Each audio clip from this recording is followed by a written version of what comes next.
Welcome to Claremont Cricket Club.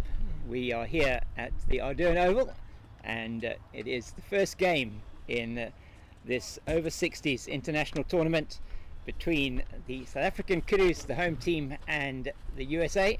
I'm James King, and with me Nathan Gogera. Nathan, great to be here on a beautiful day here in the Cape, and a beautiful setting here as well at the Claremont Cricket Club.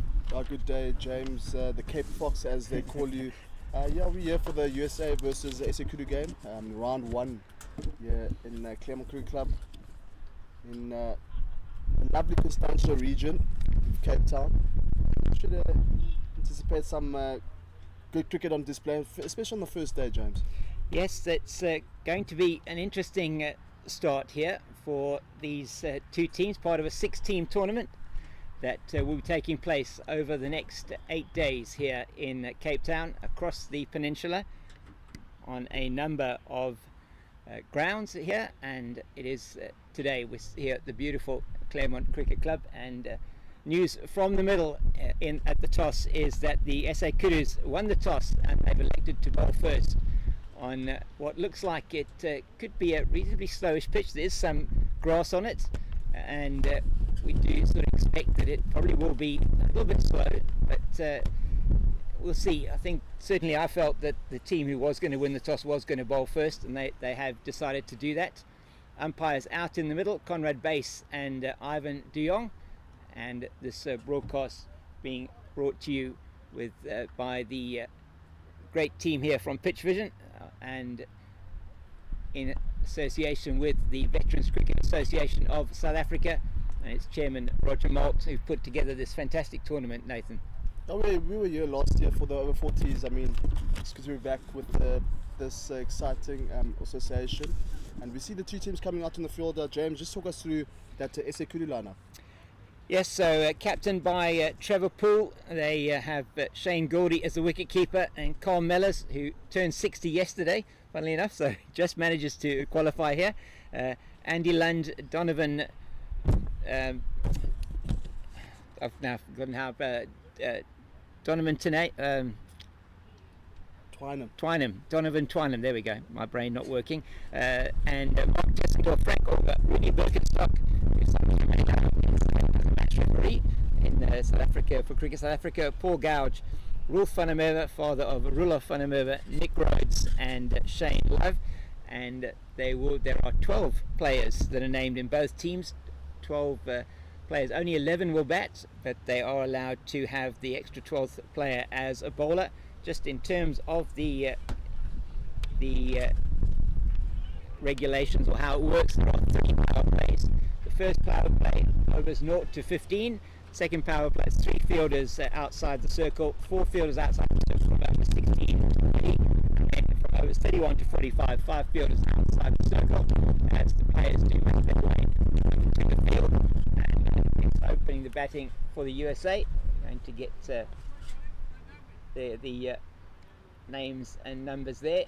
So it is number 11 and number 10, it looks like, for the USA.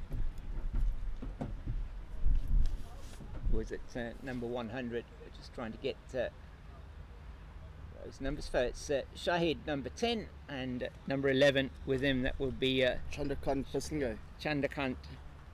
Baslinge. Right, so we and with CK on his back, so I think we'll call him CK.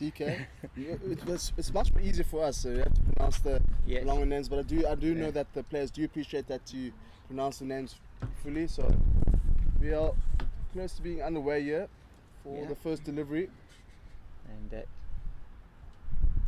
looks like opening the bowling for the SA Kudus is going to be Carl Mellors, and he will be bowling to number 10, which is Mahmood Shahid. So it really was a stirring rendition of the anthems by both teams earlier on, before we started the broadcast, and umpire Ivan de Jong at this end just signalling to the scorers, and we are ready to rock and roll here at the Claremont Cricket Club Just looking at the fielding, just 3 on the leg side, just the restrictions in the first power play between between over 1 and 15. Just 3 allowed outside the inner circle. We've got mid wicket, square leg, and your conventional fine leg, and mid off, extra cover, point. And a deep extra cover, and a third. Yeah, they've got a third. It looks like on the boundary. They've got the slip. And man, it fine leg looks like he's in a little bit shorter. So there's a 6-3 offside leg side field. Just getting the final positioning sorted out. And it is wonderful to have these teams visiting from overseas, a team from Wales, 2 teams from the USA, and a team from Zimbabwe, and taking place just in the field above us is the game from Zimbabwe playing against the South African Impalas, as Carl Mellors is going to open the attack. That one's outside the off stump and just left alone. So we're underway in this exciting over-60s tournament here in Cape Town. One just swinging away there, first delivery, bit of a loosener. There was a tad bit of wind when we arrived, James. Yeah, he's getting a little bit of shape, isn't he, away from the batter. He's got some good pace coming through there from Carl Mellors. First time we're seeing some of these, most of these players. Certainly on the field, had a bit of a net with them on Saturday. A few of the players from the Kudus that came through for a bit of a practice. Just left alone. And so Mellors has started well. He's holding to his field outside the line of the off stump.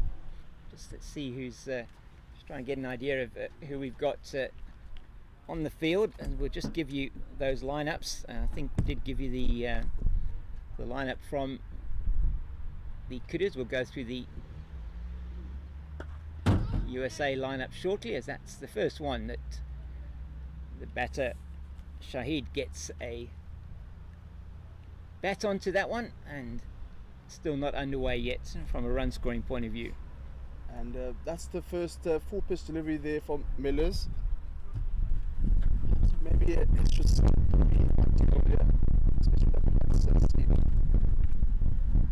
plays that nicely to Rhodes at backward point, and he does well getting down to his left. That's Nick Rhodes. Nick Rhodes, one of only 2 players in this SA Kudus lineup that has actually played any first class representative cricket at a senior level. Played for first class cricket for the old Transvaal B. Oh, he has a good swing at that one as half an appeal, most loudly from square leg, and that is the end of the over. It's a maiden to start off with, and it's 0 for 0 after 1 over. Yeah, good start here from Mellors. Definitely what was needed, shaping away from the right hand batter. And so far, good start, 45 overs. Yeah, so no need to really, as a batter, you're not necessarily looking like you do in a number of these in the sort of formats that you see, that you're looking to exploit the power play massively here for the first 15 overs. There is the opportunity to make use of the fact that there are only 3 fielders allowed outside the ring, but just to get your eye in first, have a look at it. It's plenty of time to bat, and the conditions set fair here today. A little cloud over the mountain to our left hand side, and yeah, pace again from the northern end of the ground is going to be Paul Gouge that's going to be coming in from the northern end of the ground for his first delivery. As was bowling with a reasonable amount of pace in the nets on Saturday. He hails from KwaZulu-Natal, so most of this team are all from up country in South Africa. That's a nice delivery directed on the line of Midland leg stump, and it's down to Andy Lund at short fine leg. So for Paul Gouge, the field is mostly set forward of the wicket. That one down the leg side and will be the first run, signalled wide as Shane Gouldy takes behind. Gouldy, wicket keeper for the SA Kudus, standing up to the stumps, and Rudy Birkenstock, number 55 on his back. He's South African Cricket South Africa match referee, former umpire. I wonder if he's the owner of Birkenstock. It would be very interesting if there's any association whatsoever. Not sure, but his number 55, the explanation given is it's actually his son's number. Okay. His son plays for Namibia at senior level, and also two of his favourite cricketers as well. It's like two of his son's favourite cricketers have got that number.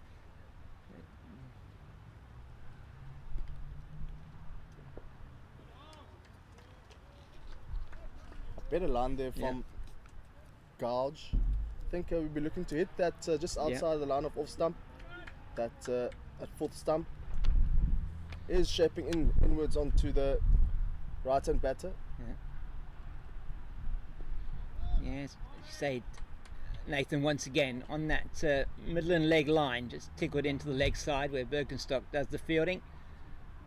So we'll try and give you the description. As we know, you've only got one static camera that you can see just in terms of the fielding positions and where that ball is going to. That one once again on the line of middle and leg stump, and played into the leg side by the batter CK Chandrakant. I think Chandrakant Barlingay, is it, or Baslingay? He's on strike. That one is a line of middle and off this time, just defended back to the bowler. So it's been a good start here from the Kudus bowlers. Been pretty tight so far. Definitely, other than that one wide is going down leg side. But good start here from Gouge. I think anything just a line of off pitch on the off stump would be ideal. Oh, that's a good delivery, and it's a little bit shorter of a length that time from Gouge, and it's the end of the over. Just a single off it, which was off that wide down the leg side. So no runs off the bat yet. It's one without loss at the end of 2 overs. So the saying, just talking a bit about that Rudy Birkenstock, number 55, and just saying that two cricketers that do have that number as Ben Stokes and Kieran Pollard. So interesting, the origins of some of the numbers on the backs of the players out there. 2 all-rounders in Stokes and big man Pollard. Mellors in again. That's fullish of length, and you feel perhaps the batter maybe missed out a little bit there. Nice 4-pitch delivery, but again there is that point and cover. They did move that extra cover, so there's plenty of gaps in the offside. Oh, has a full go at that one outside the off stump as well, does Shahid, but fails to make contact, and goes through to the keeper.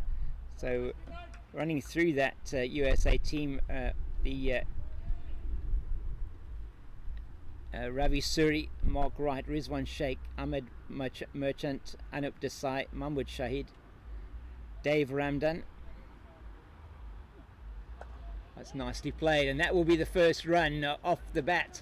And I think they're going to just stay with the one as that goes down to the man at third, and that is Paul Gouge doing duty there on the boundary, and the first run off the bat for the men from the USA, and it's 2 without loss.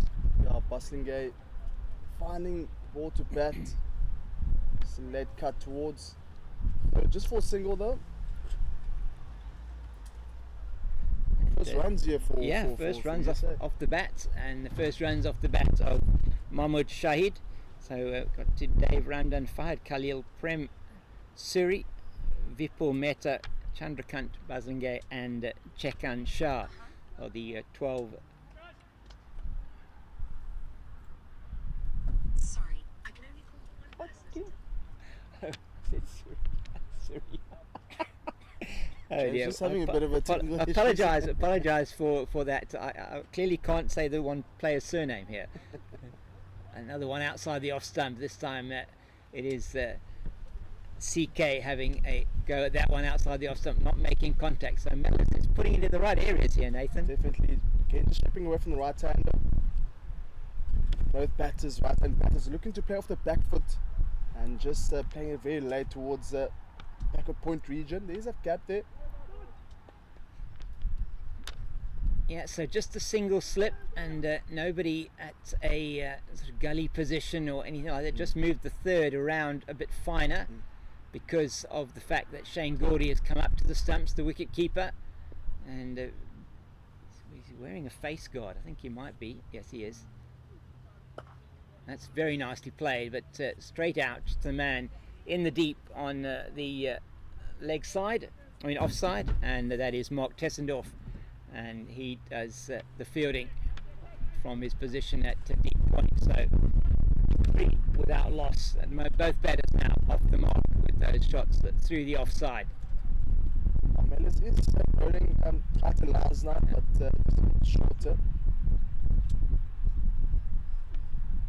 And that's full. That's beautifully played through the offside. I don't think it's going to get to the boundary.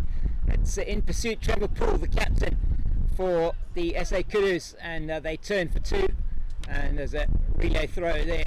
It's back to the ball. Shot through the offside and just holding up a little bit short of the boundary on that extra cover area, well chased down by Trevor Poole, and that's the end of the 3rd over, and the score now 5 without loss. Yeah, good cover drive there from Shahid, just getting 2 runs off it. Captain Trevor Poole doing some work out there, leading by example, of course.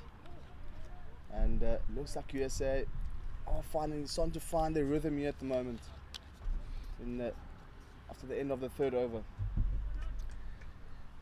Yes, a couple of deliveries full of length there from Mellors in that over, and just playing them through the offside. Very good shot. The drive through extra cover from Shahid. It's going to be poor gouge once again. Just some changes to the field here as a fielder. So got a man at fine leg is almost 3/4 of the way to the boundary. That's through the offside, but straight to the man at point, and that is Rolf van der Merwe, who does the fielding. He's the father of Roelof van der Merwe, the Titans spinner, the man who's played for South Africa and the Netherlands as well. And Rula is very well known in cricketing circles. It's nicely defended into the offside. It's fielded at backward point by, I think that is who's that there at backward point. Just trying to get have a look and see who that might be there at backward point. Sure, at this stage. Oh, and that's played through the legs of the wicket keeper, and Andy Lund will come round and field from his position at short fine, and they go through for a single. And that's Frank Auger, the man at backward point, number 66 on his back. Shahid to come himself very lucky there. Yeah. Oh, just missing the stumps. Just bottom edge, inside edge there from Chandrakat.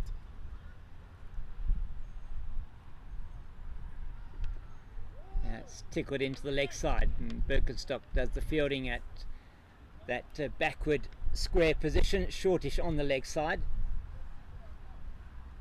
And there is no run, so it's 6 without loss in the 4th over. That's beautifully played over the man at mid-wicket down to the boundary, where poor gouge. It's not gouge on the boundary there. So it is Mark Tessendorf does the fielding on the boundary, and they go through for another single. It's 7 without loss into the 4th over. Gouge's 2nd over. That's again neatly bowled outside the off stump, just guided to Auger at that backward point position, or short, should I say, a short third position, and they're through. There's no run, so 7 without loss after the end of 4 overs. So it's been a slow but steady start, Nathan, for the men from the USA. Yeah, definitely. But again, need to give credit to the umpire, the good line on both the Millers and Gouge. Both bowlers have bowled 2 overs so far. It's encouraging to see now the USA teams, both these batters, Pasingay and Shahid, being more aggressive out there. Yeah, it's going to be Mellors to continue, and he's still got the slip in place. He's got a 6-3 offside leg side field, and that is a big appeal from Shane Gourdie behind the stumps, but umpire Ivan de Jong is not interested, but nothing from the bowler there. Was perhaps going down the leg side. That one just perhaps going down the leg side, pitching on middle and leg. Bit of a audacious shot there from Mellors. Yeah, it's on the line of middle and off stump. Excellent from Mellors. He's really been on the money here. Just the one extra so far from Paul Gowd from the northern end. It's Mellors bowling with the wind. There's a bit of southeaster blowing here in Constantia today. Just coming across the field, and as you're looking at it from right to left, behind the bowler. There's Mellors now into Shahid. That's down the leg side, and it's off the pad. It looks like that might go for the first boundary of the day. No, it's brilliantly pulled back by Paul Gouge on the boundary, and they get through for 2, what I think will be leg byes. Just waiting for the signal from umpire Ivan de Jong, and indeed it is leg byes, so that takes the total to 9 without loss. James, are you sure that was 2 runs? It looked like they did go for a single there. So I'm not sure. Did they go for a single, or did they go Not through sure. for 2? Oh, I thought they went through for... Maybe they did go through for a single, sorry. 1 leg by. They're going to go through for 1. Sorry, apologies for that. The 1 leg by. Yeah, it definitely was only 1.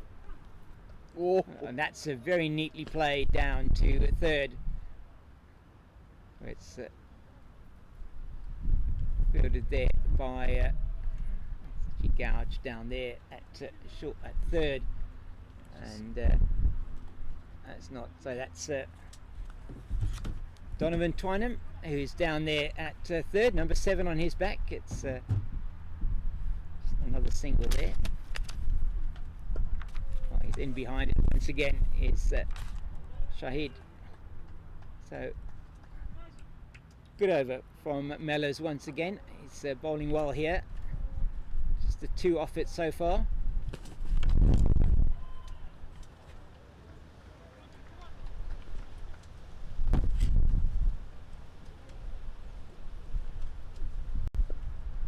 He's in behind it nicely, and that's straight to Rhodes at backward point, and there is no run on offer there, and that is the end of the over. 5 overs gone. It's 9 without loss.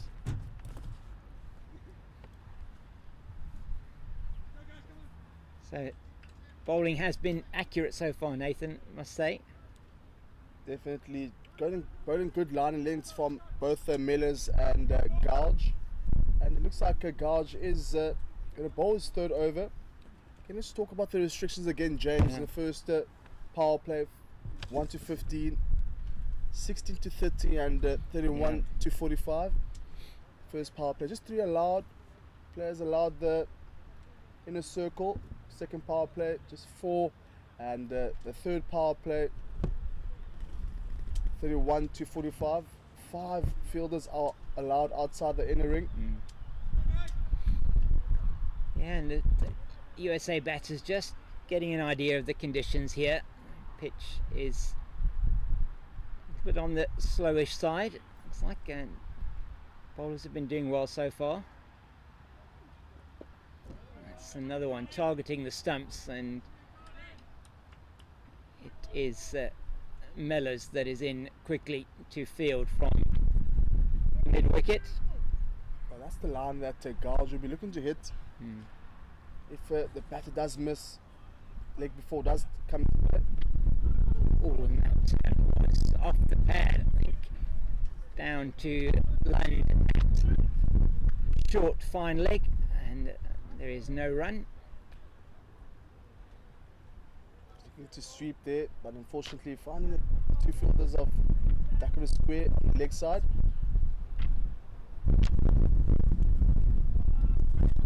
Yeah, good line of lengths from the SA Kudus so far today. It's 9 without loss. We're into the 6th over. It's been very accurate bowling, as you're saying. You miss, I hit in some instances here. That just popped up off a length, and it's picked up here at short third position by Frank Auger. Pitch just misbehaving a bit. I mean, we were out there, James, looking at the surface, bit of grass covering out there, and it would make sense to have a bit of grass covering. Just the ground staff is leaving a bit of grass out there. Didn't really know what to expect, really. And that is very well played, slightly short from Paul Gouge, and that will be the first boundary of the day, and that is an excellent shot. It was just pitched in a little bit short, and it is CK that makes the most of that. Chandrakant is onto that as quickly as possible and plays it through or over square leg and down to the boundary for 4. So the first boundary of the innings, and they have had the side to that. Just set up nicely, didn't it? Definitely short pitch delivery and deserved to be dispatched just over back of square. For the USA side, starting to find their rhythm out there at the moment. Yeah, into the 6th over. That's neatly played. Oh, that's found its way through as Trevor Poole, captain, not able to get hold of that one in the covers, and they will come back for 2. And it takes the score to 15 without loss. 6 off that over, the best by far for the USA so far, as the batters just finding their range and just getting an idea of how this pitch is playing. So not sure if we'll see another over in this. Well, we may well do, though, from Gouge. It is Mellors that's going to continue, and I think once we have this initial burst of pace, we are certainly going to see some spin that's going to be bowled in this match. So 45 overs per side, as Nathan was explaining earlier on, just in terms of how the power plays are working, format that's through all the veterans cricket. It's neatly played, but straight to Rhodes at backward point, and there is no run. So still got the slip in place, and that looks like Rudy Birkenstock at slip. Wind is blowing from right to left on your screens. There's perhaps assisting the shape here for Mellors. Oh, it's neatly played. It's full from Mellors, and should go down to the boundary for 4. It does indeed. It's the second boundary of the innings for the USA, and that's really well played. This time it's Shahid who gets that away. Just full from Mellors on that occasion, and he comes forward nicely and plays it through the offside for 4. And all Lund and Poole can do is just go and collect it from the boundary line.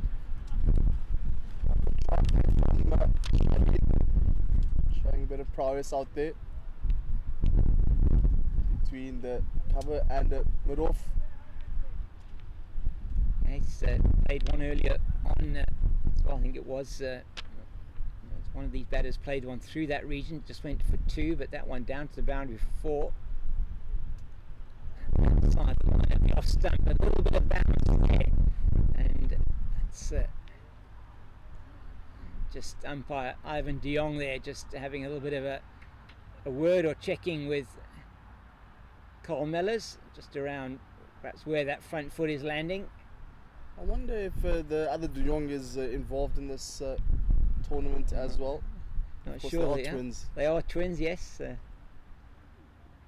That's short again into the leg side, and it's down in to square leg, and I think that's Panameva comes around and fields, and they're through for a single. What I've noticed is that the batters are starting to play off the back foot quite a lot, and just indication of perhaps the bowler's bowling a bit too short out here. Yeah, they want to try not pitch it up too much, just on a length here. That's a much better delivery, and that he has a full go at it outside the off stump. Does CK, but he's not able to make contact. So it's 20 without loss at the moment. I would like to see maybe a gully, just a catching position. Yeah, they might decide to move that slip around a little bit. See. Oh, it's a lovely shape from Mellows, and he's feeling for it. Is Chandrakant outside the off stump, and it's through to the keeper. It's 20 without loss after 7 overs, so just under 3 runs to the over, and USA doing well, not having lost any wickets so far in the opening 7 overs of this match.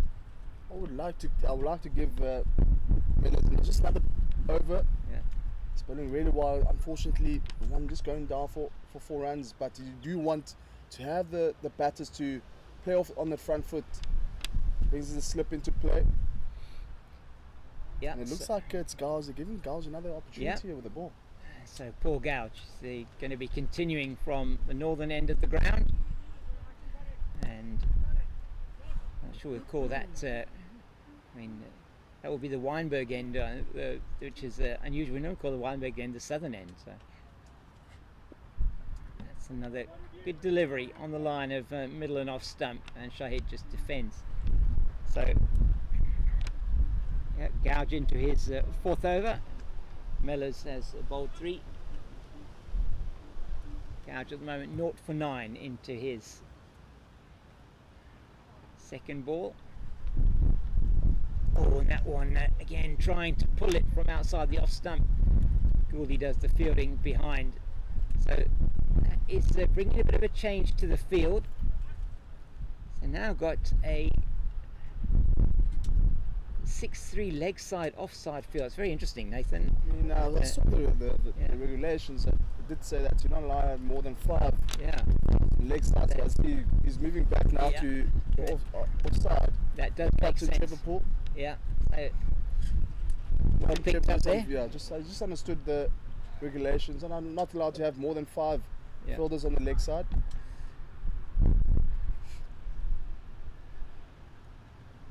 So he's no doubt going to be targeting the stumps here. Paul Gouge, that is what he has been doing. Umpire Conrad Bass just counting the number of fielders that they have on the leg side, and making sure also they don't have more than 3 outside the ring, and that is on the off stump, and it's fielded by Auger at a shortish 3rd position, almost not really a shortish 3rd, is it? It's almost like a deep gully kind of position. 45? Yeah, he's on that. It's like at 45, quite wide at that position there. Tends to be forward again. Gouge has been good here. Targeting the stumps. Given nothing so far to hit. A better line here from Gouge. I think we did mention that this is the ball outside the line of off stump. Anything in middle and leg will go down towards the leg side.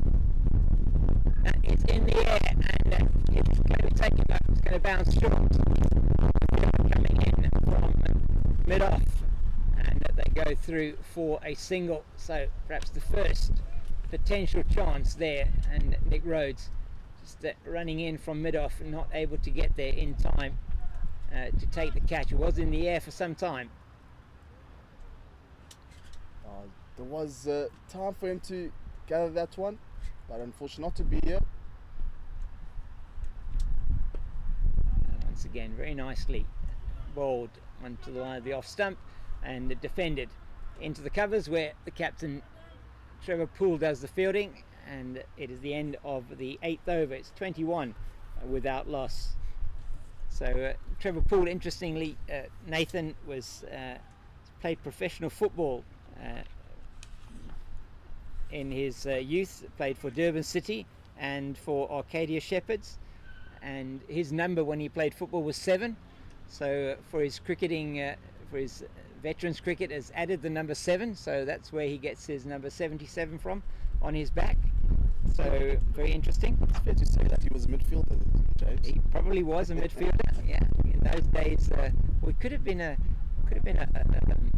7 was about when he used to play 5-3-2. It would have been a wing position potentially. So Mellors to continue his 5th over. That's neatly played, but straight to Rhodes at backward point. So, as we were saying, many of these Kudus players coming from the Gauteng region of South Africa, and 3 of them that come from KZN, but a number of them play for Ardene Club. That's beautifully played through the offside down to the mid-off boundary for 4. Desperate attempt from Andy Lund to cut that one off, and it doesn't make the stop. So excellent shot there from Shahid. Has gone through for 4. Yeah, good shot there from Shahid. 1 leg on the ground, a big lunge, and 4 runs. Second boundary here from Shahid. 4 pitch delivery from Mellors, and now we see this fielding change. Yeah, going towards long on. This one he just angles down to backward point, and there is no run. So yeah, Andy Lund has brought him to the long off position from mid off. They've seen how strong Shahid is on this offside, particularly anything that's over pitched. He's been played beautifully through and into that offside. Mellors away from us again. Oh, he has a full go at that one, and just doesn't take the edge. Shane Gordy behind, just throwing his arms up in disbelief that perhaps he hasn't got the edge onto that one. Yeah, Shahid, just a bit of a rash shot there from Shahid, playing across the line. Lucky he didn't get bat and ball onto that one. But so far so good here for Mellors. Yeah, and it's been good so far. Very economical bowling. A good start from the US. That's neatly played once again, and once again it will be to Rhodes at backward point, where as the fielding there is no runs. So it's been a steady start from the US into the 9th over now. 25 without loss. I think they'll be happy that they haven't lost a wicket. There's been some good shots played as well, particularly through the offside. And playing with that back foot quite a lot there, the 2 right-hand batters. Shahid this time is playing that into the backward point region, and they are going to come back for 2. It's better running from both the batters out there. Make sure that it's very important to run the first one really hard. Let's give you an opportunity to go for the second. Yes, they did well there, and that was a little bit more of an expensive over for Mellors. 6 off that one. It's 27 without loss after 9. So batting now at exactly 3 runs to the over. Perhaps bring in a spinner here, James. Yeah, I think it's going to be, maybe Gouge to continue with his paces from the northern end of the ground, and here from the southern end perhaps we are going to see a change. I know when we had the over-40s last year, and we were chatting to the guys, some of them saying that they prefer to have a much longer spell, or that maybe even, particularly we've seen with the pace bowlers, very difficult to get yourself back up and warm again to come back for a spell later on, and they like to try and bowl their spells just in one particular, they maybe bowl out the overs they are going to bowl, and that's why in this particular format you are allowed to have the extra bowler, so you can actually bowl your spell maybe in one go. So we'll see as Paul Gouge is going to continue his 5th over, 10th over of the innings. Oh, and that they called through for the quick run. That's a good running from Shahid, and that is signalled buys by umpire Conrad Bass. Just unable to gather that behind was Shane Gouldy. But James, you spoke about bowling out your overs, 9 overs in one. It's a lot, six games in 8 days. It will eventually take a toll on you. Yeah, and that is where you really have to take your hat off to these vets. The physios, they got physios out there. They have got physios, maybe the ice bath as well. Shade wanting a quick single, but he's not going to get that, as it's Poole and Whanamura running in, but Poole picks up the ball at extra cover. It looks like there is going to be a change, and Shane Love has been advised that they want him to warm up. Oh, that's good delivery on the line at middle and off stump from Paul Gowd.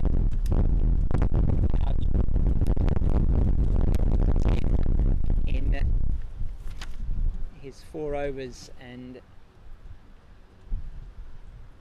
3 balls so far. I think that is the line that's been troubling the 2 right-hand batters out there at the moment from Gouge. That's in the air and is going to fall safe away from Shane Gouldy, and that was very fortunate for the batter on that occasion. Top edge trying to pull into the leg side, but the wicket keeper not able to get around and take the catch. They go through for a single, so 2 singles off this over so far. It's the second one that we have seen go into the air and just fall away from the fielder.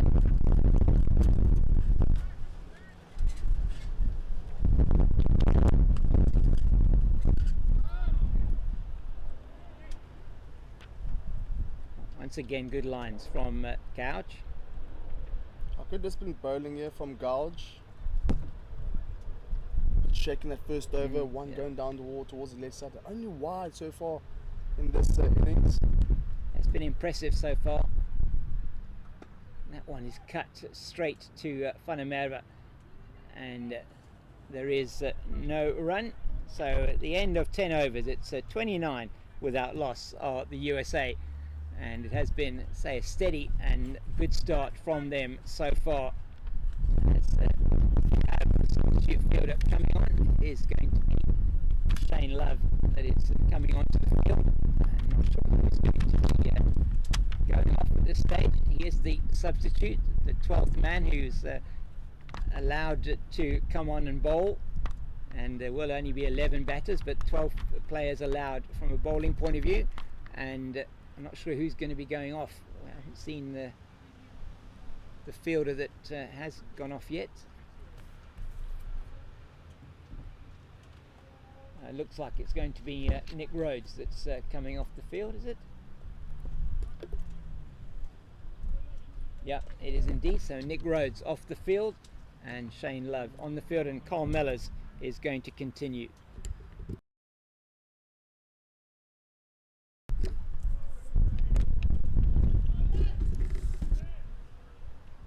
Mellors is continuing here. Again, the batters just playing on the back foot. Just for another dot delivery.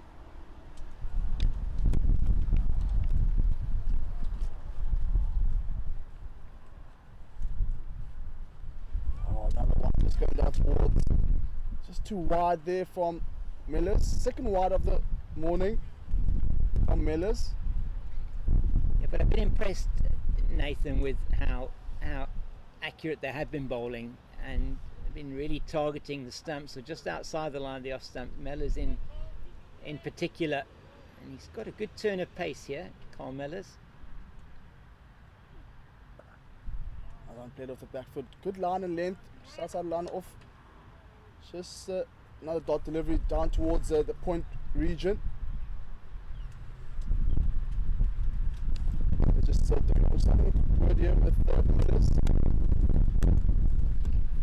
Yeah, he was. I'm not sure if he's a bit worried about where that front foot is landing, or he's just follow through. I'm not sure. Have a look at this one. And shot in the space there. Doesn't have the legs to be just going for 2 runs here as USA side in that vacant deep square leg region.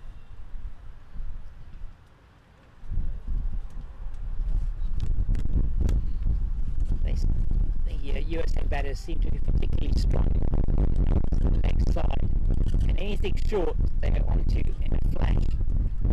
And just Funameva just being moved there backward of square to try and cut that shot off. It's like a 7-2 offside leg side field at the moment. But James, it would make a lot of sense. I mean, just a line here that Mellors has been bowling outside line of off stump, playing off the back, shortish, just outside wide. Opportunity taken. First wicket of the morning here for the SA Kudus side, and unfortunately Mohammad Shahid has to depart here for pitch delivery from Mellors. Finding the man standing at mid-off. 1 wicket down now for the USA side. And it is and as you say, Shahid caught by Andy Lund. Very good catch, it must be said, above his head. Took it outstandingly well. It was hit very hard by Shahid. I think he'll feel himself perhaps shade unlucky there that one just stuck in the hands, but it really was an excellent catch. That's the end then of Shahid, caught by Lund at mid-off of the bowling of Mellors for 19. And we'll just try and get his numbers shortly in terms of how many fours he hit in that innings. The first wicket falling with a score on 32. And try and see who the new batter is to the crease. And, walking out there with Chandigarh, looks like it's Fahad. So Fahad Khalil, number 60.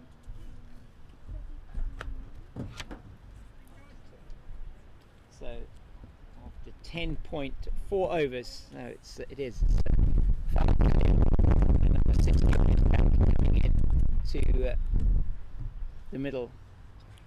What's encouraging for the USA side, I still do have the Chandrakant still out there. CK has been playing really some decent shots out there. So Fahad Khalil will definitely be leaning on to CK out there. Man, oh man, good catch there from Andy Lund. Outstanding catch from Lund at mid-off. Was hit very hard.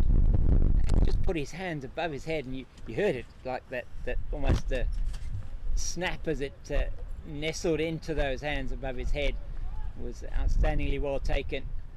First real opportunity that's gone anywhere near a field. It went straight to him, but above his head. Oh, another shot! Two in a row here for Mellors. And unfortunately, another wicket goes down now for the USA side. Mellors, the destroyer. Well, what a delivery that was. Short of a length, it certainly bounced a bit. He seemed to have an extra bit of pace on that one, Carl Mellors, and it's taken behind by Shane Gouldy. And first ball there for 5. Breakthrough for the South African Kudus. So first wicket falling, and immediately another one falls with a score on 32. So 32 now for 2. And that interesting how one wicket often brings a second one, and we've seen that here today as well. That really was an excellent delivery, short of length, bounce on the batter, maybe just hitting one of those grass patches on the wicket at that end. The new batter coming out to the crease. Mellors now on a hat-trick, bowling really well out there. Unfortunately, these batters are playing off their back foot, and unfortunately the one just from the edge, just a light edge, and the Young just picking up the finger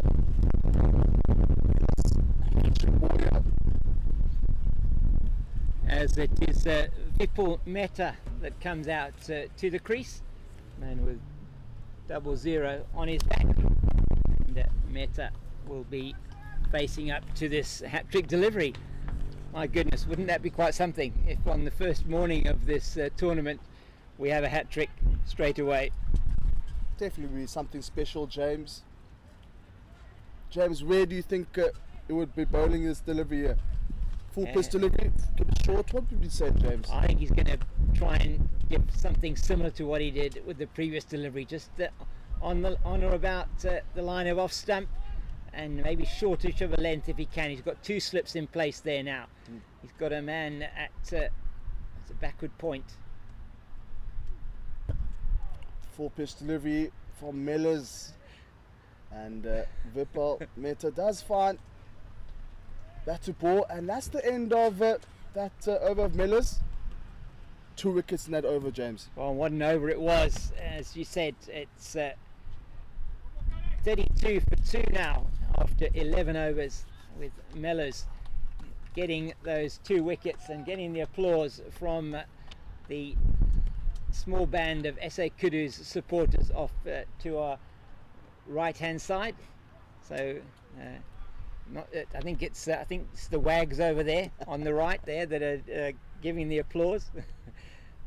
We had a few of them coming down asking for the score, James. Yes, we did, and that's 32 it was for 1 and 32 for 2. So it is Chandrakant here, CK. He's got some work to do. It's Paul Gouge continuing from the northern end. Full pitch delivery from Gouge, carrying on from where he left off in his previous delivery. Dot ball. CK, the batter. Seen a batter out there for USA. Gouge has been very economical, Nathan. 0 for 11 in his 5 overs and 1 ball. Getting off the back foot and finds a gap between extra cover and mid-off, and that one goes down towards the boundary for another boundary here for CK. And yeah, just as I say, he's been very economical, of course. He concedes his first 4. It's called the commentator's curse, it is, it certainly is. But that was really well played. It did sit up nicely, didn't it, though, for him outside the off stump, and there is nobody deep on the boundary on the offside. He does have a 5-4 leg side offside field. One just going down towards the leg side, and no signal there from the umpire, James. Yeah, I think maybe just a flick on the pad. That's why umpire Conrad Bass not giving that as a wide, and the batter doesn't seem that happy about it, so he doesn't think that it flicked the pad. The full pitch delivery, good delivery here from Gouge.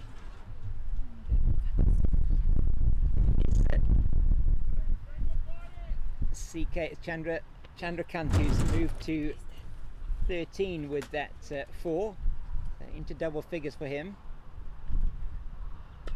Again played off the back foot and finds a gap.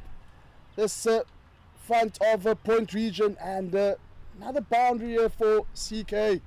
Played off the back foot, gave himself a bit of room, and unfortunately Fielder standing at point, not able to cover that one.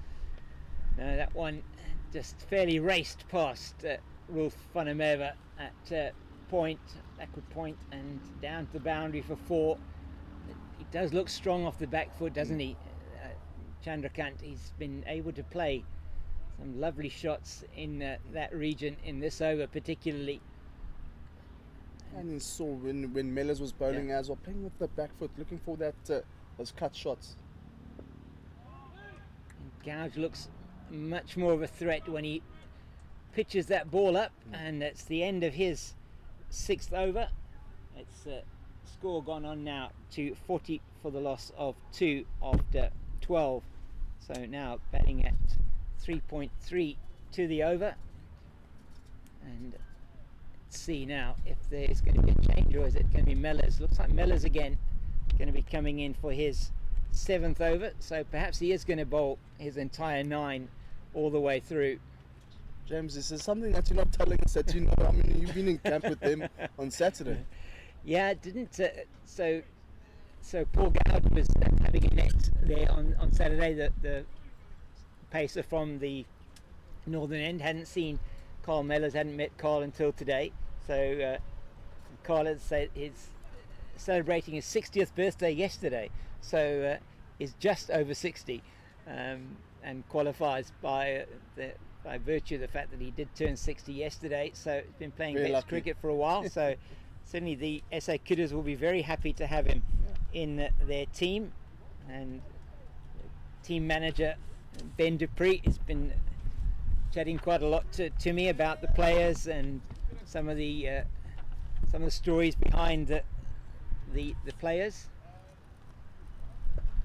The full pitch delivery here from Millers to Meta out there. Football Meta. And they certainly have got a good team spirit going. Some of them haven't played together yet, and as I say, some of them as well are club mates up in Gauteng. So a few players from the Ardene club. Wonderful drive here. Doesn't find the legs though. And good stop. Should be stopped. And they come back for 2 runs. Full pitch delivery. Meta seems like a handy batter out here. Coming at number 4. 00 on his back of his shirt. Surprising not wearing a helmet, James. Yeah, I was just going to say the same thing. So chatting to the guys on Saturday at that net, and they were netting as well without helmets. The batter will talk about that now. Another shortest delivery. Got it down towards the third. Short third, but just dot delivery. So there isn't a requirement for the batters to wear helmets, and they in this format of the game. It's just a thick outside edge again for a dot delivery. Now, James, you spoke about that helmet, not required to wear a helmet. Yeah. So it is their choice if they want to wear a helmet or not, and the only the requirements from a helmet point of view is that the keeper standing up needs to wear protection, and any close infielder closer than 3 meters away from the bat needs to wear a helmet in terms of what they indicated to me from a regulations point of view. Thick edge, and again going down towards third. They did move that slip, especially when runners bowling, just swinging a bit away from the right hand batter. Another missed opportunity here for SA Kudus. Yeah, I think so. I think to the new batter particularly. I mean, Carl Mellors has been in that channel outside the off stump. Perhaps would have wanted to keep that slip in for a little bit longer. He has got the 7-2 offside leg side field. Another full pitch delivery, kind of down towards cover for another dot ball, and that's the end of another good over here from Mellors. Yes, so it's 43 for the loss of 2 after 13, and it has been from both Gouge and Mellors. There's been some really good tight bowling, and those 2 wickets of the 2 deliveries. I think we are going to see our first change of bowling, and it looks like it is going to be Shane Love that is going to be coming on to bowl. Number 60 on his back. It is indeed going to be Shane Love. Just some information about Shane. He was born in Welkom and attended Bergsig High School in Rustenburg. He plays for Pretoria, and very interestingly, he was when he was playing played at the SA Club Championships for Impala Mine when he was in Rustenburg. He has played indoor cricket for South Africa and action cricket for South Africa in the past as well. So part of that Impala Mines team that played in the SA Club Champs in 2008. So certainly he's been playing club cricket and that for a number of years, and he's going to be into the attack. And bowling all-rounder. Looks like we're going to have our first sign of spin today. Yeah, Love is the 12th man, but you're allowed to have 12th man is allowed to bowl as well.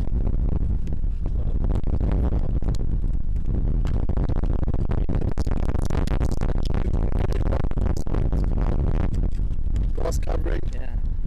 And you did mention it was going to be a bit slow. So, a lot of anticipation here with Shane Love with ball in hand. Yeah, so it looks like he's going to be bowling right arm off breaks.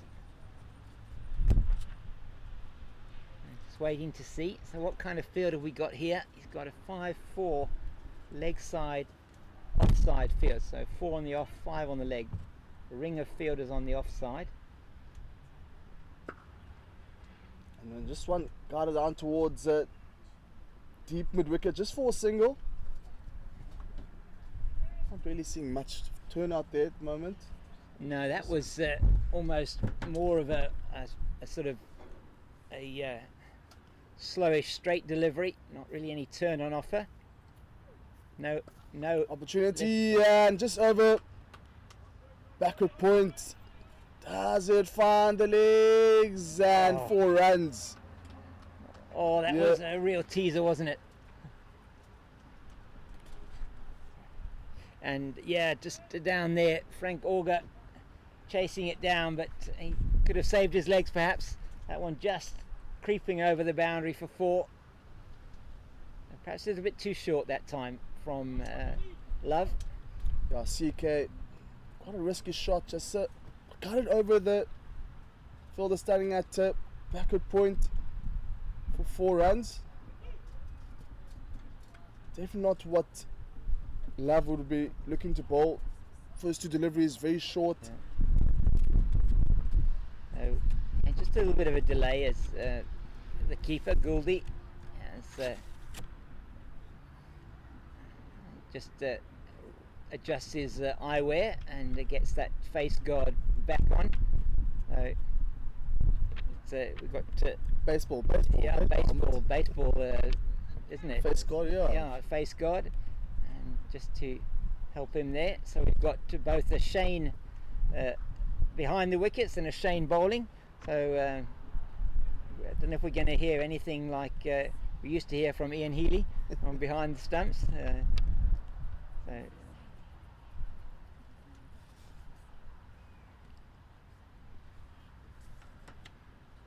another one, opportunity and taken. 4 pitch delivery outside the line off stump there from Love. And that's the 3rd wicket goes down now for USA side. Shane Love doing some damage out here.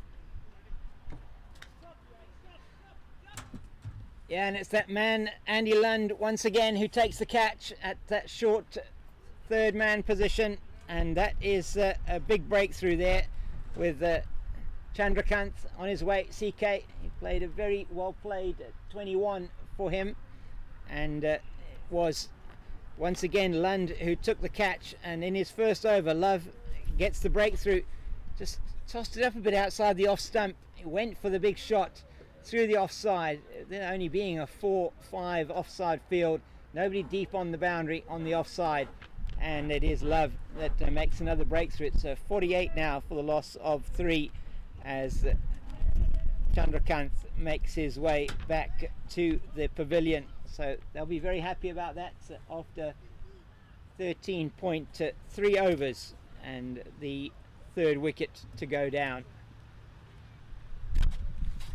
Found himself very lucky there. Found at the thick outside edge. We did speak about was the first 2 deliveries were a bit short, and that one was a bit fuller, but again was wide. And fortunately, finding that fielder, saying that short 3rd.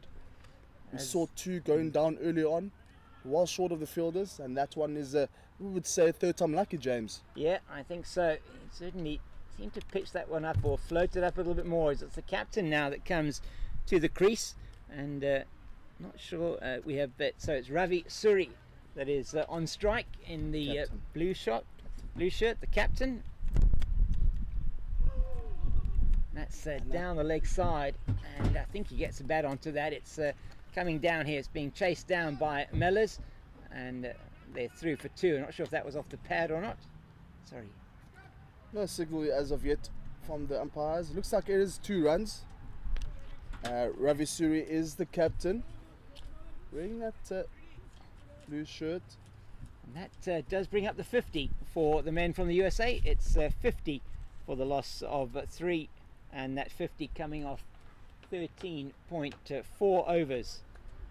So it's been a reasonable effort here from the Kudus. You'd have to say they'd be happy with the 3 wickets, and USA perhaps Getting played off the back foot, not able to get anything off that one. So a lot of these batters for USA are playing off that back foot, and that one comes up very lucky there not to find that inside edge back onto the stumps.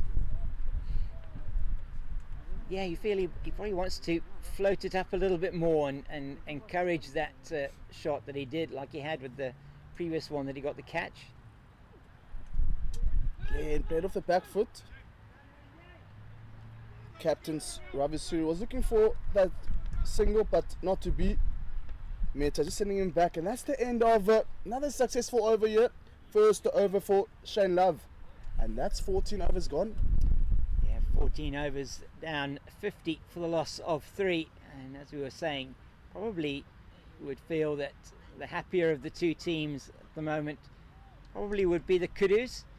USA getting off to a very good start, opening partnership of 32, and then another one, then no runs for the second wicket as it went down immediately, and then 16 for the third as it's a change of bowling, and we're going to see for the first time today, we're going to see Mark Tessendorf, and just,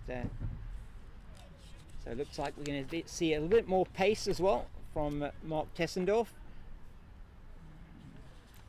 Looks like on the one end they will be sticking to pace, and obviously change on the other end is a bit of a slow delivery, as we saw from Shane Love. Very successful first over for Shane Love. Let's see what Tessendorf does here with the ball in hand. Yeah, he's so man who hails from Krugersdorp, went to Florida Park High School and plays at the moment for Wanderers. And he has been part of the Proteas Over-60s setup for a while. Was at both the 2022 and 2024 World Cups, and he's away from us now with 21 on his back. Again, shortish delivery just towards a point region, and Tessendorf is replacing Mellors. Mellors bowling 7 overs. James, you said that these Mellors was going to bowl 9 overs, but not to be. No, he did well to get through that spell of 7 overs, and Gouge just having the 6 overs. That's now with Mark Tessendorf bowling his medium paces. And now they're just changing the field around. Last over of the first power play. One just down towards very wide off, and the batter just leaving that one.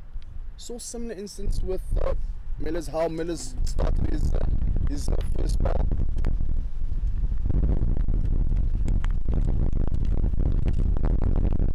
Short delivery, just standing at back point. So they'll be able to get a single, but third just covering that ball just for a single. The other captain, Ravi Suri, had a lot of nice things to say about Cape Town. I mean, he's been here quite a few times as well.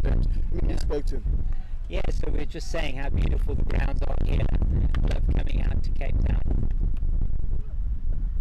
Full pitch delivery from Tessendorf. Good fielding.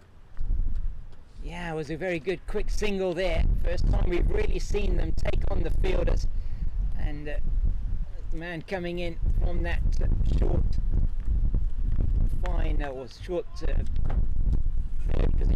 backward point, actually. Donovan Twynham coming in there from backward point. They go through for the single. Good delivery from Tessendorf. Fullest delivery. inviting the batter to play on the front foot. Yeah, and he's got sort of his action does show that he's got a sort of natural away swing, the way he brings his arm over, and it is okay. That one's not going to swing too much. It's the end of his first over, just the 2 runs off it, and 52 for 3 after 15, and it should be a drinks break happening now, and indeed it is. We see the players now will take a drink at the end of that first power play, and it is going to be a drinks break, and we'll also have a bit of a break now, and we'll be back with you in a few minutes.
Listen, can you listen? Welcome back to the Claremont Cricket Club. Beautiful here at the Ardene Oval, and drinks are a thing of the past, and Shane Love is going to continue with his right arm over the wicket off breaks from the northern end of the ground and up to the north there. Nathan, an area you know very well, Weinberg end there, Weinberg Boys High, your alma mater. That's correct, James. I mean, playing cricket there, looking behind you see the backdrop of Table Mountain. It does tend to be distracting at times. Yeah, it must be very difficult when the cricket coach asks, why didn't you play a shot to that one? And you say, well, okay, it was I was looking up at the mountain. I'll definitely not say that, James. Next thing you find yourself getting dropped. And Shane Love, there the signal from the umpire is the start of power play 2. Second power play.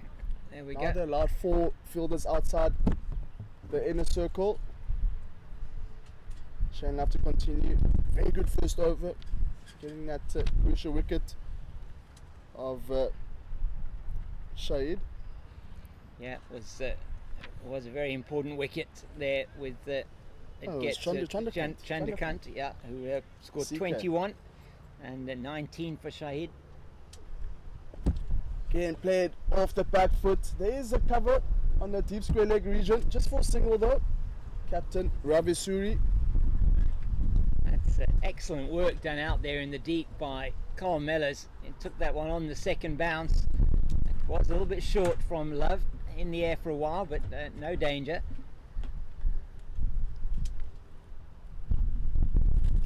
Great delivery here from Love. Bowling much more fuller. Definitely what you want out there. Yeah. Don't want the batters to be playing off the back foot, looking to pull the deliveries or playing a pull shot. Yeah, he doesn't want to be short on this wicket at all, Shane Love. Oh, big shout! Oh, and Falling onto deaf ears, and umpire just perhaps saying that's perhaps going down towards leg side. Maybe I heard 2 noises there, James. yeah, But good bowling here from Love. could have been potentially that he got an edge onto that. But, certainly umpire Conrad Bass looked like he was signalling there that it may have been going down the leg side as well. Confident appeal. As we see, the wicketkeeper Shane Geordie's got a helmet on. I don't think that face mask was doing the trick for him. Again, just wide, outside off. Good fielding. From fielder standing at extra cover, cutting it down towards just for a dot delivery. That's Roelof van der Merwe, should I say, father of Roelof van der Merwe. Just guided down towards short third, just for a single. Just running way too wide there from Love. Yeah, that one was very wide, and Meta then not able to play it past the fielder. They take a single. Oh, big swap of the bat. Again, there is a cover on the leg side boundary, sweeping position for just for a single. And good strong arm there from the deep from Carl Mellors. And that is the end of the Shane Love over. It's 55 for the loss of 3, just the 3 off that, and he's got 2 overs now. 1 for 10 for Shane Love. And just the interesting about Rolf van der Merwe is the same number as his son, 52, and the story behind that, which is very interesting, is when his son, when Roelof, as we know, Roelof van der Merwe chose the number, it was 2009. It was his mother's age at 2009 when he was first started playing first class cricket, and his mom was 52, so chose that number. So very interesting how the numbers come about for the players. Many stories here, James, to tell us. I mean, I think you mentioned all the players playing for the Kudus side. There is a backstory behind the numbers. Yeah, very interesting. I mean, it's really thanks to Ben Dupree. See Tessendorf continuing on this outside off. Unfortunately, Ravisuri not able to get bat and ball. Missing out on that one, James. Yeah, he probably will feeling it miss out. It was a little bit short and wide. Tessendorf has got that natural movement across or away from the right-hander. Oh, great delivery from Tessendorf. And Just guiding it down towards deep extra cover, just for a single. 2 relatively new batters out there is Meta and the captain Ravi Suri. yeah, so both of them on 6 at the moment. Again, just late cut there. Good fielding effort, and unfortunately not to be. Just a foot out there. James, you know a bit about football.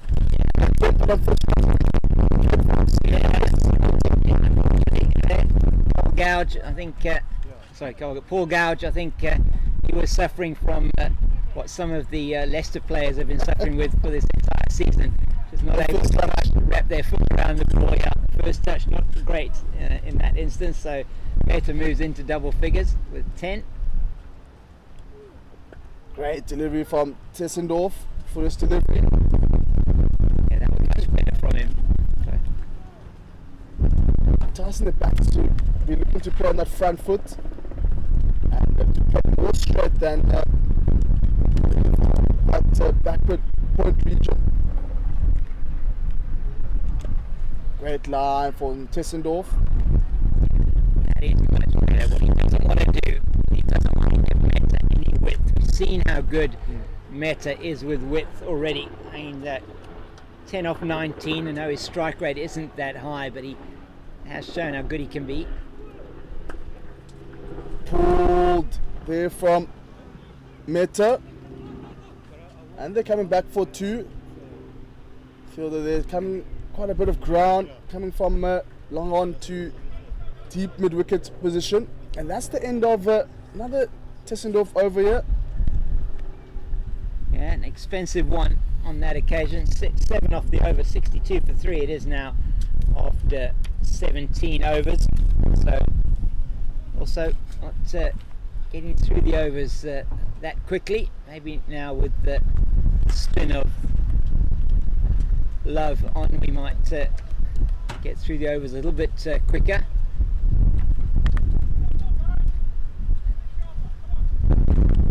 So, Suri on strike.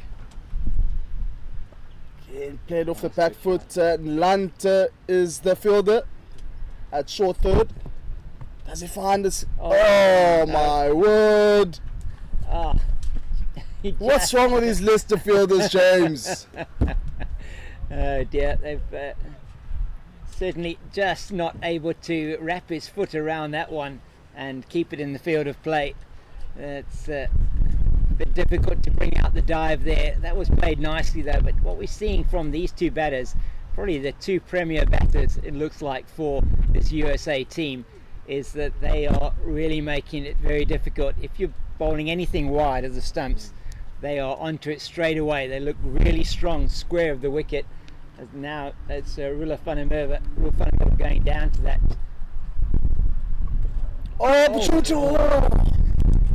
Just going over the hand of Gouldy at the wicket, and that would have been a good catch had he taken it. And Rudy Birkenstock tidies up behind the wicket. But yeah, opportunity there off the bat of Suri maybe. Oh dear. Oh dear. Oh, Shane Love, he just pulled up there. I hope that is not too serious. It does look like just not sure what happened there, but he you might be able to see on your screen, he's just walking around there, just trying to see if he's okay. Shane Gouldy going to have a look and ask him if he's okay. Must say, James, looking at the players out here, over 60s, is still in good condition as well. Yeah. Able to get around the park. So, understandable. There, perhaps a cramp there from Shane Love. Yeah, could be. He's back now. Going to be bowling to Meta. Shortish delivery, and unfortunately, not to be. Love, poor delivery there from Love on the leg side, and pulled nicely there from Meta. As you mentioned, these two probably are the premier batters here from the USA side. And 9 off the over already from Shane Love. 4 off the first ball, then the single, now another 4. And I think that delivery there was certainly showing that he was struggling, and he is going to leave the field, is Shane Love. As Nick Rhodes Rhodes will be making his way back onto the field, and the over here for Shane Love will be completed by Trevor Poole, the captain. So it's just 3 balls.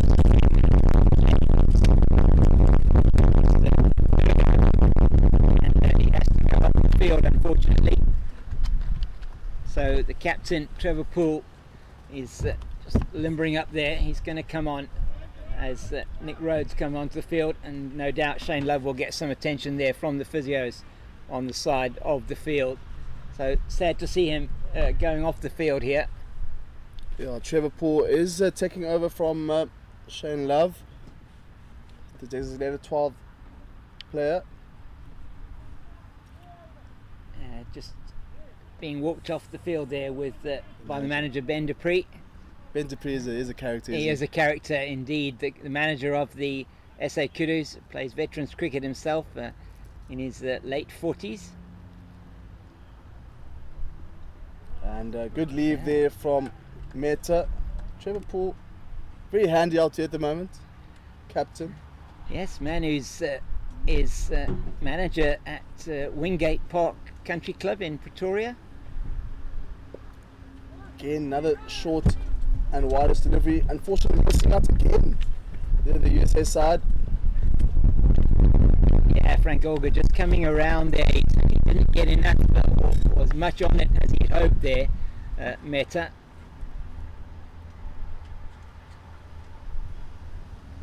Wide, too wide here from Trevor Poole. Perhaps maybe he's a bit cold out there. Didn't have time to warm up, James. No, he didn't really. He was just doing a few sort of loosening of exercise. That one just moving with the arm. It's a bit quite round arm. And there again, just neatly played down to third. Nick Rhodes does the fielding at the end of the combined Love and Poole over. The end of 18. It's 73 for the loss of 3. 11 off that over. Nathan, the most expensive of the innings so far. Yeah, Shane Love, unfortunately, suffering with that injury straight after him getting that leg injury. From there. Hopefully he will be fine. This is getting attention there from CMR. Got first aiders, got physios here. Yeah, got some ice. Yeah, absolutely fantastic. Roger Holt in the BCASA. Short and pulled, and Andrew Lamb just doing it. Great fielding again. The man that caught that first, wicket. Andy Lund. Yeah, it's 2 catches that he's taken so far today. Lund, it's been really good from him. Took that first one, which you say was an absolute blinder above his head, and then more regulation catch at his short third position off Love. Just flicked on the leg side, and unfortunately fielder standing at square leg. Thought maybe perhaps we missed out on that one. That one just dropping short of backward of square, and they run two runs. Yeah, good running between the wickets here, between Mehta and Suri, and as I say, the captain and really looking very good. Again, an opportunity, but just falling short. Fielder, fine leg. Yeah. More like a backward of square, deep backward of square. Yeah, he is more, as you say, more a deep backward square position. Poor gouge on the boundary there. Bowled well earlier on today. No wickets for him, but very economical. Just a big glance towards the leg side. There is fielder there at short mid wicket. Tissendorf starting with the short deliveries, not doing much harm to the USA side. That one just much more fuller. Guide down towards the backward point region. There's a fielder there, the captain, Trevor Poole, doing the work. Yeah, once again though, you just have to say, perhaps they're just erring a little bit on the short side from a bowling point of view, and you'd like to see them more on a length. That's better. But just lofted over on the vacant cover region just for a single. See hands on heads there from Tessendorf to end another Tessendorf over. 78 for 3 it is after 19, and so these two have already put on a partnership of 30 for this, the fourth wicket, and that partnership of just 5 overs and 3 balls. So they've increased the scoring rate quite significantly since they've been at the crease. It was 48 for 3 it was in the 13 overs and 3 balls. So you have seen a bit of an acceleration, which is what you would want in this innings. 45 overs per side, as there is a change of bowling. I think that's going to be Andy Lund now coming into the attack. So Trevor Poole just took over for 3 deliveries, and it is going to be Andy Lund holding his off breaks to Mehta.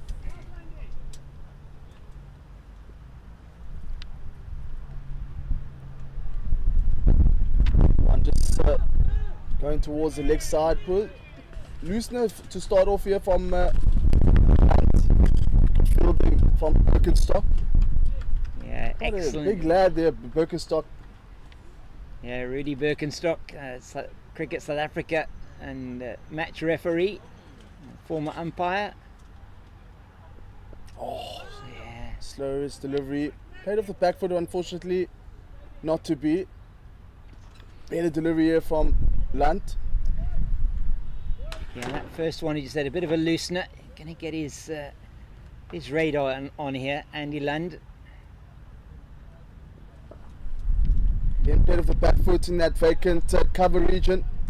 Just kind of going for a single though. Andy Lund hails from KwaZulu-Natal and living at the moment. He was explaining he's here with his wife Kim, and he was used to farm sugar up in KwaZulu-Natal. And yeah, good delivery from him there, and he's now retired and down in the Salt Rock area north of Durban, and really enjoying his time there.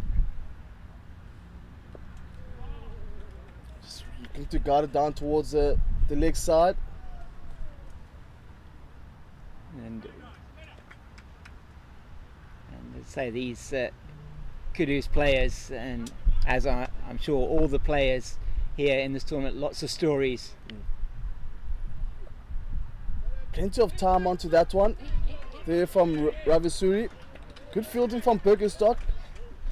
Yeah. Bit of cheers there from his teammates. And that's while- the end of another successful over there from first over here from Lunt. Yeah, and good cheer, a good stop from Rudy Birkenstock, and say he's not somebody I think that from a match referee point of view you certainly would not want to mess with him. It's, what a jovial character though, Rudy Birkenstock, fantastic servant of South African cricket as well, and playing now for the SA Kudus in this tournament as it's Tessendorf to continue. Oh, and that one literally taken almost out of the gloves of Shane Gouldy outside the off stump by Mehta.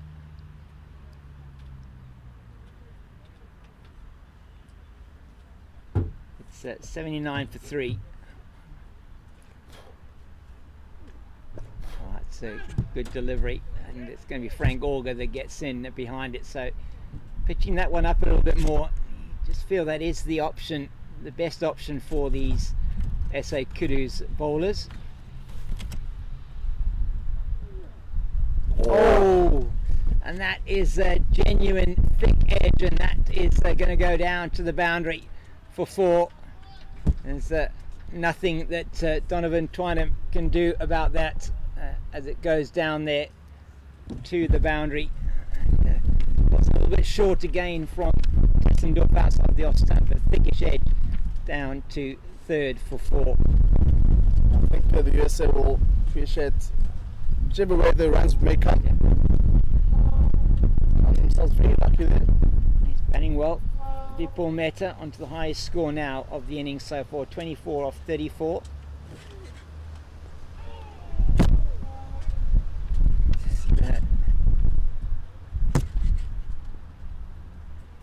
Yeah, a few oohs and ahs there from the Kudus as just one goes down the leg side. Maybe it was a touch of something onto the glove or the pad, but Goody can't take advantage of that.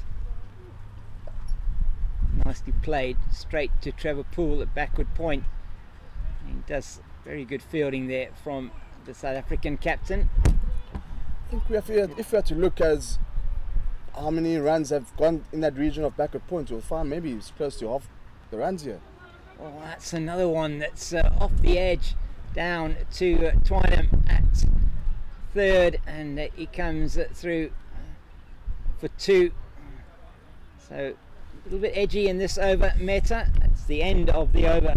It was 6 off it, the 4, and the last ball going there for 2. And Tessendorf now, after his 4 overs, 0 for 20. So it's been a little bit on the expensive side.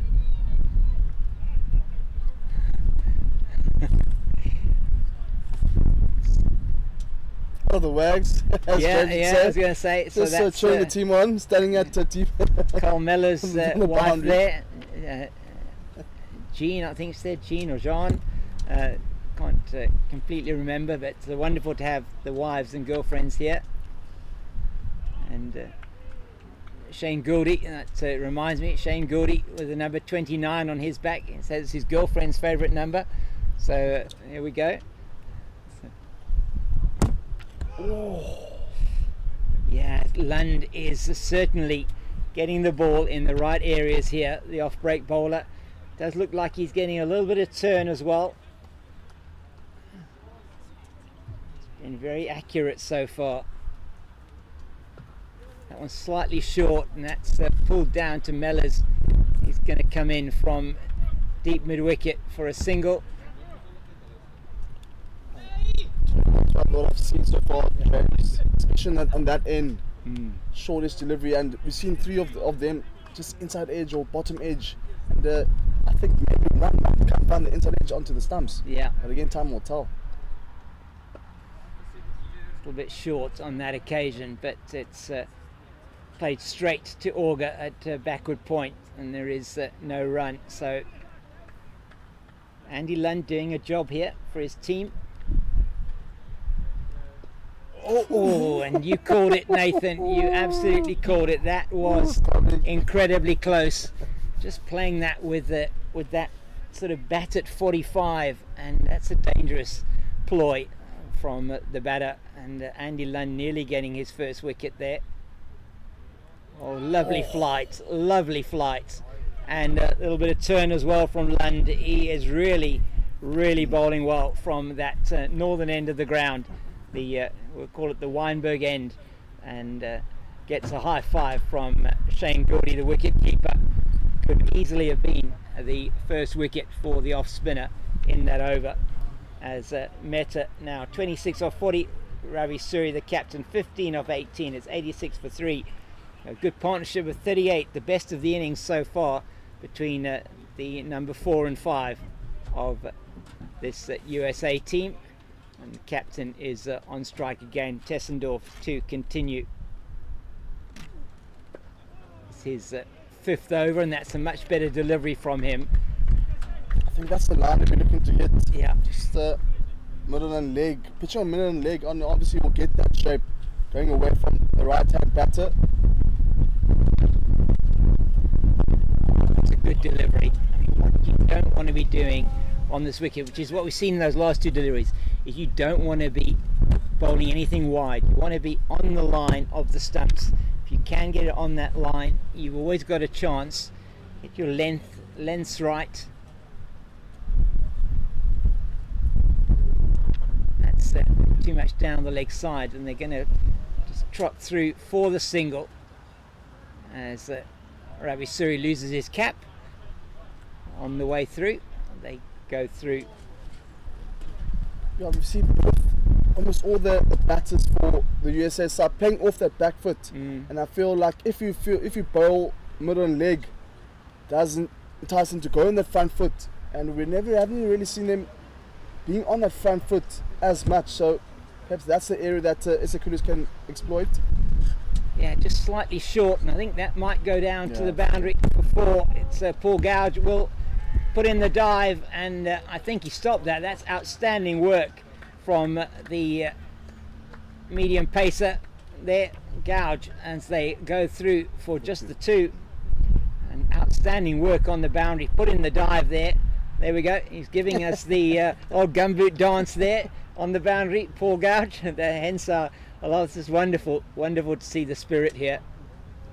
Oh, it's a good delivery from Tessendorf, and that's where you want to be bowling. You see a bit of a puff of dust there, I think, as the bat was laid down onto the pitch. So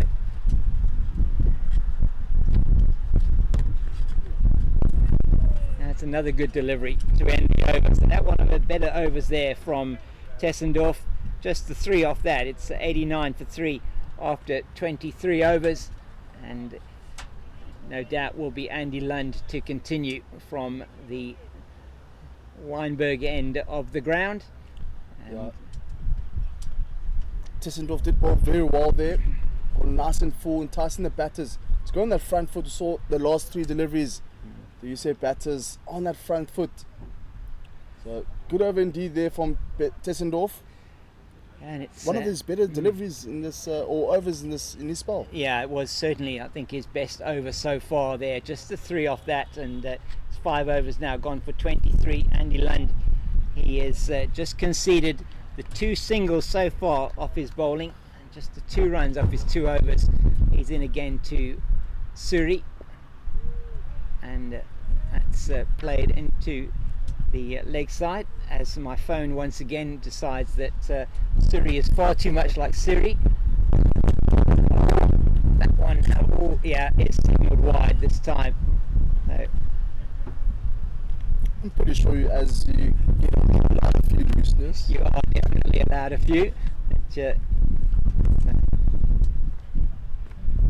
That's a lovely, really well played. It's straight onto the pads, and given the width down the leg side from Andy Lund, it's played down to backward square, and Trevor Poole will just retrieve that one from the boundary. It's the first boundary off the bowling of Lund.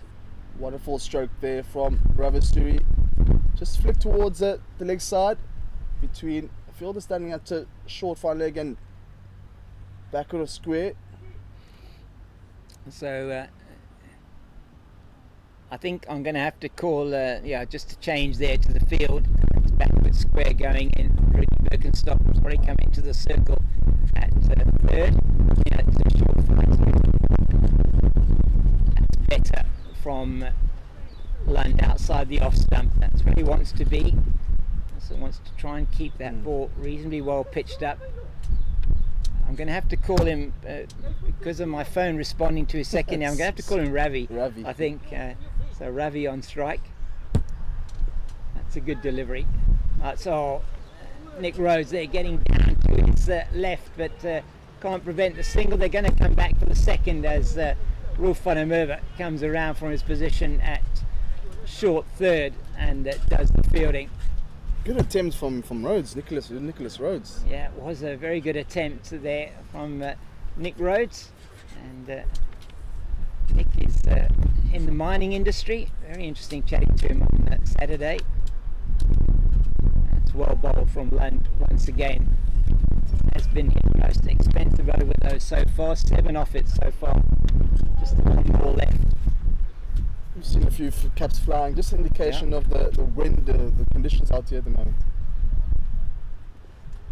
Yeah, I always say that the fielders, as Shane Gouldy chases that one down, the wicket keeper to square leg, 8 off that over from Andy Lund. It's 97 for the loss of 3. So certainly these two have increased the scoring rate. They are just 1 short now of a 50 partnership, and it's been excellent batting from them so far. So they've been in there for 10 overs and 3 deliveries, and have just been scoring at a run rate of just under 5 to the over. The captain Ravi is on strike once again. Tessendorf into his 6th over now. It's a better delivery. Birkenstock is showing that he's more of a Manchester United player than Leicester City.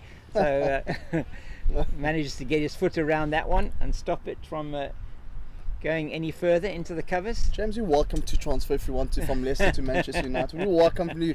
We will welcome you with open arms. Thank you very much, Nathan. That's down the leg side.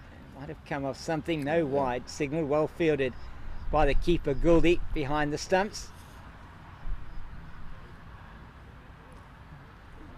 So into the 25th over. So 25 overs left after this. Oh, that's kept a bit low, that one outside the off stump, and it's just a single as it's down to Donovan Twynham at the 3rd region. So another single to the captain. I think that's the line we'll be looking to get. Yeah, sorry. A 50 runs partnership. Yeah, 50 partnership coming up. Oh, that's neatly played down the leg side. That might run away for 4. I'll wait and see if the ball's got enough on it. Leg ball. It's didn't make it all the way down to the boundary. There's going to be leg byes there, and that takes the total to 100 for the men from the USA, and the USA 100 coming up of 24.4 overs. So the second 50 coming up off exactly 11 overs. It's been a lot quicker for them. It's better from Tessendorf, just on the line of middle and off. That's the line we'll be looking to hit. We haven't seen much or many attempts from the batters playing on the front foot. Yeah, they need to bring them forward a bit more, you feel. It needs to be pitched up a little bit more. And that one just short of a length outside the off stump once again. Nicely guided down to Twynham at 3rd, and they come through for the single. So it's the end of the 25th over, and the 100 coming up in that over. It's 101 for the loss of 3 as Tessendorf finishes his 6th over. 0 for 25 for him. So this has been good here from Ravi Suri and from Vipul Mehta, putting on 53 now for this 4th wicket, as Ben Dupree comes to us here at the commentary area. And Ben, it's been really good from both teams here so far. Andy Lund continues, that's nicely pitched up, and Donovan Twynham will come across and do the fielding from his position at long on. Any news on Shane Love's injury? I'm going to check on him now. Yeah. Gave him some drugs and some ice. That's definitely going to help. Yeah, ice very important, and just that an anti-inflammatory there pulled up Shane Love in his 3rd over. Just had a chat to Jaco Castle. Okay. One of the over 40. Oh yeah, Jaco Castle from Durbanville Cricket Club. Correct, yeah. Still And plays Premier he League, does yeah. still play Premier League He's cricket for a them. legend, yeah. What an outstanding player he is for them and for the South African over 40s, who won that World Cup last year here in Cape Town. Oh, he's got him! He's got him! That's a huge breakthrough for Andy Lund, and here's the captain Ravi Suri, who has to make his way, and he is LBW to Andy Lund. He gets the wicket with his 4th ball of his 4th over, and it is the captain Ravi Suri gone for 24 of 33 deliveries. That's the major breakthrough here for SA Kudus side. This partnership reaching just over 50, and unfortunately the captain Ravi Suri has to depart. Just pitching outside line off stump. That's the line that we would have been seeking. Lunt has been bowling really well here for SA Kudus. And another wicket goes down now for the USA side. Yeah, so 102 now for the loss of 4. Partnership of 54, which was really good between Suri and Mehta. And now it will be a new batter coming out to the crease. We'll let you know who that is now as he comes out. Trying to see the number on his back, but it was a good partnership for the USA. 54, very much needed after they'd slipped to 48 for the loss of 3, and so now 102 for the loss of 4, as it is slide number 4 coming to the wicket. That's Rizwan Sheikh. It is indeed Rizwan Sheikh coming to the wicket. He is the vice captain of this team, number 4 on his back, and he'll be joining Vipul Mehta. So if he can bat anywhere as good as well as his namesake in the Pakistan team, it's 24 was Ravi Suri got of 33 deliveries. Vipul Mehta still there, he's got 30 off 47, and Lund, you have to say though, Nathan, he deserved that wicket. He's been bowling really well. 1 for 11 now in his 4th over. Yeah, obviously Lund taking over from Shane Love, who had to unfortunately depart due to leg injury. He's bowled him first ball. That is an excellent delivery from Andy Lund. He pitched it up and just coming forward to that one, Sheikh, and he is not able to get bat on ball, and it goes through and takes the stumps, and that's another wicket fall straight after the previous wicket. We had that with the first and second wickets, and now for the 4th and 5th wickets. Yeah, Miller's taking proceedings. Miller's 2 wickets and 2 balls, and now it's a turn of Andy Lund. 2 wickets and 2 deliveries. The USA side having to rebuild again, and now we see the introduction of Mark Wright, who comes in at number 7. Yeah, Mark Wright, number 5 on his back, and he is the wicket keeper for this USA team, and coming in, as you say, at number 7 with just the loss of those 2 wickets. So isn't it interesting how it's gone sort of bang bang once again? 1 wicket falls, another one as the new batter comes to the crease, and the South African Kudus here will be looking, no doubt, to try and get in amongst the lower middle order of this USA team as Mark Wright comes to join Vipul Mehta at the crease. So Andy Lund is on a hat-trick, second SA Kudus bowler to be on a hat-trick in this match after you said Cole Mellors earlier on in the piece. So it's 102 now for 5. I think it's fair to say now we see perhaps seeing the momentum starting to change, especially after that wicket of the captain Ravi Suri, was batting really well with Mehta. They got a 50 partnership straight afterwards. 2 quick wickets there from Lund. So perhaps seeing the momentum shift. Yeah. The fielding position has changed for the new batter. Yeah, there's a ring of fielders around Mark Wright for that hat-trick ball, and it's the end of a very successful over from Lund. Just the single off it, and the 2 wickets. He's now taken 2 for 11 after his 4 overs, and he certainly has put the spirits back into this SA Kudus team after that 54-run partnership for the 4th wicket by Mehta and the captain Ravi Suri. So it has been very good work in that over. Tessendorf continues now. He's into his, I think his 7th over. And that was another good delivery, and Mehta plays it down to Twynham at 3rd. He's around quite quickly, Donovan Twynham. I think that stroke was quite intentional there from Mehta. So many of the runs have gone down that region, just behind the wicketkeeper and backward of point. Yeah, it's been a favoured area, hasn't it, for them, Nathan? As you say, anything short has been on the offside, been played there. Oh, that's a much better delivery, and that he must be wondering how on earth he didn't get through Mark Wright's defences there, and Bowling just went over at the top of off stump as he delivered that one. I think, the O's and oohs and ahs from everybody out on the field and from us here in the commentary position as well. Slip being brought in, it's just guided down to the man at third. It's Twynham once again. Rudy Birkenstock did come in.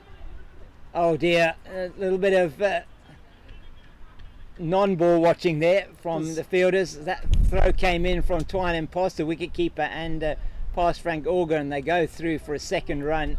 So Mark Wright then getting through for 2. That's the concentration. I'm playing table master for this, James. Yes, I think you're right. I think he was gazing up there at the clouds, perhaps. That's into the pads of Wright this time. Down to Gouge at backward square, and they go through for the single. So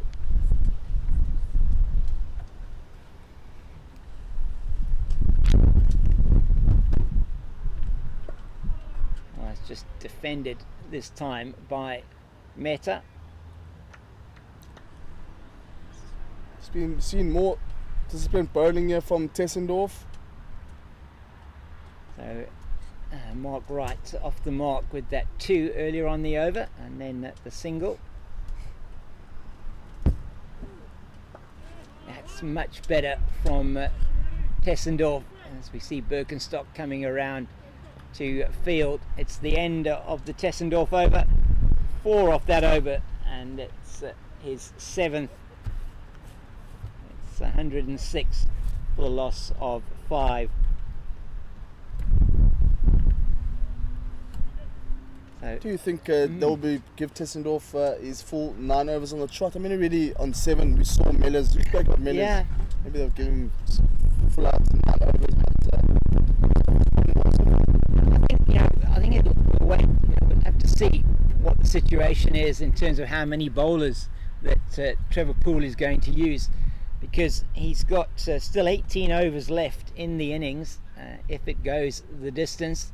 Andy Lund in now for his 5th over and tosses that one up, and that's driven out into the cover region. Nick Rhodes is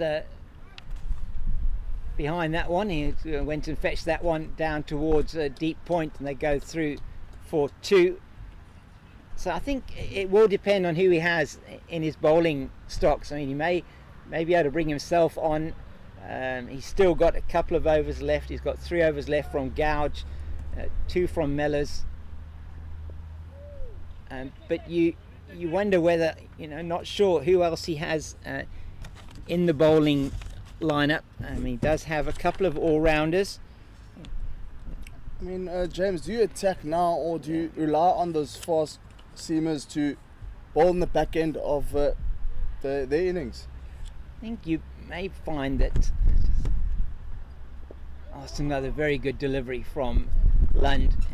Probably find that Lund, you would think maybe because of how effective he's been now into his 5th over, he as a spinner, maybe he will bowl through. You've still got Donovan Twynham, who's an all-rounder that can come in to bowl.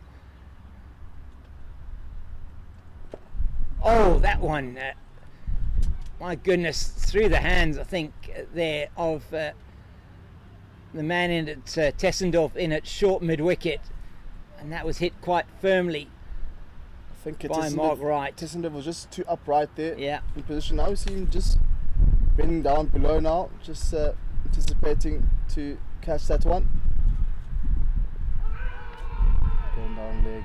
Oh, he's got him! My word, that is another wicket, and umpire Conrad Bass takes his time over that one, and it is another wicket for the Kudus and another wicket for Andy Lund, and it is that man Vipul Mehta. He has to make his way after an excellent innings from him. 31 of 50 deliveries of Vipul Mehta, and he has been the best batter so far for this USA team, and he has to make way now of of 50 deliveries. It's 109 for the loss of 6, so just the 7 runs in that partnership between Wright and Mehta. And Andy Lund, he's on fire for the SA Kudus today. James, I don't know about that one. That one perhaps going down leg side, but again, what do we know?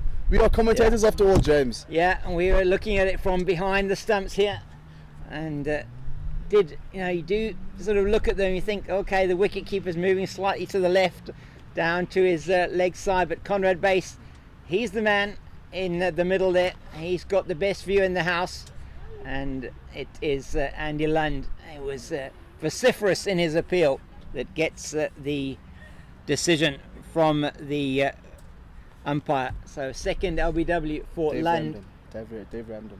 As Dave Ramden comes to the wicket. It's always a shot coming from the wicket keepers, and the native does tend to help the fielding outfit. Yeah. And unfortunately, the best batter so far had to depart for wonderful bowling from Andy Lund. Yeah, and now he'll be looking once again if he can get perhaps 2 in a row here.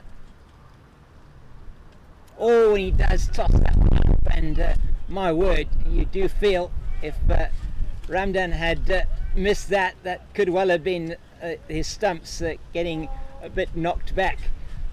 So it is the end of another successful Lund over, 3 off that and another wicket. So 109 for 6 now after 28, as Tessendorf will be bowling his, I think he'll be bowling his now eighth over of his spell.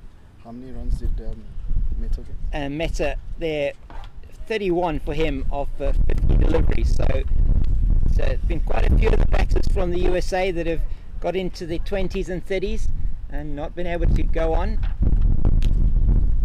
That's nice from Tessendorf, and Mark Wright is forward to that one, just into the offside. So the Kudus here, 4 wickets away, and they'll be hoping they can get through this USA lineup. As Tessendorf, the pink ball in his hand, is away from us now. That is short, and that's beautifully played by Mark Wright down to the deep mid-wicket boundary for 4. Umpire Ivan de Jong signalling to the scorers, and that's a welcome boundary for the USA.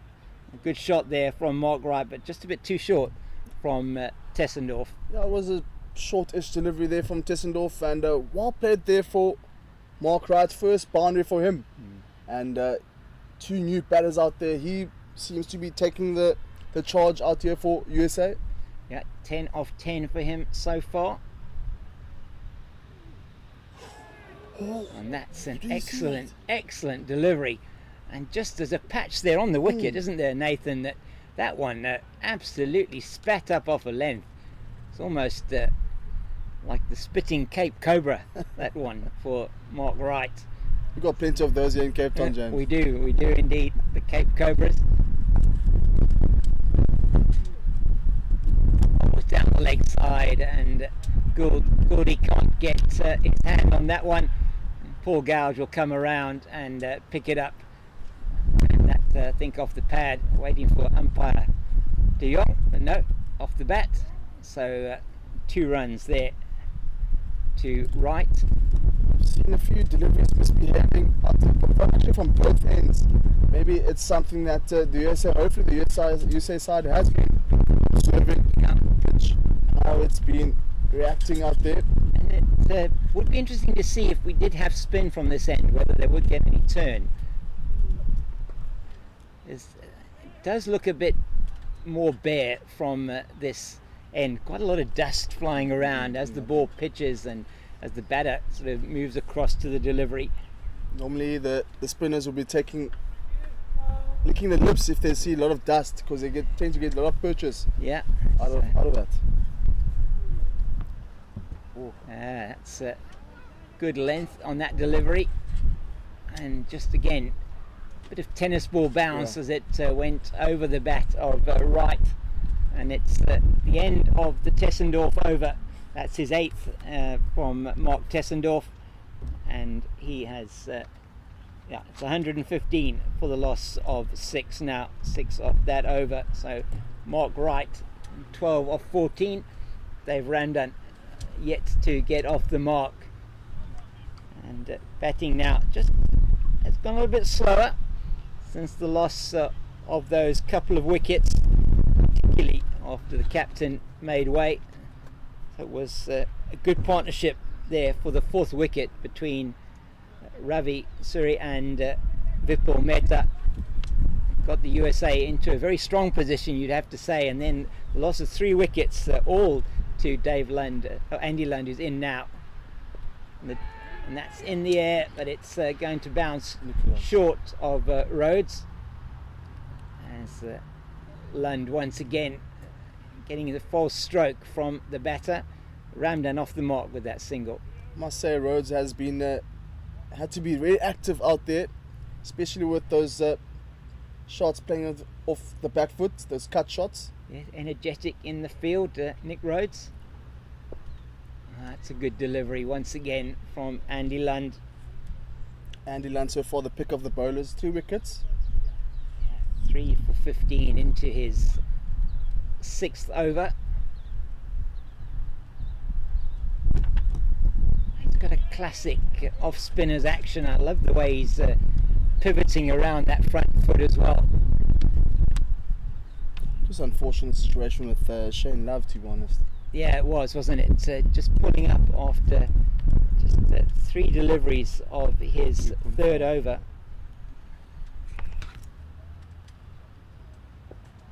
Another excellent delivery from Andy Lund. And we'll be hoping to get some good news from that camp, the Kudus camp, regarding the injury update to Shane Love. Oh, that's an excellent delivery as well. That one a little bit quicker through the air. Maybe it was a little bit too wide. Mark Wright trying to play that one. Well taken by Goody behind the stumps. Once again, good work from Andy Lund. He's quickly through that over. It's the end of 30 overs, and it's going to be a drinks break here at the Ardene Oval at the Claremont Cricket Club, and we're going to have a drink as well. And when we come back, it'll be Nathan will be taking the lead on the comms, and we'll be chatting to you soon.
And we are back from the drinks break. Scores currently 116 for 6 after 30 overs. Just a bit of a recap. Mellors, another pick of the bowlers, 2 wickets, and Lunt 3 wickets, and Shane Love unfortunately having to go off after 3.3 overs with that leg injury. Yet to get an update from him. Pick of the batters, Ravi Suri, the captain of the USA side, 24 runs, and Vipul Mehta, 31 runs. They had a wonderful partnership until Lunt spoilt the party, and now we'll continue with Tessendorf to bowl his 9th over. Yeah, last over for Mark Tessendorf here. Again, played off the back foot towards a deep extra cover. Call is 2, and they get 2 comfortable runs here. Big shout from the fielder. Oh, and there's one short run here. Umpire Ivan de Jong signalling 1 short. So in their attempt to get through for the 2, they only get the 1 in the end. So yeah, but there you felt there was perhaps a run out opportunity. Some good fielding in the deep by Mellors, but Tessendorf not behind the wickets. A big swap of the bat, just forward of square, just for a single though. Looks like he left his bat behind, James. Oh yeah, they did. It was a big swing, wasn't it? And they did go through for the run. Dave Ramdan just leaving his bat. Perhaps the bat is too heavy there. It's yeah, all good. A lot of smiles and laughter out there, enjoying their time out here. It's wonderful to see these veterans playing out there.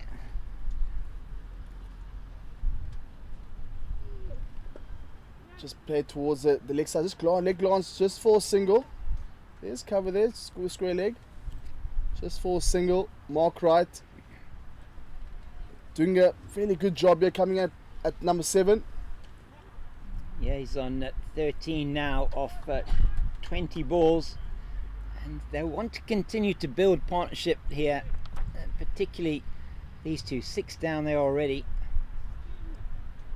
Oh, great delivery here from Tessendorf. Again, playing off the back foot, unfortunately missing out on that one. Yeah, Brandon. I've seen quite a few of those that have been missed outside the off stump. Just a bit of extra bounce on certain patches on this pitch, bowling from this end. Again, another one that he misses out on. Ramden. You're frustrated at the moment. Yeah, I'm sure he's looking at playing those off the back foot. You've got I hear the applause here from Nick Rhodes in front of us, the bowler, into his last delivery now of his spell. Mark Tessendorf, he's been excellent. 0 for 38. Oh, great fullest delivery from Tessendorf. And that concludes his 9 overs. Great bowling from Tessendorf. Yeah, so it's 9 overs, 0 for 38 for Mark Tessendorf, and that really has been a good spell, a good shift from him, bowling his 9 overs on the trot from the southern end of the ground. Constantia end, just looking at those bowling figures there, is Carl Mellors 7 overs, 1 maiden, 2 for 22, Gowd 6 overs, 0 for 19, Love just those 2.3 overs, 1 for 19, Tessendorf 9 overs, 0 for 38, Trevor Pools bowled that half an over just for 2 runs, taking over from Shane Love. Then Andy Lund, you have to say a pick of the bowlers, 6 overs so far, 3 for 15, and he's continuing from the northern end of the ground, the Weinberg end. Game played off the back foot, just dot delivery towards fielder who has been the most active person out there at the moment is Nicholas Rhodes. Slowest delivery, just for playing on the front foot again. Mark Wright. Andy Lund. Disciplined bowling here. One just nudged towards the leg side. There's a cover there. Backward of square. SA Kudus doing very well here to drive the runs. Apply pressure back onto the USA side.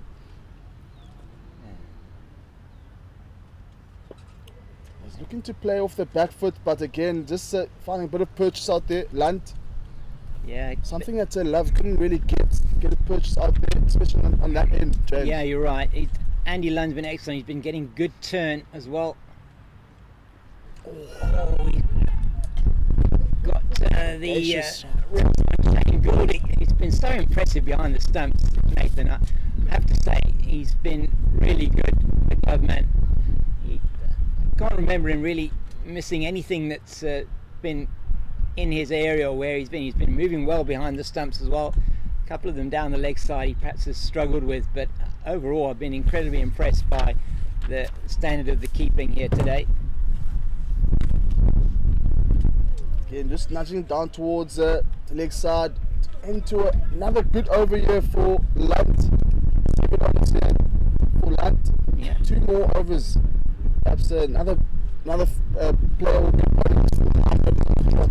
Yeah, it looks like it, and made over there from Andy Lund. So 7 overs, 1 maiden, 3 for 15 for him now, as Trevor Poole is going to replace Mark Tessendorf at the southern end of the ground, the Constantia end, and he'll be bowling to Dave Ramdan. So it'll be interesting to see now whether he is going to get any turn from this end.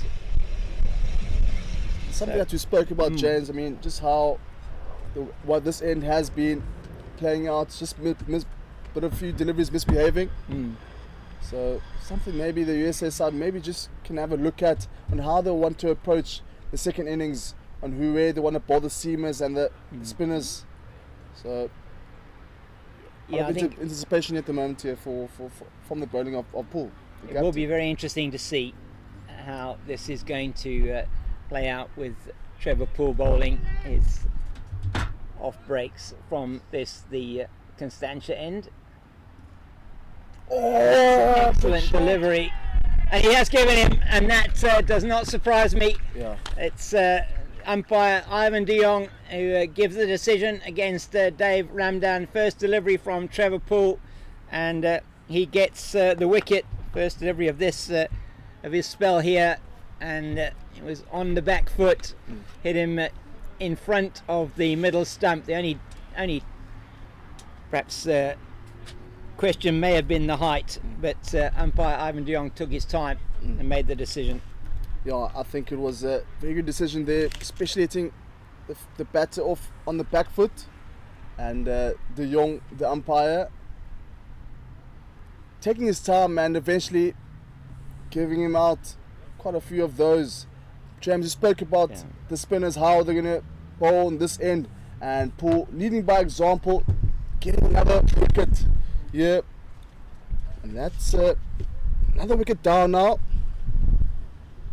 7 wickets down for the USA side, and I think this to wrap things up very quickly here.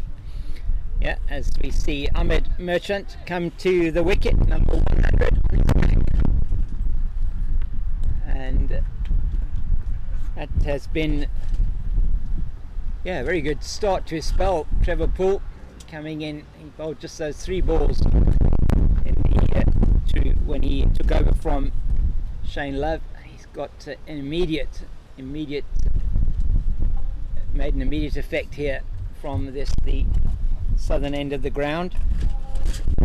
Yeah, maybe this is the one spinners we bowled from. Purchase there on the surface. Had my markings on that one.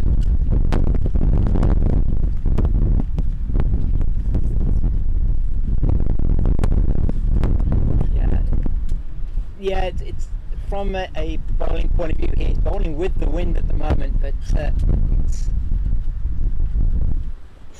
a good delivery. Sometimes it depends on the spinners. Sometimes would like to bowl into the wind, because what it does do is it helps them a lot with the drift and the dip, and so with the wind sometimes a little bit more difficult for a spinner. And Poole, he seems to be he is tossing it up a little bit there. He's getting nice purchase. He's getting some good bounce, As we see Tessendorf's just come into a slip position now. Oh, and that one goes straight through Shane Gouldy. As singing his praises earlier on, and it's been chased down to the boundary by Paul Gouge, and they go through for 2 byes. James, that was a very good delivery there from Paul. One just keeping just above the wickets.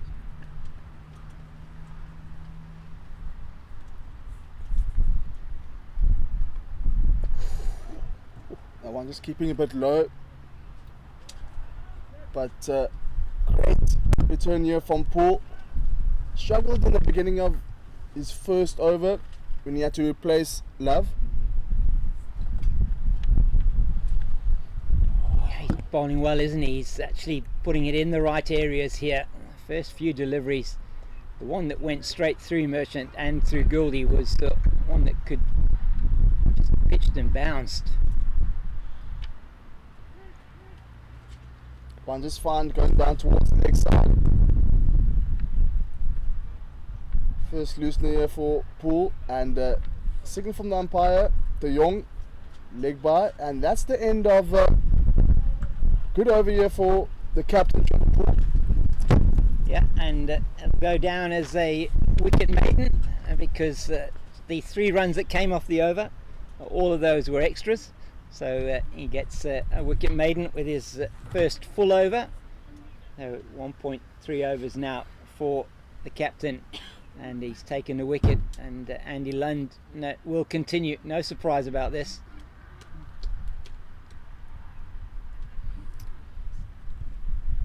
Into his 8th over now, 3 for 15. Nathan, he's been outstanding.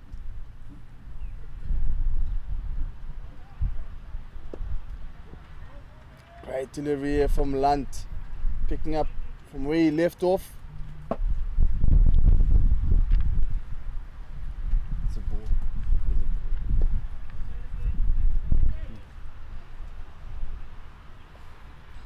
He's been excellent, Andy Lund. He's been pitching it in that area outside the off stumps, getting turned into the right-hander. Oh, Finding that gap. Short-ish delivery, and unfortunately not to be but you would say it was a misfield. yeah, it went quickly down to Trevor Poole, and he's not able to get down to actually field that one as it went past him. Made a very nice sound as it came off the bat there of Merchant, and he's got his first boundary. He's off the mark with the 4, with the mark right, 13 off 26. And they do need to build a partnership here, these 2. If the USA are going to get to what you would believe would be a competitive total.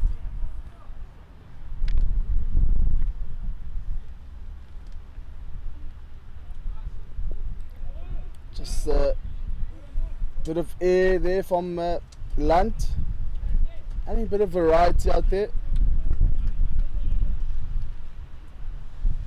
Yeah, still the 1 ball left in the over. He's done really well, has Andy Lund. Again played off the back foot in that vacant cover region. Rhodes again having to make the field.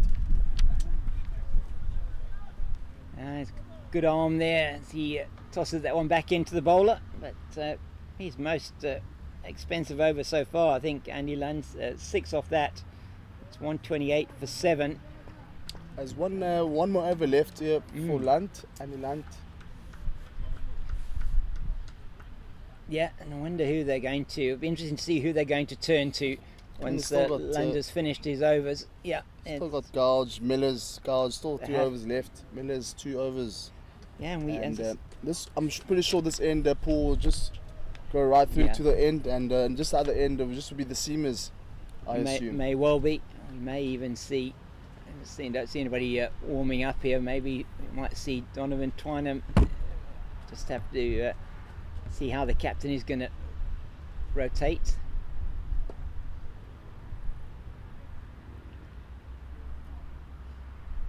Again, played off the back foot towards fielder Rhodes.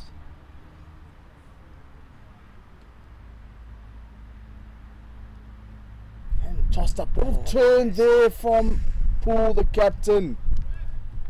Oh my word. Excellent delivery again from Trevor Poole. He is getting some purchase off the surface as well. And he's looking very dangerous. And got a wicket off his first ball of the previous over. That's nicely played by Mark Wright. Just a quicker delivery there from Paul, Trevor Poole. Showing a bit of prowess out at the moment. I actually wonder how many, on stats wise, how many runs have gone in that region of backward point. It'd be really fascinating. Yeah, we don't have a wagon wheel, but I would think. It's over 50%. Yeah, I would think it would probably be very close to that, definitely. Just outside the line of off stump. And you probably think that there is a wicket coming here. You get a sense there is something happening. Something's bound to happen. Oh, great delivery there from Paul. Tossing the batter to go on the front foot. Something that we've been begging for from the SA Kudus side. Just ball more fuller. Just allow the outside off stump. And they never know, anything can come.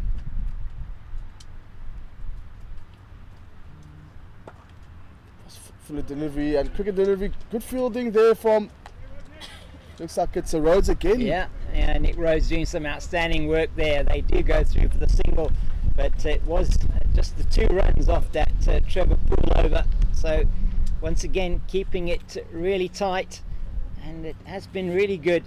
The last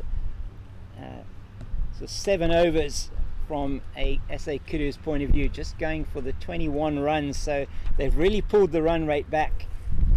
35 overs gone, and they're batting at they're batting about 3.7 to the over, and Andy Lund will be bowling his last over. 8 overs, 3 for 21. I mean, that's what happens when you lose wickets. The run rate tends to go down. And again, as I mentioned, the momentum change. Another excellent delivery, and the spinners here are getting turn and bounce on this wicket. Might not be quick turn, but certainly put it in the right areas. There is something on offer there. Land just tossing that one up again. See, they are changing the lines here. The bowlers of SA Kudus, bowling much more fuller.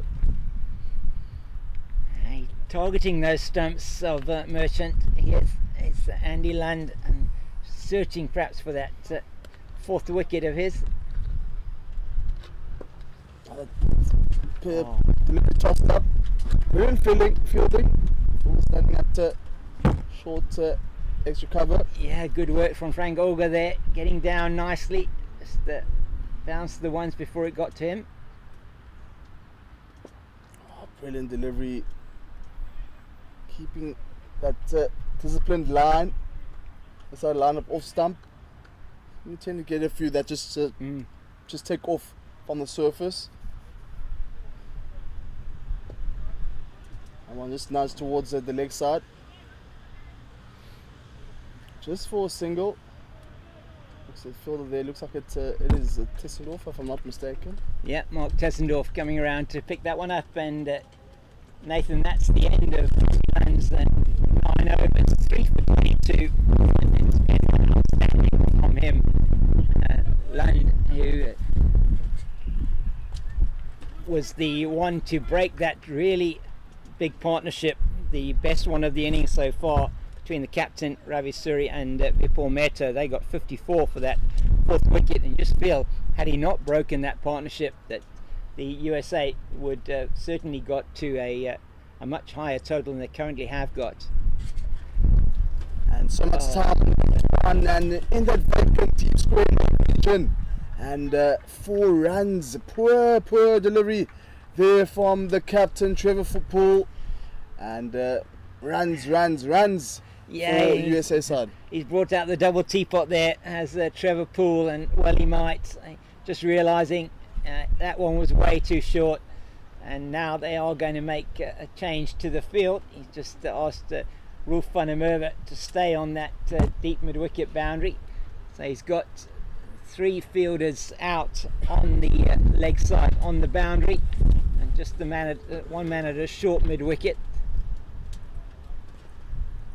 Just another nudge towards the leg side, just for a single though.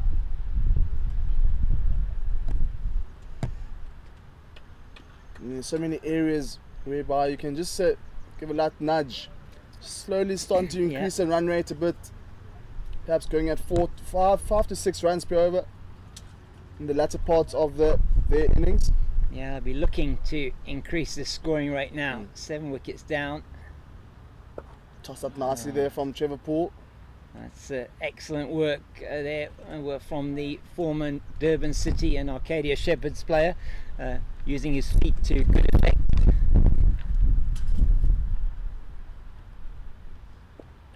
Great delivery from Poole. See a bit of dust coming off the surface again.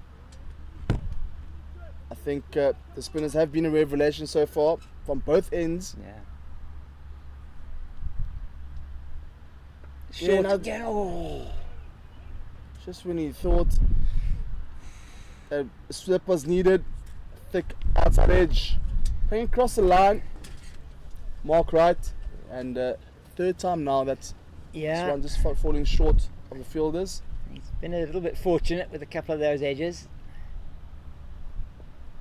That's neatly played this time down to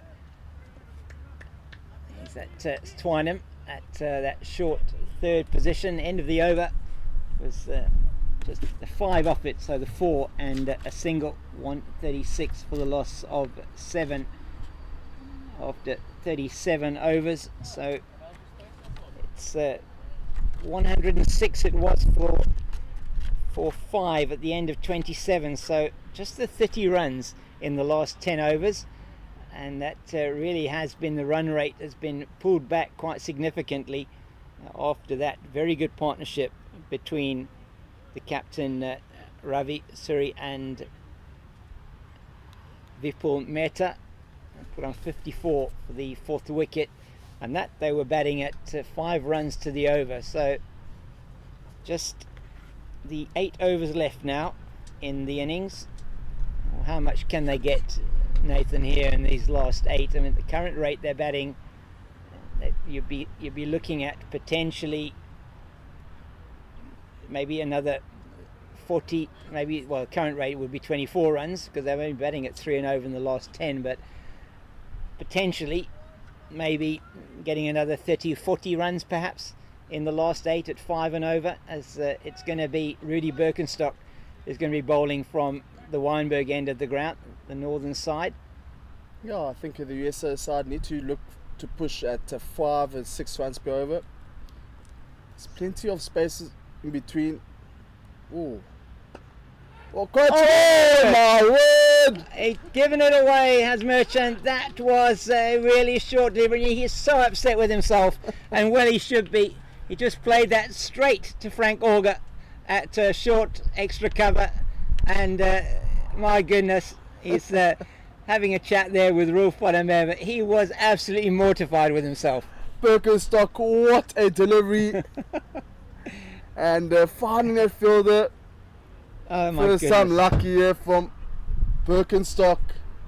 One for the ages, James. Yeah, that one certainly was not a wicket that you would expect to get, a delivery, sorry, you would expect to get a wicket on, as we look at the USA scorecard now, as they go to 136 for the loss of 8, as Merchant there is out, caught by Auger, and is 13 that he scored off 23 deliveries.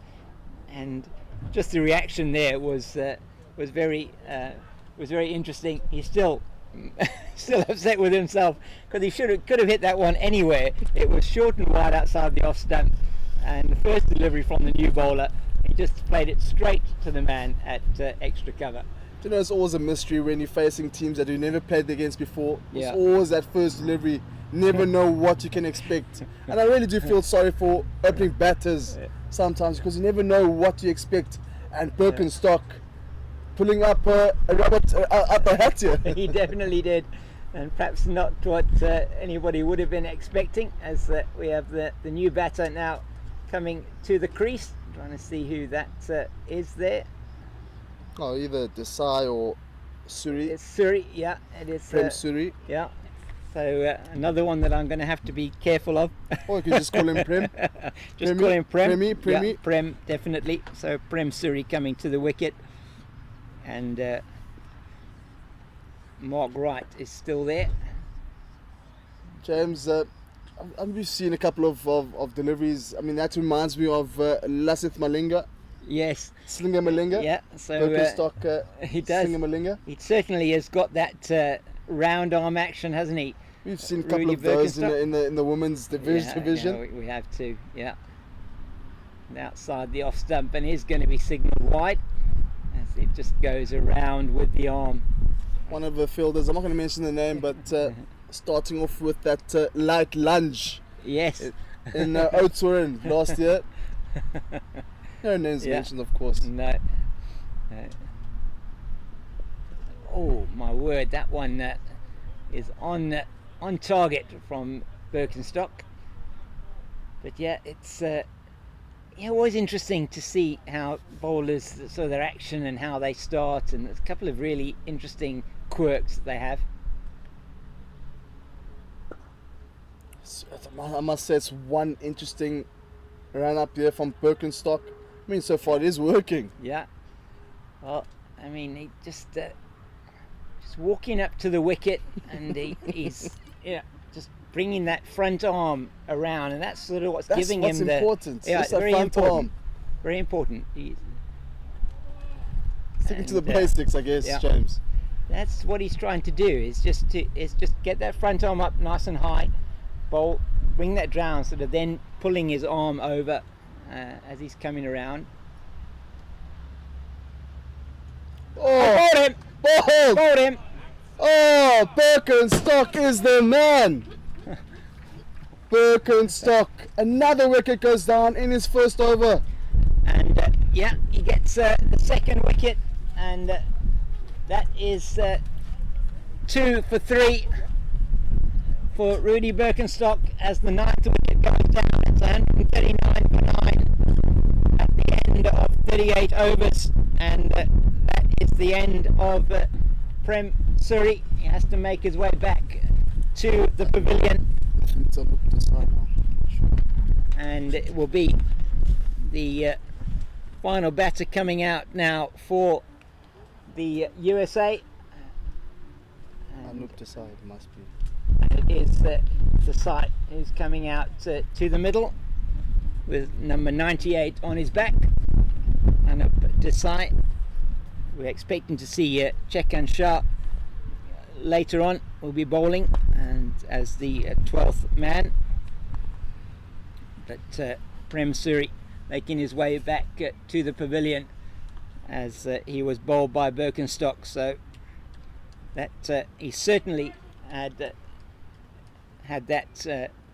with that action in terms of bringing that arm over, just getting his line right, and Suri just missing that one, a straight one, as Trevor Poole now will be looking to finish off this innings. Mark Wright, you'll have something else to say about that, I'm sure. Definitely indeed. Birkenstock 1 over 2 wickets. Mr. Captain Poole to continue. All now is required for SA Kudus. Just get this wicket and bowl the USA side very cheaply. One just nudge towards the leg side, just for a single though. And it will bring in the new batter out there, Anup Desai, the number 11 batter for this USA side. So now Trevor Poole, he'll be looking, I'm sure, to try and get this last wicket now.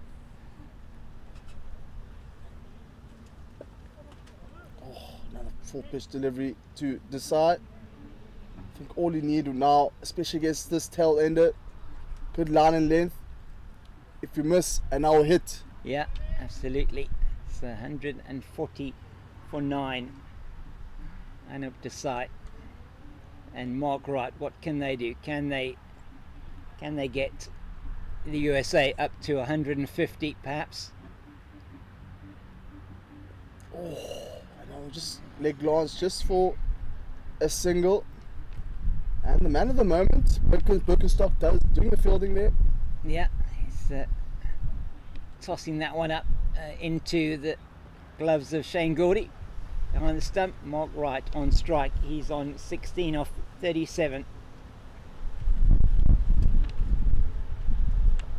A quicker delivery there from Poole. Just for a single. Must have been really impressed by Goldie, the wicketkeeper. Yeah.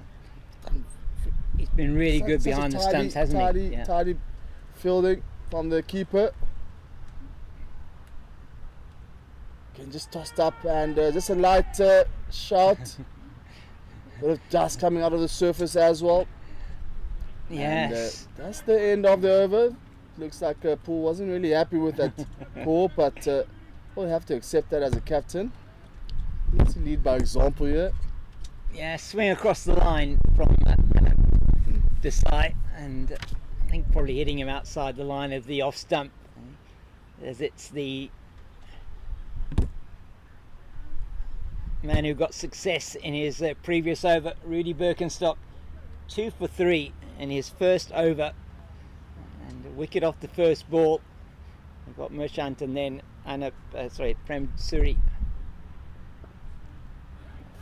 and that just played down to Tessendorf at backward point. There is no run there. And that's tossed back to the bowler, and but we're supposed to go via Frank Auger at I think extra cover. Just went over his head there. It did, I think, yeah. So I must say, I've been really impressed by the fielding. I mean, hitting 60 James. yeah, it's been really good. Plenty of time on that one, and played off the back foot again, and just no runs there. Birkenstock continues, second over here. Really in the first over, 2 wickets for the big fella, the big man, Birkenstock. His accuracy has been so good, and that's what's got him those, or certainly got him the second wicket. The first wicket, bit of a surprise, I think, for everybody, batter, bowler, and catcher included. We need to watch. I think we need to watch our heads at James. Third one, fourth one now that comes towards us. Yeah. Must remember there is another game played behind us. We're here at the Ardene Oval, and there's another field right directly next to us, the Burt Oval. That's picked up beautifully by Mark Wright, and played down to the deep mid-wicket boundary for 4. That's a gorgeous shot, and just perhaps a little bit short that time from Birkenstock, and he's played very well by Wright down to the deep mid-wicket boundary, and that takes them even closer to that 150, 146 for 9. I think at the moment, this I would like to give Mark, or would be ideal to give Mark most of the strike. That's out there, doing really well as well. Yeah. Getting runs at crucial points. 21 of 43, and he's not going to be able to rotate the strike at the end of that over. Just the full effort from Birkenstock, 146 for the loss of 9. So in his 2 overs, and it is going to be Trevor Poole to continue.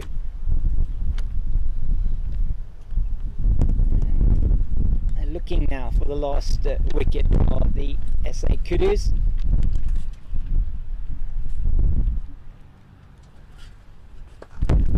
swap of very the good shot. bat, and unfortunately beats the fielder standing at mid-off. And shot there from the side of the tail. Yeah, it's very good. Proving to be very handy out there. From Desai. It's the 150 up now for the men from the USA, and that 150 coming up off 40 overs and one ball. So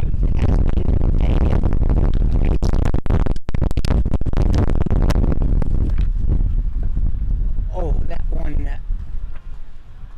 just in the air for a while. So the last 50 coming up off 15, 3 overs. Great fielding. And again, Rhodes. Rhodes is my fielder of the day so far. Yeah, and cometh it's the name, I think. It's the John name, T. Rhodes. definitely. John T. Rhodes. I feel there's something coming here, James, especially when Desai ping off the back foot. Yeah. And the pitch just misbehaving on that end. Anything can happen here. So much dust coming out of the surface. Yeah. The sun has to be very careful here. Oh. My word, that one was given so much air. It almost, I think that one had perhaps a little bit of snow on it when it came down, a bit of ice on it, and but above the batter's eye line. Ice in summer, James. Yeah, it makes it difficult. Yeah. Ice in summer. Definitely need that ice in summer. Again, just going down towards a short third, and that's the end to another good over here from Poole. Yeah, just the one boundary, just that boundary in the over. Has been economical. Just 5 overs and 3 balls, 1 for 16. So again, it's about in and around the 3 runs per over that the USA are batting at the moment. 4 overs to go in the innings, and they're on 150 for 9. So 4 overs to go. Let's see, maybe another 20, 30 runs if they can get them. And Birkenstock continues now, bowling in his 3rd over. Had a very good first over there from Birkenstock. Yeah, he felt Merchant was just getting his eye in, and Birkenstock got that wicket, and Mark Wright takes a single down to Paul Gouge. They're not going to take 2 to Gouge. He's got a good arm on him, as the man from KwaZulu-Natal.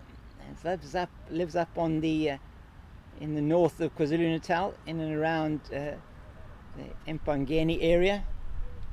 And really wonderful man to have a chat with, very hospitable. Oh my word, that was so close there, both from so close to bowling him outside the off stump. Desai is having a massive swing at that one. You would expect normally if you swing, you hit the wickets. And a swap of the bat. Oh, that's good fielding. Trevor Poole there almost got knocked over with that one. That came to him at a real rate of knots.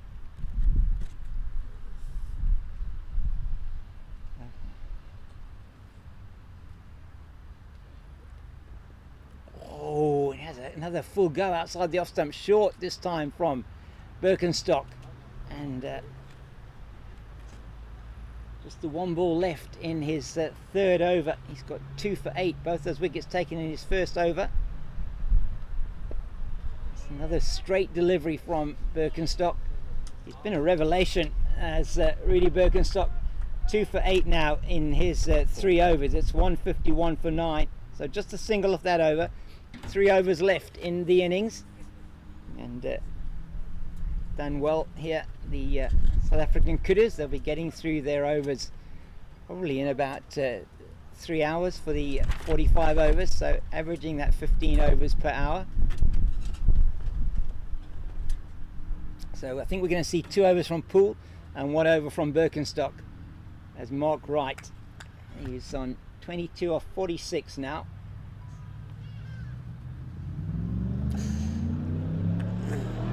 Oh. Twana there fielding at backward, or short third should I say, and doesn't prevent the single. Again, just guided down towards third, just for a single.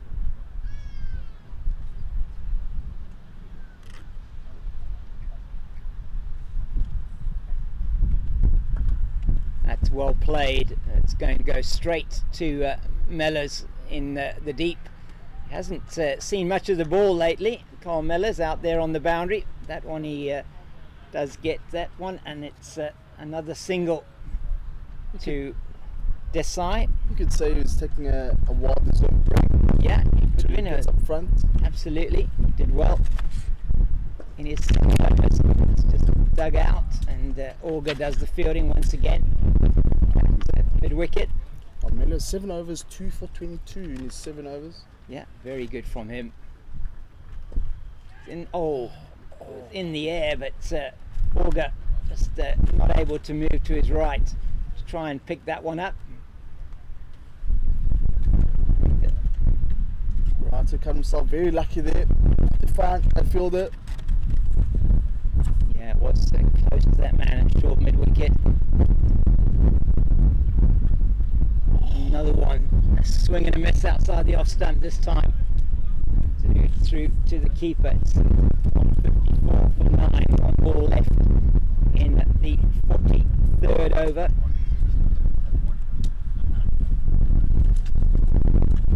Changing now, comes around the wicket. So we see this often with the spin bowlers, around the wicket pull. And that's played straight back to him. And it's the foot down to stop that one. 3 off the over, 154 for the loss of 9 after 43. And so the moment going to end probably somewhere around the 160, 165 mark.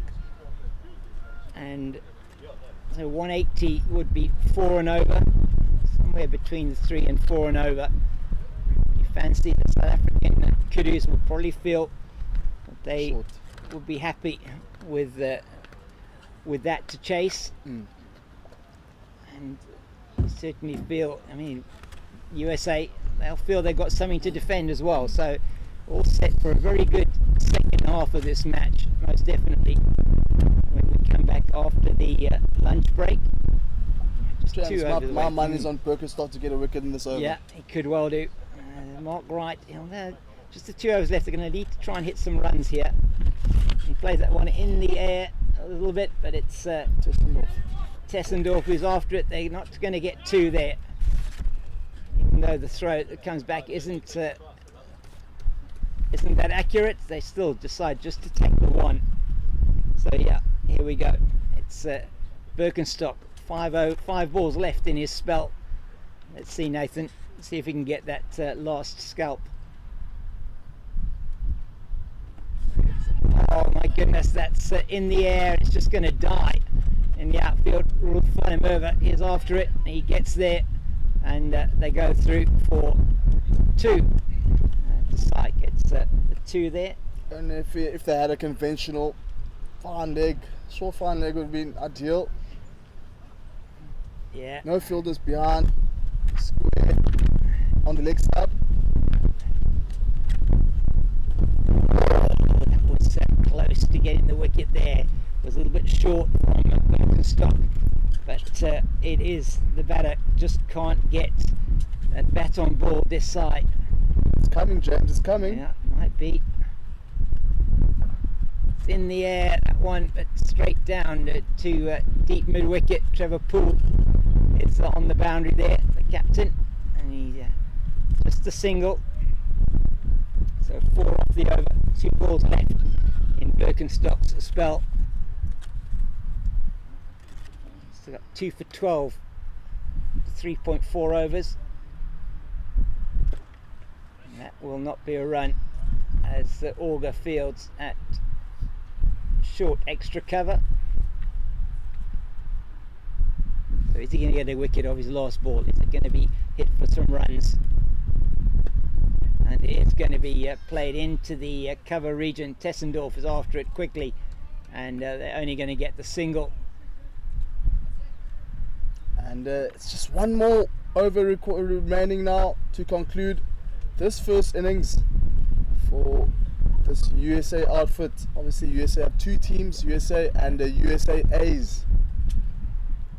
And on the field above us, and if you are watching and potentially keeping an eye on that, Zimbabwe are playing against the SA Impalas on the Burt Oval, and we here at the Ardene Oval into the last over now of this innings for the USA. And SA Kudus bowler and captain Trevor Poole is going to be coming in for his last over. You might be wondering why it's saying 6.3 overs, as that one is played into the deep, and Mellors does the fielding. They go through for 2 though. Oh, and another short run, so just go through for 1 in the end, and it is still going to be Mark Wright on strike though. Wright is getting close to the highest score of the innings here, 27 for him off 53. Top score so far for the USA has been Vipul Mehta with 31. That's played to the right of Frank Auger, and then in the deep it's going to be Andy Lund that comes in and fields and tosses it back to the captain. So 2 off the first 2 deliveries. It's Desai on strike. So I'll be probably looking to big swipe of the bat here. Around the wicket, and just a single. Nick Rhodes just held on to the ball there, and it's going to be Poole once again.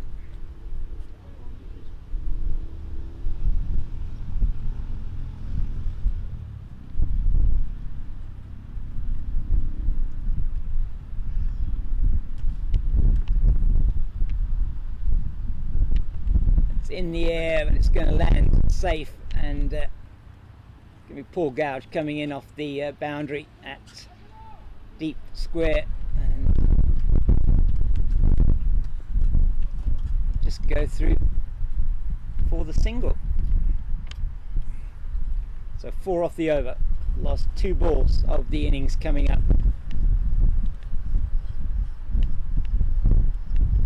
Oh! I did say that he would look into big swab of the bat. Yeah. Did decide. Yeah, maybe it was the southeaster just blew that one slightly past the stumps, but that was very close to the stumps of the Desai. It's the last ball of the innings coming up. It's 163 for 9. And he does have a big swing. It's going to go straight down to Andy Lund at deep mid wicket. And they're going to take 2 here as it's tossed in. So USA finish with 165 for the loss of 9 after their 45 overs. And contributions there in the end. Mark Wright ending on 29 not out of 55 deliveries. And just looking at that scorecard, well, Anup Desai ends on 12 off 22. And overall, you'd have to say good performance in the field from the SA Kudus, restricting the USA to 165 for 9. But I think the USA as well, Nathan, will be happy with that 165 after they were reduced to 109 for 6. Definitely. But again, we need to look at the bowling and the batting side. Mellors 2 for 22 in his 7 overs, and Love unfortunately having to depart, just bowling 3.3 overs with that 1 solo wicket. And Lund, the pick of the bowlers, 3 for 22. Pick of the batters there, Vipul Mehta together with Ravi Suri, the captain, getting that crucial partnership of just over 50 runs. And unfortunately, Captain Suri had to depart for a well played 24 runs. And that's the end of the 45 overs there for USA. 165 for 9. And we're back after the short break.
Welcome back to Claremont Cricket Club here at the Ardene Oval, where the umpires Ivan de Jong and Conrad Bass have made their way out into the middle, and they are shortly going to be joined by the USA team, who will be looking to defend their total of 165 for 9 against the SA Kudus. And the SA Kudus will be opening batters will also be coming out onto the field shortly, as the umpires just make last arrangements there with the ground staff here at the Oval. I'm James King, and with me Nathan Gogela. Nathan, was pretty middling sort of score from the USA, 165 for 9. Average score we hear on this ground in the first innings is somewhere around 195. So you'd feel that the Kudus will feel they're in with a shout. It's sort of one of those totals that is sort of both sides will feel they've got they're in with a chance of winning the game. Good day, James. Definitely, indeed. As you indicated, the past score here 195. USA scoring 165. We would say that they scored below par. So anything can happen in this second innings. The men in yellow are the Kudus. Just a bit of recap from this first innings. The Kudus win the toss and decided to bowl first, and managed to get 9 wickets from it. Just pick up the bowlers there as Lund. Just unfortunately, Shane Love had to depart, and Lund had coming in. Andy Lund, 3 for 22 in his 9 overs. And pick up the batters for the USA side is Vipul Mehta. Had a very good partnership with the captain Ravi Suri. Mehta scoring 31 runs. Now we see two sides out here. I mean, black and white is the USA side, and the men in yellow, as I said to James early on, they look like it's the Australian team. Now they're into bat, so anything can happen. It only depends, especially in that first power play, James. Yeah, the first power play is, I think, going to be quite important, and we did see with the USA didn't really get off to the quickest of starts. Kept wickets in hand, lost their first wicket at the score on 32 after 10 overs and 4 balls. So you'd feel that with only the 3 fielders allowed outside the ring, that the opening batters for the SA Kudus, who it's going to be Nick Rhodes and Carl Mellors, they will want to make the most of the opening power play, and it's going to be interesting to see exactly how the USA bowlers approach this. Spin certainly seemed to be the best option, and was Mellors, who is the quick bowler for the SA Kudus, who did pick up a couple of early wickets, but certainly Andy Lund and Trevor Poole also picking up wickets, the spinners, and they seem to really keep the scoring rate down from a spin point of view. There is some purchase on the surface from both ends, but it might be a bit more difficult for the Kudus if they're faced with a whole lot of spin. Again, we don't really know. We're not sure how this USA outfit will be like if they're bowling it.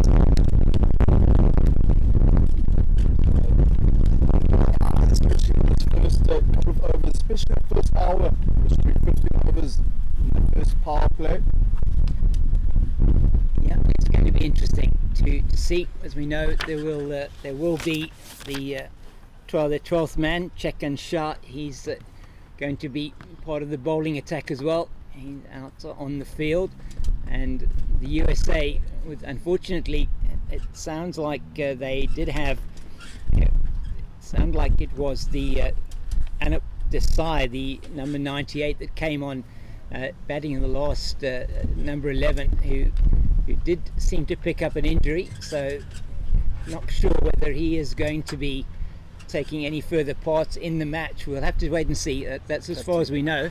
May not. We're just going to have to keep an eye on that, as it's going to be the captain himself who's going to be opening the bowling from the southern end of the ground, the Constantia end, and he's going to be bowling to Carl Mellors. So Ravi Suri, the captain of the USA, going to be opening the bowling, and he's got 2 slips. got a wide third. He's got a point, deep cover on the boundary, mid off, a mid on, a mid wicket, and a man at square leg. So just 2 fielders outside the ring. He's away from us now. And Mellors is just gently forward and defending into the offside. So interesting field. No fine leg at the moment, Nathan. So you can't stray down the leg side. That's a good delivery on the line of middle and off stump. I think it'd be very important not having a fine leg. Needs to keep it on the offside. Anything down the leg side could potentially be a boundary. Not having that fine leg option. That's very nicely played into the cover region, and they're underway are the SA Kudus, as that's played down to the man on the deep cover boundary. We'll try and pick up some of the names for you. And Mellors off the mark after just 3 deliveries. So Kudus need to bat at just over 3.5 to the over to get through and to win this first game. And Nick Rhodes, it is, just getting himself into his stance now. Oh, that's a nice quick single there. First up from Mellors and Rhodes. That's a good work, because that's played out to Rizwan Sheikh in the covers. There seems to be a little movement there.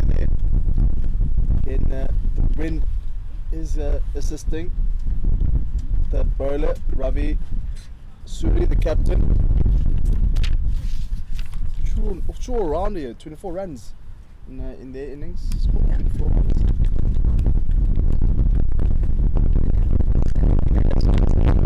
The covers, and there's no rain on this occasion. Without loss. So far so good. There is so much space between mid-off and point. And that is into the leg side. It's flicked away. That's going to be the first boundary of the innings for the SA Kudus. Onto the legs from the captain Ravi Suri, and Carl Mellors is not missing out on that one. And it's 6 without loss after the end of the first over. Oh, this flipped off the legs there, and the ball flying towards the boundary. Must say the outfield is pretty quick. James has dried up a bit. Now we saw that ball flying towards the boundary. First boundary here in this afternoon for the Kudus side, or let me say the Australian side. They do certainly they like the Australians with that yellow kit, and very nicely designed kit, I must say that it is, with the head of the kudu and the distinctive curved antlers that the or horns that the kudu does have, and really is good to see as the new bowler from the northern end of the ground. I'm just trying to see who that is. If I had Khalil, number 60, who's going to be opening the bowling from the northern end, we'll call it the Weinberg end of the ground, and he'll be bowling past umpire Conrad Base. And it's Rhodes to kick off proceedings. It's down the leg side and missed by Mark Wright, the wicket keeper. I think they're going to come back for 2, and that may well be wides, as it's picked up here by the opening batter Shade, and it is in fact wide. So 3 runs to the score, and that's now 9 without loss. So just losing his shape on that first delivery was Khalil. As we record a loosener. Yeah, we'll definitely allow them one of those. We saw Birkenstock with the loosener getting a wicket. He off did a indeed. loosener. We chatted to him a bit at the lunch break, and he said he certainly, he wasn't expecting to get a wicket off that delivery. Rhodes just across that one line outside the off stump. So Nick Rhodes has played first class cricket for Transvaal, as it was in those days when he did play cricket. So these days we call that the Central Gauteng Lions, or DP World Lions. He was the captain of Transvaal B in 93-94. That's outside the off stump, just pads it away. And, looks like we're playing 4-day cricket here. yes, it certainly does. So his record in first class cricket, we'll go through that now after this delivery from Khalil.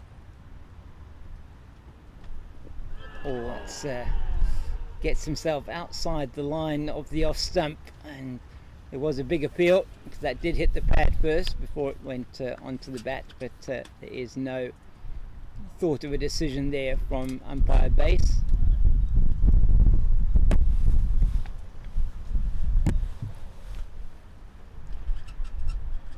Wow, that one significant amount of swing in the air from Khalil into Nick Rhodes. He's played 12 first class games, 19 innings, 634 runs with a high score of 141. First class average of 42.26 was Nick Rhodes. That's down the leg side, and that will be played down to the boundary at fine leg for 4, and just a little bit too much swing on that occasion from Khalil down the leg side, and it's nicely played away down to the boundary for 4, and they got off to a bit of a flyer here. Have the SA Kudus 13 without loss, and just the 1 ball left in the second over. Definitely not where Khalil would like to bowl, just considering the field placement. No fielder behind of square, and good placement there by Nick Rhodes, and Nick Rhodes just looking at scout that area again.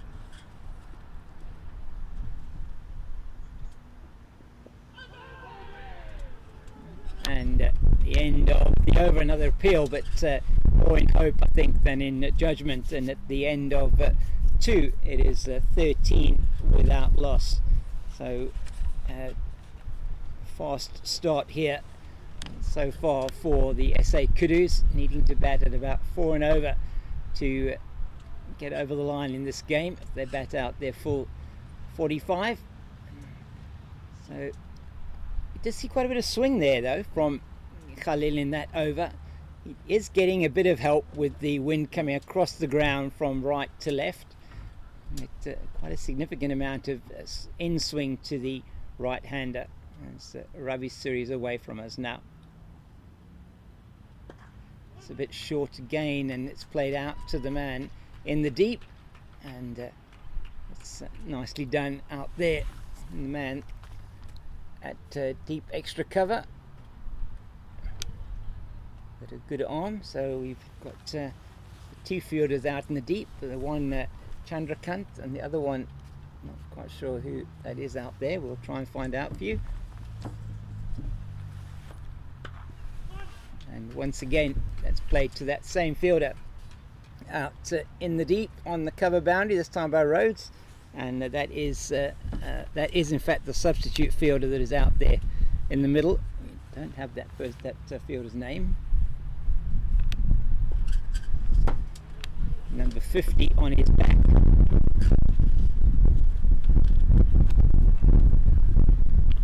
So far, good lines here from both the fielders, both ends, keeping very tight. Oh, that one, no, just played with soft hands by Carl Mellors, and drops down just in front of, I think it's Rashid, that is, Shahid at first slip. So 2 slips in place for Suri. Mellors is forward nicely there. He's moving his feet nicely early on.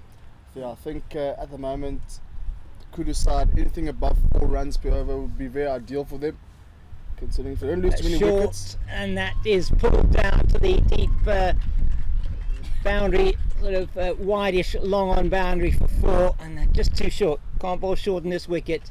just sits up beautifully, and what was a good over up until that point then has gone now for 6, and it's 19 without loss after 3. I did say, James, anything above 4 runs per over would be ideal. Afterwards, pull the shot, pull stroke, and 4 runs. Welcome boundary. Not a way that the captain would like to finish that over. His second over was going very well until that last delivery. I think it's going to be very important for them not to leak too many runs. They need to be very disciplined with the bowling, considering how many runs they have to use or have to play with. Yeah, they don't have a large total on the board. I mean, 4 runs and over at the moment. What we are seeing is that there's been 1 boundary per over, as we just do see here to our left hand side. Anup Desai is the number 11 batter, who's just trying to get himself warmed up. I think he did suffer a leg injury. Rhodes is just nicely forward. I saw a few of the players for USA just after the break, doing an innings break, having a quick massage. Must be nice having a massage, masseuse. Some domestic teams don't even have that, James. Yeah, it's good that they've got the physios on hand to assist there. 2 6 games benches. in 8 days. Yeah, no, 6 games in 8 days. It's a lot for the bones and muscles of the over-60s. And I can speak with some confidence about that. We need to be very careful what we say. Well, that's well bowled into the block hole, but Rhodes plays it equally well. Good fielding at short mid-wicket. That's exactly what the USA side would want. All those tight lines, and anything wide or short simply will be punished. Nicely played by Rhodes, back past the bowler. There's no thought of a single. That's a good over so far from Khalil.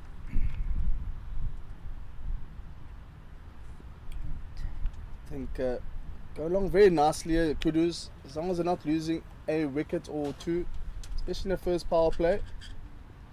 That's another good delivery, and he's got his radar working now as Khalil. Bowling on the stumps, that's what you'd expect. So, Definitely on point. Yeah, that's what he needs to be. So just the 1 ball left in the over, no runs yet off this over from him. That one's fully pitched, and it's just played straight back to it. It's a maiden over, and the first of the innings, so 19 without loss after 4, and the USA will be much happier with that over, and a boundary in each one of the first 3 overs. They've come back nicely with that over from Khalil. They definitely want to have more of those overs from Khalil. Good line and length, hitting the right marks. In contrast, in the first innings, short deliveries and wide. Hence, obviously, a lot of shots played off the back foot, looking for the cut options. The opening batters or top 5 batters for the USA side. That's maybe a no ball, and it is pulled as well down to the deep backward square boundary for 4. So 5 off that, and that's not what he wanted. First up, it's a free hit for Carl Mellors, and it just slipped out of the hand there. It looked like from Ravi and down to the boundary for 4. Now he can't change so he can change the field. Same batter on strike, so he can change the field. Not sure what he's going to do. There's the man, left the man deep out on the square leg boundary. He has a good go. That's going to go all the way. That is the first maximum of the match, and the free hit, Carl Mellors takes full toll of that one, and that is a big maximum. Big maximum indeed from the captain. Mellors proving to be very handy with both ball and bat. 2 wickets in that first innings, and now Big swap of the bat towards a deep mid wicket for the first maximum in this game.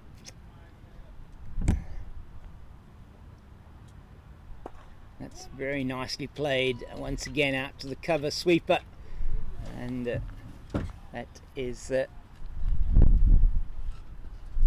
just try and get the name there. He's the 13th man on the boundary. So Carl Mellors, it was his 60th birthday yesterday, but it was Ravi giving him a birthday present there with that full toss and then the free hit. So all his birthdays coming at once. Carl Mellors, he's moved on to 21 of just 13 deliveries.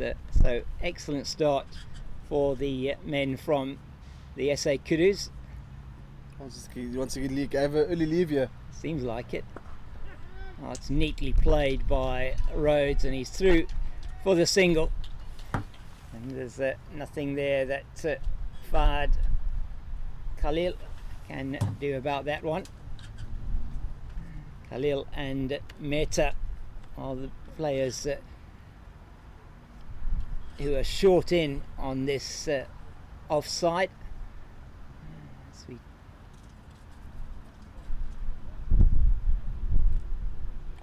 Oh, that was, oh my goodness, it may well have been an edge. The reaction of the fielders indicates that perhaps there was an edge on that one from Mellors, just feeling for it outside the off stump, and Mark Wright can't take that behind. Just come back didn't start off very well for him. It's been an expensive over. It's gone for 13 at the end of it. 32 without loss after 5. Again, those extras proving very costly at the moment. No ball, going very well, very disciplined lines. Next minute, get a no ball, and no ball go for runs. Next minute, free hit, and free hit turns to a 6. Again, the USA on the back foot too at the moment. The Kudus well on the way to victory here, but again, it's still early hours. Anything can happen in a game of cricket. Yeah, it's Khalil made an over in his previous over to continue. That's nicely played, well fielded there in the covers. That's outstanding work by Shahid. Gets down really well and stops that one from going through. There is protection out on that cover boundary.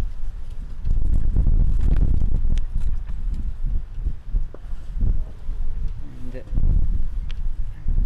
Rhodes nicely forward. What's been quite good with both of these opening batters, they're using their feet quite a lot. Try and get to the pitch of the ball.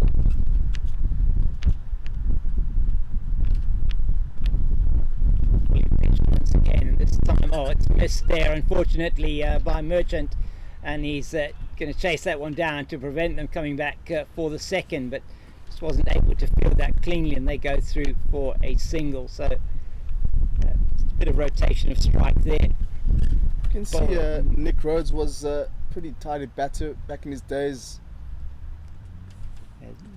Yeah, very much so.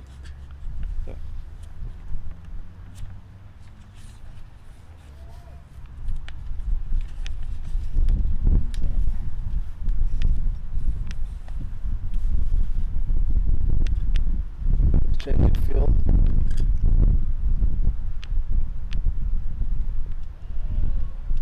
So the two players that are at the crease for the moment, for the SA Kudus, are the only two players in their team to have first class experience.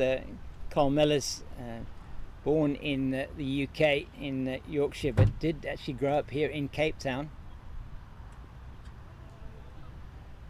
and represented, he's a top order batter, represented Boland at first class level in 1988 to the 1990s. Just one first class match and one List A game, and played for the Northants second 11 as well over in the UK in 1988.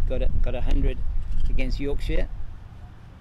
It's down the leg side, not signalled wide by the umpire, and so the end of another good Khalil over. Just a single off that one, 33 without loss.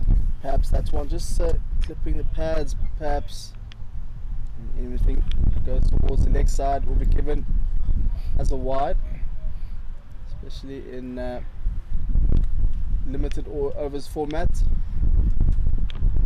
So there's a bit of a consultation now between the vice captain and the captain. Yeah, I wonder, would think perhaps the captain will be continuing. I think they are going to probably try and put some protection out maybe on the leg side, because that is where they've been conceding the runs, although perhaps there's going to be a change of bowling now. We're just waiting to see it. Is going to be a change of bowling.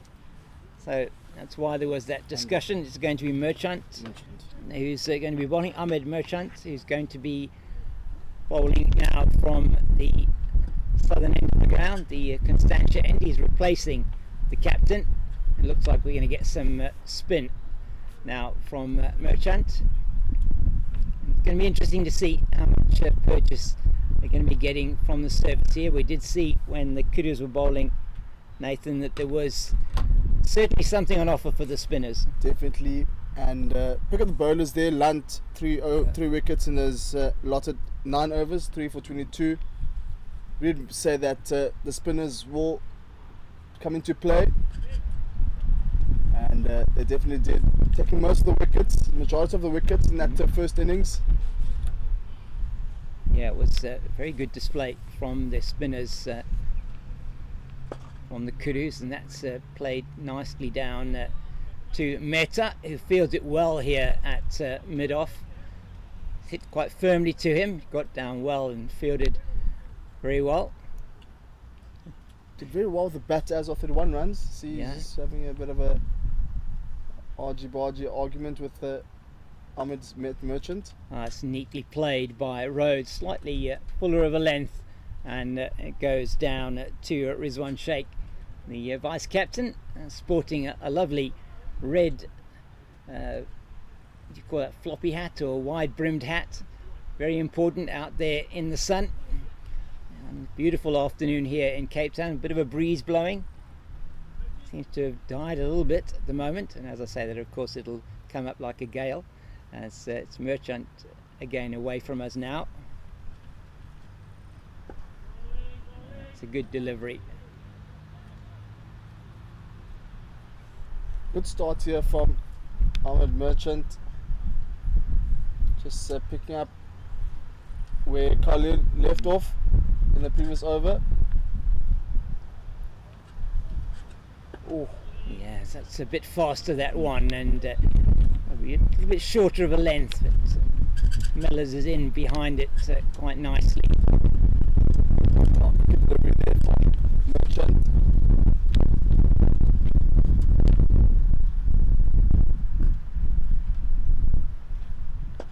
It's a full toss, Oh. and that goes off the foot of the bowler onto the stumps, but it is the batter, Nick Rhodes, who's got his bat in his ground. Fortunately, it was an appeal, but it was a half-hearted appeal. Umpire Ivan de Jong, and we call him bylaws. Ivan bylaws de Jong. He knows his bylaws. He knows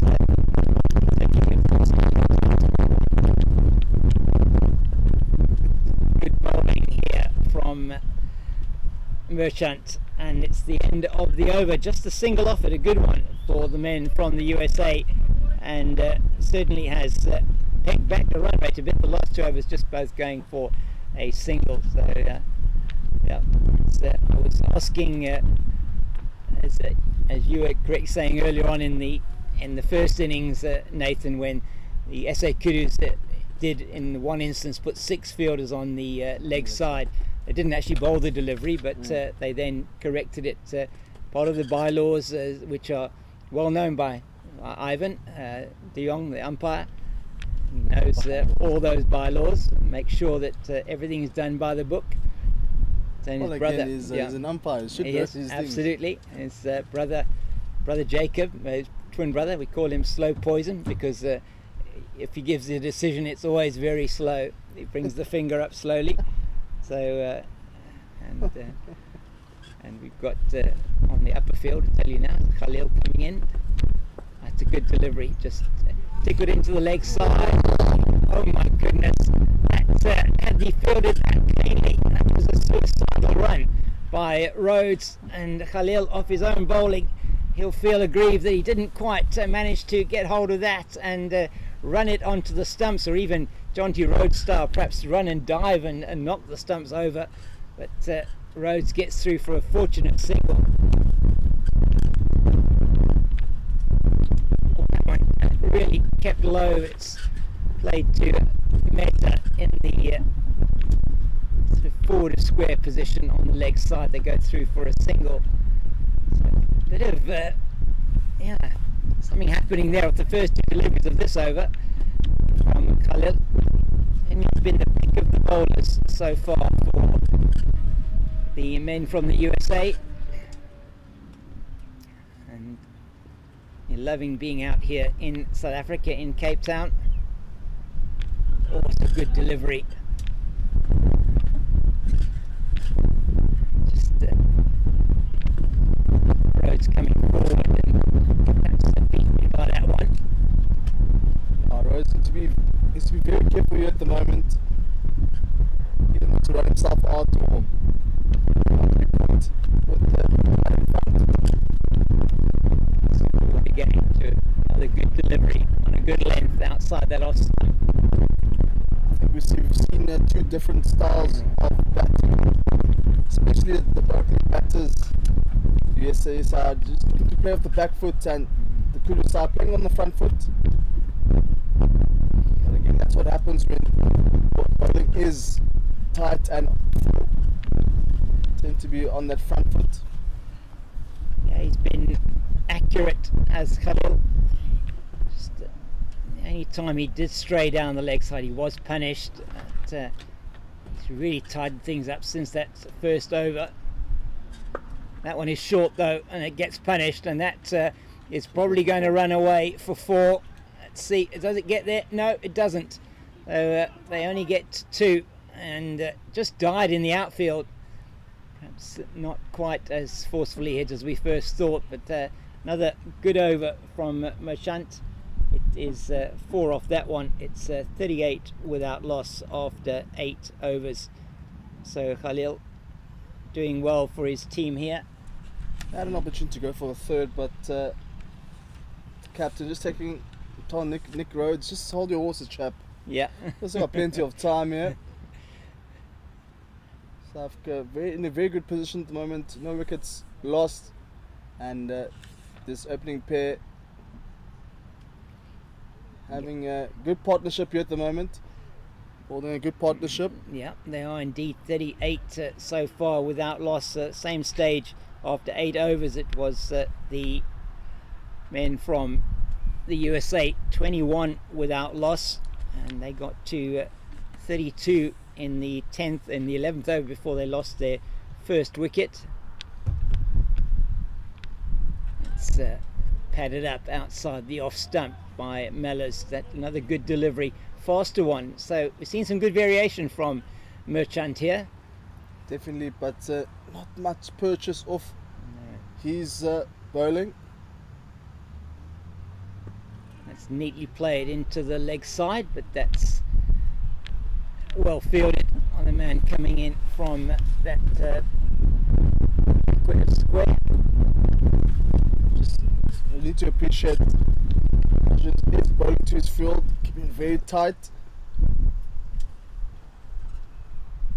Oh, it's an excellent delivery. A lot of flight, a bit of dip there as well. And Mellors does well to keep that one out. It's a good delivery from Merchant. He's excellent in this over so far. Just the single.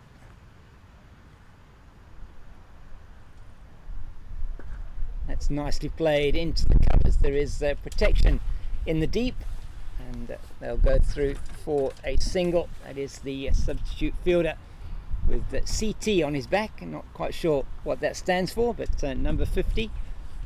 You'll call him CT from now onwards. We'll just call him CT. Yeah, maybe we can find that out during one of the drinks breaks as to what his full name is. Oh, just forward defensively is Rhodes.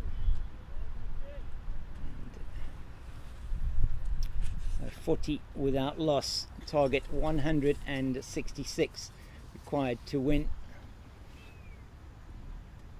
Slightly short, he just angles it down into the third region. They'll take a single. And the end of the over, 41 without loss after 9. Another good over from Merchant, just the 3 of that one. I think it was a very good change to bring in Merchant, especially when Ravi Suri was taking a lot of heat in this end. But good comeback here from the USA side, from Merchant. It's been very good from them. Just at the end of 5 overs, 32 without loss, and in the following 4 overs, just the 9 runs. So it's been very good from them. And then now the captain has brought himself on from the northern end of the ground, the Weinberg end, replacing Khalil. The captain Ravi Suri is going to be bowling now from that northern end. Let's see if this one does work out, because didn't really do much. Took a lot of heat in his last 2 overs. Yeah, 0 for 25 off 3 so far. It's just left alone outside the off stump. A little bit of movement away from the right hander on that occasion. Brings the man up from short third. That is Fahad Khalil, bringing him up into a slip position, taking the man from backward point around a bit squarer. That's played into that point region, and it will be fielded by, I think that's Dave Ramdan out there, and they take a single.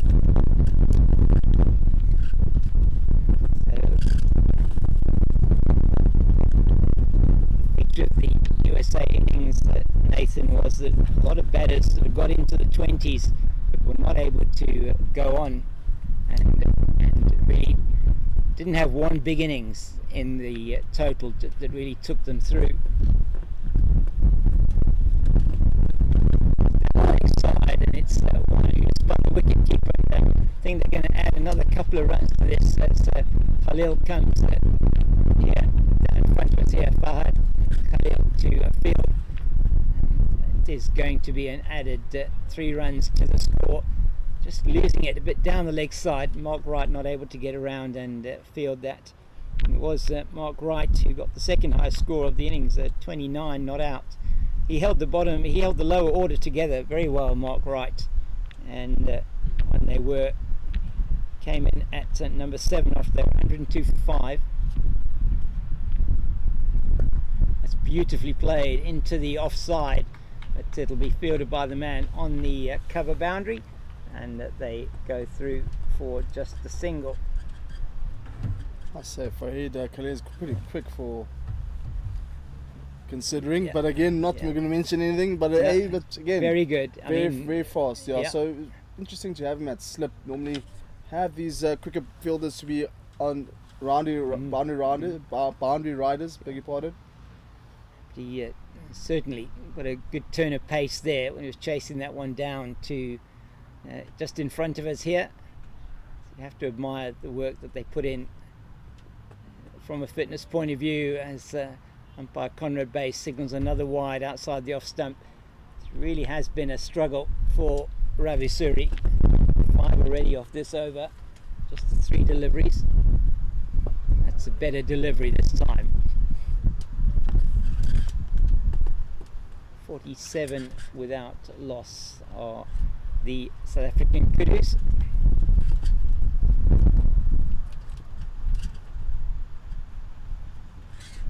Oh, it's a good delivery. Just moving away from the right-hander, and Rhodes does well to just leave that one alone. He's got an idea of the swing that is on offer for Suri. Another one down the leg side, another one missed by the keeper, Mark Wright, and that probably will be another wide, waiting for the umpire. He already called it. No, he didn't call wide, so I think it was a wide. I think he already called it. Did he call it already? Oh, it was a wide, sorry. Okay, apologies for that. So wide down the leg, so I was waiting for him to call it after the fact. So another 2 runs added to the score. Just 1 short now of that 50. Nearly 10 overs.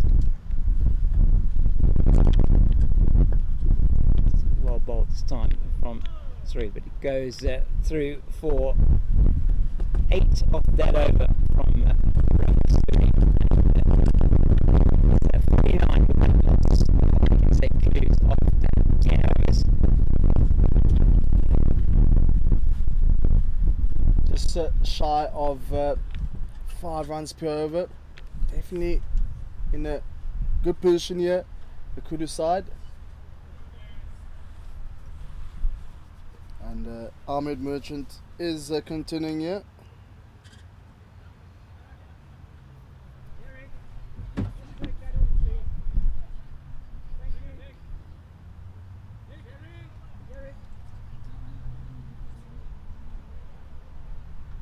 Just changing gloves here for Nick Rhodes.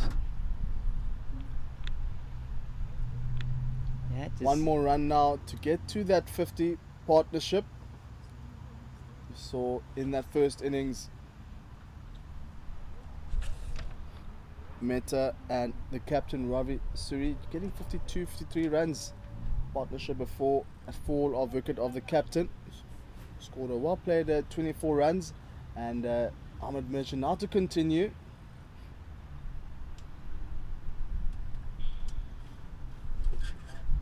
Oh, great lead there from Nicholas Rhodes. I've seen so many of those just outside line off stump, just leaving it alone. Do you understand the position they're in at the moment? Just under 5 runs per over run rate, current run rate. and, Full defensive. So yeah, it's been good from Merchant though. He's certainly pulled that run rate back, and they were at one stage batting at 6 runs to the over after 5 overs, 32 without loss, and just 17 runs in the next 5 overs. It's been very good. It's given them absolutely nothing to hit, putting it almost on the proverbial sixpence there, or a tikkie as they would say in South Africa. But I'm pretty sure that I do understand. Let him bowl his full 9 overs. Yes, he's bowling very well, and then they can just check on the other end. That's they're going to get through easily for the single as Mellors takes the 1, and that will be in 50 now without loss, and so it's the 50 partnership, and that 50 coming up in the 11th over. I say Nick Rhodes seems to be quite a big nudge of a ball. Yeah, just still working it around, particularly on that offside. Oh, that's and just peeling there because they felt maybe that was pad first before bat. Bat and pad very close together. Umpire De Jong saying no, not out. It's a good shout, you feel. Merchant, Dispute bylaws, De Jong. oh, that was a good delivery. Just went back, did Mellors, and he wanted the single.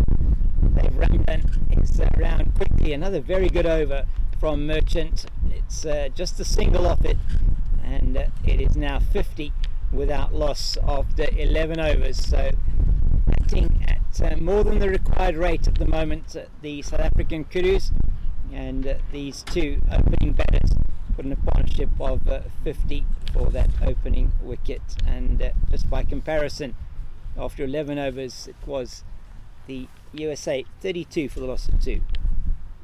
Just there was a bit of a dispute between Merchant and bylaws De Jong, the umpire.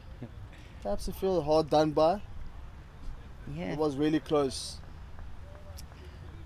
yeah, it certainly was. I mean, he came forward, but not very far, and you just felt that had that been pad first, that it was possible that could have been a decision that might have gone in his favour. Big appeal. So it is the captain to continue. Ravi from the Weinberg end. That's into the leg side, and that's an easy single.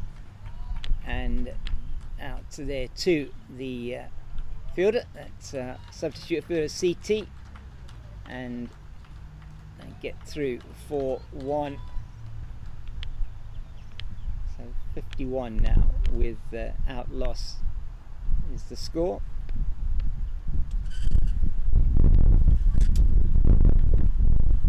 Short and a little bit wide, and it is signalled wide by the umpire, so they have been a bit guilty here, giving away a few too many extras.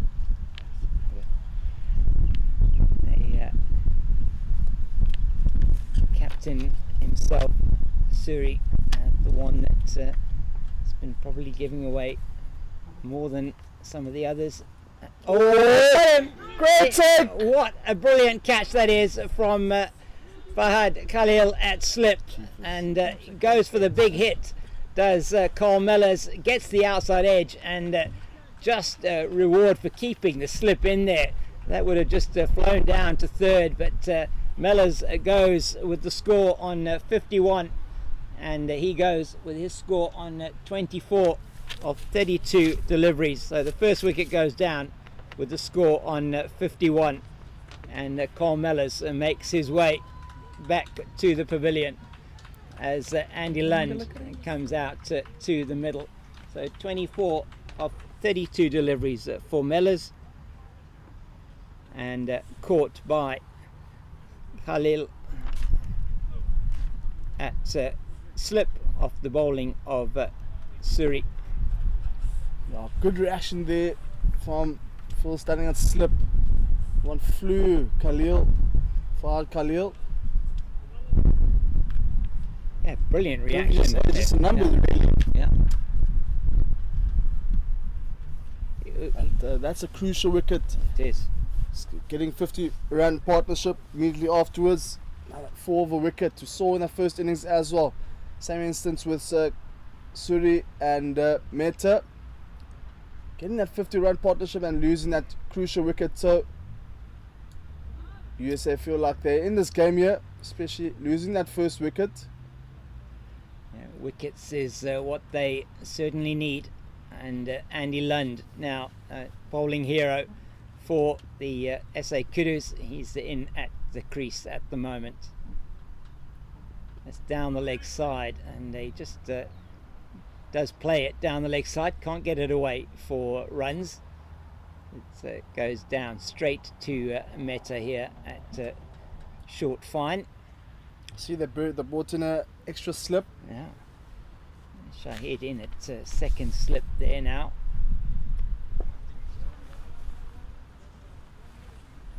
Another forward defensive from Lund. Did wonders with the ball early on.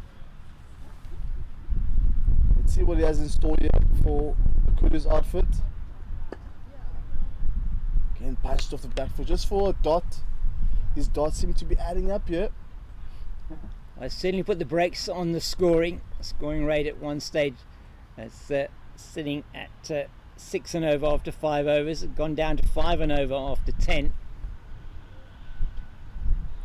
and is now sitting at just over 4 and over 4.4 to the over. So 51 for 1 after 12 it is, and it really has been a really good comeback from the USA after they were taking a bit of punishment in those first few overs. Good return indeed. I think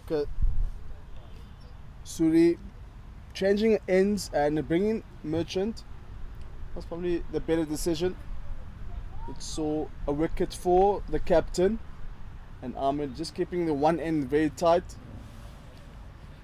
Yeah, I think that wicket certainly was as much Merchant's wicket as it was the captain Suri. He's been keeping it really tight. It's neatly played, but straight to Mehta here.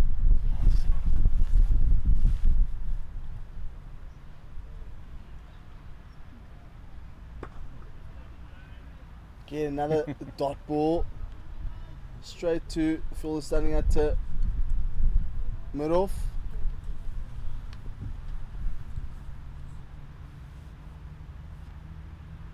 Oh, great delivery from Ahmed Merchant. Keeping the batter honest there.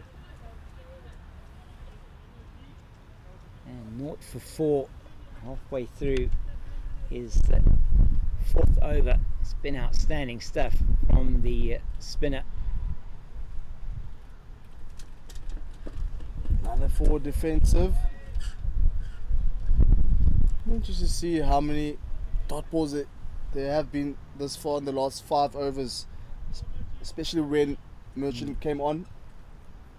Merchant's bowling is third over, if not mistaken. This is into his fourth over now, and this has been outstanding from him.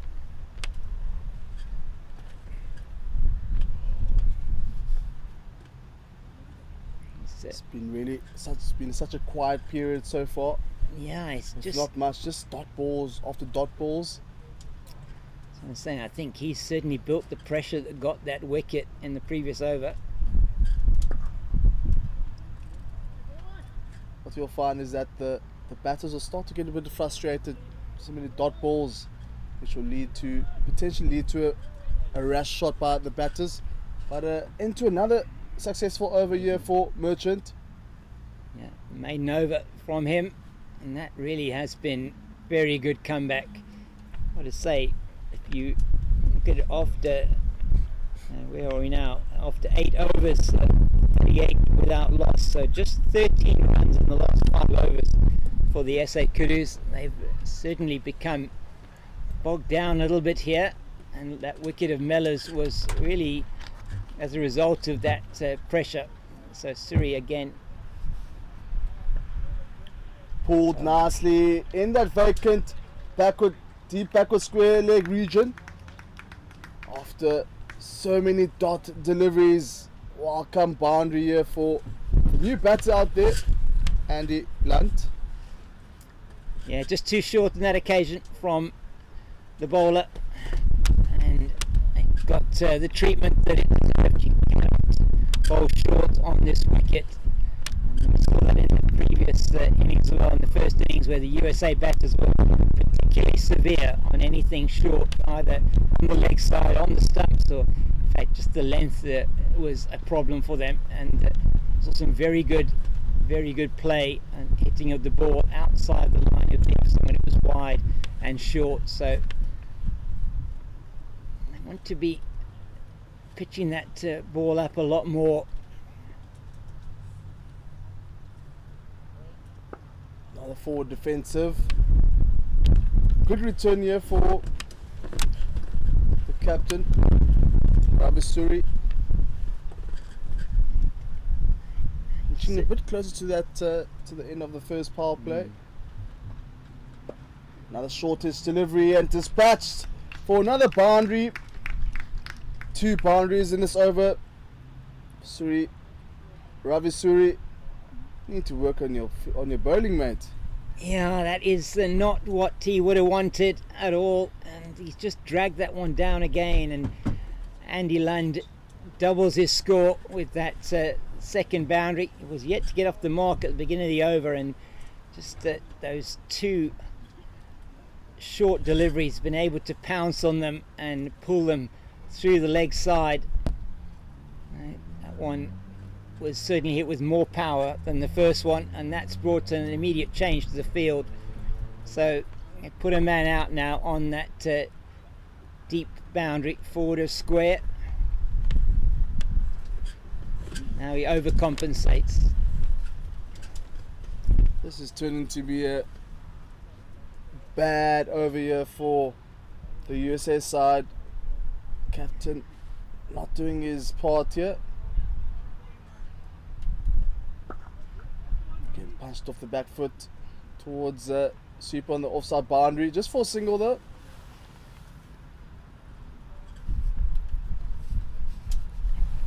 That's Rizwan Sheikh doing duty out there on the deep cover boundary. So 10 off the over so far. Still 2 balls left. Again, just nudge towards Sheik again, just for a single. These two out there making light work at the moment here for the Kudus outfit. He's just erring on the short side at the moment. Oh, and they might. They took the first one slowly as Shahid fields there from mid wicket, but a very good over for the Kudus. 12 off that one, and that's just got a little bit of impetus back into their innings. Yeah, not the over that the captain would be seeking. And again, it's that man Ahmed Merchant again to bowl his fifth over. Been really impressed by his bowling thus far, keeping very tidy, holding up the one end very well. And he came on, the run rate did start to go down a bit.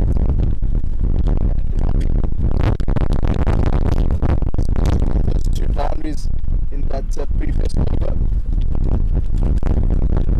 It's been really good as Merchant structure for the first time. I think it's neatly played, and it's not fielded cleanly by the bowler, and they can go through for a single. So Lund is playing the ball nicely. 11 off 10 he's got now.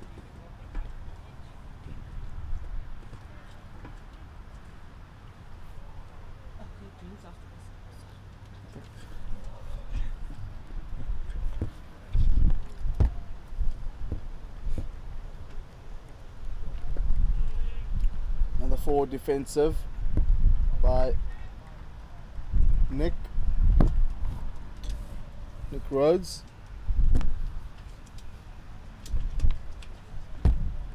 They don't really need to be in a hurry at the moment.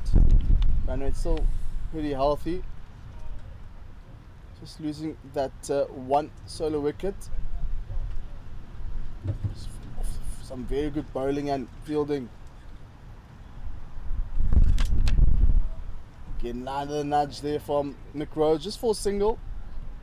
I think if you had to look at his wagon wheel, just most of his runs have been coming off for nudges, just for singles. And to be fair, there's not much urgency that is required. It's a well judged run as well, that one. And, it's good bowling again from Merchant. Yeah, I think as you say, he's been really content, hasn't he, Rhodes, with just nurdling the ball around or just playing it into the offside, going through for singles when he can. Probably, I don't think he's hit a boundary as yet, Nick Rhodes. Just the one boundary. Yeah, another top delivery. So, Just proving that if you bowl in the right areas, you'll get rewarded with a dot delivery.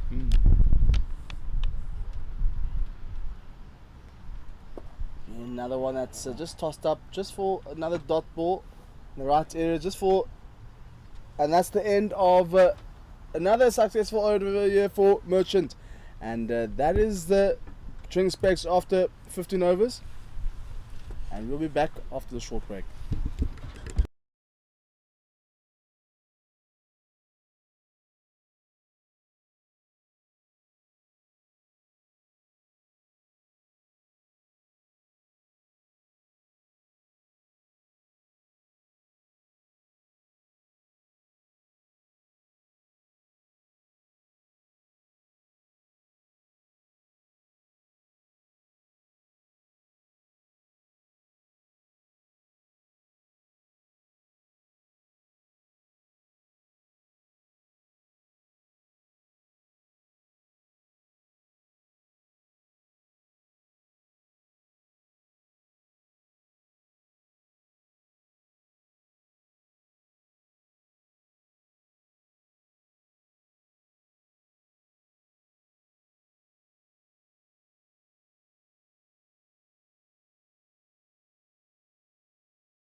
And we are back from that drinks break. Just a recap: 65 for 1 after 15 overs. Kudus had a very good start in this second innings, and unfortunately the captain had to depart off some brilliant fielding by Fahad Khalil. Nick Rhodes and still out there together. Andy Lund. Change to bowling by the looks of things, and we're going to have a new bowler coming in. It is Prem Suri who's going to be bowling. So one Suri replaces another. And, James, you had a bit of trouble with the first innings. if Some technical issues. I was trying to think what would be replacing Suri would probably be Alexa, So, but at this stage it's not. It's another Suri. So, we can just call him Premi Suri. Prem is replacing Ravi, and the two Suris in this USA team. He's going to be bowling to Nick Rhodes now without the helmet. Down the leg side, it's missed down the leg side. It's signalled wide by umpire Conrad Bass, and Andy Lund is going to come back for another run as well. That's 3 wides to start off his spell. Prem Suri. As we saw in the previous deliveries or overs, once a new bowler comes in, it tends to be that first delivery which is a loosener. We'll give him that one. Yeah, down the leg side. Again, that's the Kudus wicket keeper. Goldie. Shane takes a bit of a walk here past the commentary box, and that's down to the man at long on. That is Chandrakant Balinge. Just had to wait for that one. Oh, and some football skills. Yeah, once again there, bit of Yannick Vestergaard on display there in the covers. We've seen too many poor football skills here this afternoon. This game, James. Not quite getting down to that one, and just nudged into the leg side and chased by the keeper Mark Wright, and it's fielded by Mehta. They won't take a run.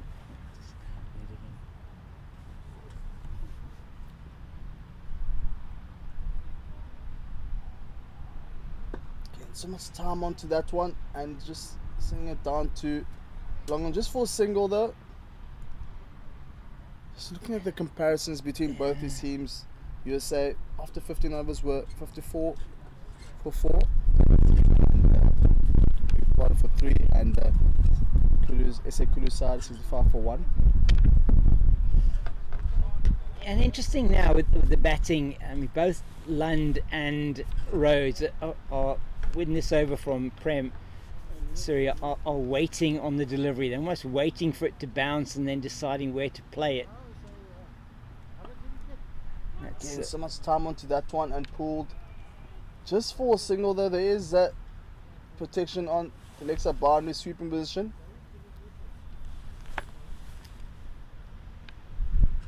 And that's the end of the 16th. So 72 for 1 it is. So good over that for the Kudus after the drinks break. 7 runs off that first Prem Suri over, and I'm sure it should be. Is it? I think there maybe going to be a bowling change at this Constantia end, the southern end of the ground. Looks like it's going to be. Cheta, no, I wouldn't have done that either. And Mitchell was doing very well in this end, James. Yeah, it's Chetan Shah who's going to be coming in to bowl, number 18. He didn't bat, so he is the 12th man for the team from the USA, and he's going to be bowling now. I would have kept Merchant on as well. I would agree with you. He bowled his 5 overs for 6 runs. And he was the one. I mean, I just felt that it was the pressure that he created that really got the wicket of Carl Mellors. Mellors trying to play a very forceful shot off the bowling of the captain Ravi Suri, and Ravi Suri has not been very economical. I mean, 6 overs, 1 for 47 for him, so he's conceded significant amount of the runs. Fahad Khalil 4 overs, 0 for 12. Ahmed Merchant 5 overs, 1 for 6. So I was 0 for 6. Sorry, one maiden. So That's 7 runs per over. it's outstanding stuff. Yeah, absolutely. From and you just saying it's 6 runs. 8 runs and over that the captain Ravi Suri conceded in his particular bowling spell. So Merchant was really keeping it tight. Anyway, let's see. I mean, Chetan Shah, he's just getting his field organised here. And for his first delivery, looks like he's also going to be bowling right arm over the wicket. And short and dispatched towards. There's a field on the offside boundary. Never know what to expect, especially with the first look with a new bowler. It was You saw short. what Birkenstock did. Yeah, absolutely. That was not a great delivery that he bowled that got the wicket. And he's giving a lot of air here, isn't he, Chetan Shah? And it's interesting to see how they deal with it. Yeah.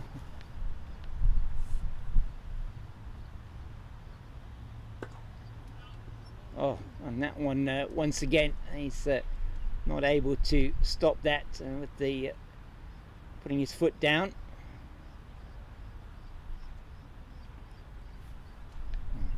So much air onto that one from Chetan Shah. You beg the question if this pass was the correct decision. Only time will tell. That's been hard. Let's go for one. They're going for a second round. Good running here. By these two. And the roads. Yeah, very good to come back for the second. Just really coming back for the throw. The ball was just about in the hands of the fielder out in the deep. Come back for 2.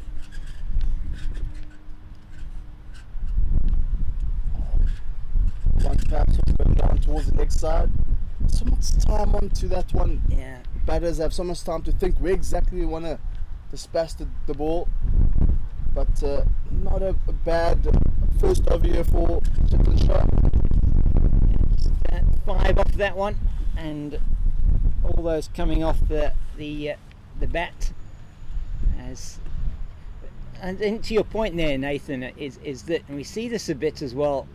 You see this a bit in women's cricket, probably more than you do in men's cricket. And it's not a criticism at all, but where the ball is often exceptionally slow through the air, and it is difficult quite often from a batting point of view. It's difficult because you're waiting for the ball to come onto the bat, and it doesn't do that. So you've got to make all the pace yourself, with the shot. So it does make it sometimes a little bit difficult when you have to wait for one. We've seen that here as well. Lund and Rhodes both sort of waiting for the ball to bounce and then deciding what to do. As I would say, it's awkward bowling, and batters aren't really used to that. We've seen in international cricket as well. Teams will come with a surprise, bring in a part-time bowler just to confuse the batters. Yeah, and you do have to be careful. I mean, we saw it with the man who's saw it with Merchant when he was batting, and he played that one from Birkenstock straight to extra cover. Can you see again? So much time onto that one in that shot. vacant extra cover region. A welcome boundary for Lunt. Yeah, that's an excellent shot from Andy Lund. He just waited for it to bounce, and it was in that area outside the offside. Played it with a beautiful straight bat through the extra cover region for 4, and that's his third boundary. Takes him to 21 of 23 deliveries, and 81 for 1 it is, so nearly halfway to those runs required. And That's a nice. So now nudge towards the leg side just for a single. Now what I like about these two, I understand that deliveries haven't been the best, but they're still giving their respected needs, playing the deliveries with good authority out there. Yeah, he's now he's going to change to come around the wicket to the right-hander. So in between the Right umpire shot. and the stumps. Wicket keeper appealing for bat before wicket there. So I think the USA side in desperate need for a wicket at the moment. now they are. Oh, that's good running. Okay, another nudge towards the leg side.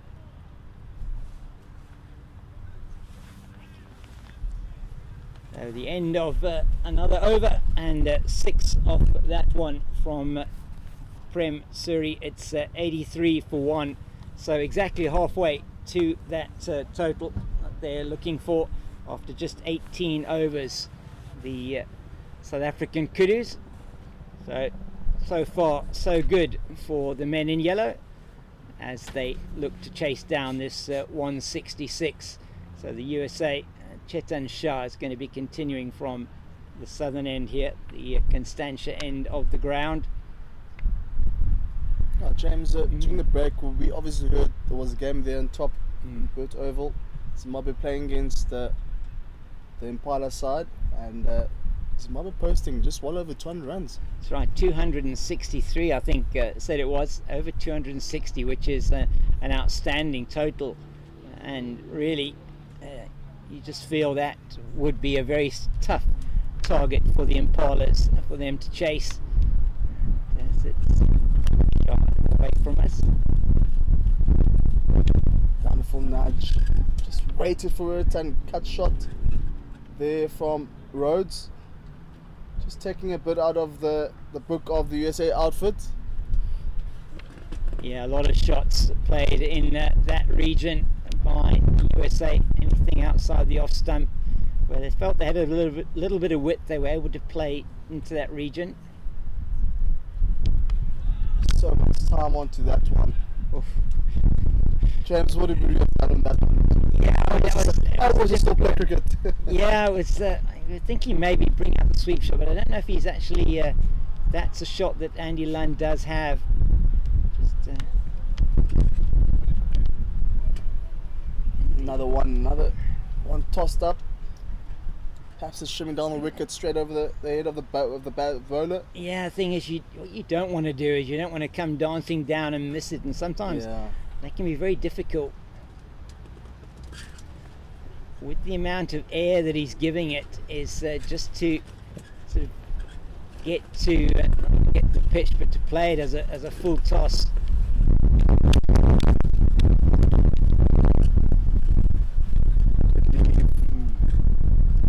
I think it's just a bit of awkward bowling from Chetan Shah. Yeah, I think what's good is he's keeping it pitched up. Yeah, and if he puts it in short, it's going to create a few challenges. I think for himself in that one. Just shimming down the wicket there from Rhodes. Just not letting it bounce, and into another very good over here from Chetan Shah. Just frustrating the bowlers, just strangling the batters out there for Kudu. Yeah, 85 now for 1-2 off that over from Chetan Shah. And as you said, Nathan, I think the thing there is that you're in two minds sometimes as a batter, and you've actually got so much time to think while that ball's in the air. What are you going to do with this? Where's it going to be pitching?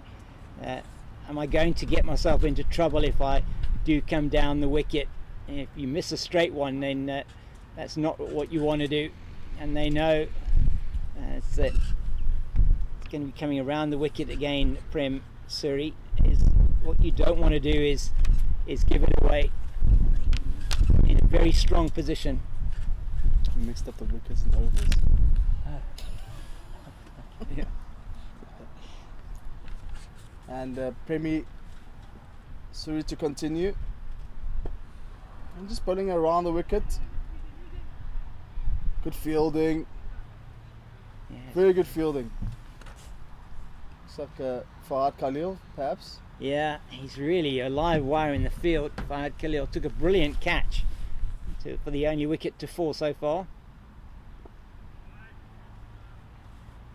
And got to say here that Prem Suri now bowling to his field pretty well. Coming around the wicket, he's tucking up the batter on the leg stump line. He's got 3 fielders in the ring on the leg side.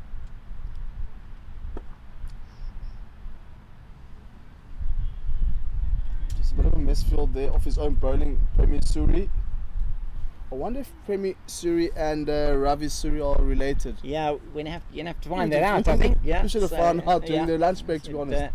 But again, Could well be. And I'll be with this team this entire tournament, so yeah, you got plenty of time. yeah, definitely find out what's happening there. And it's going to be great as we go through the tournament.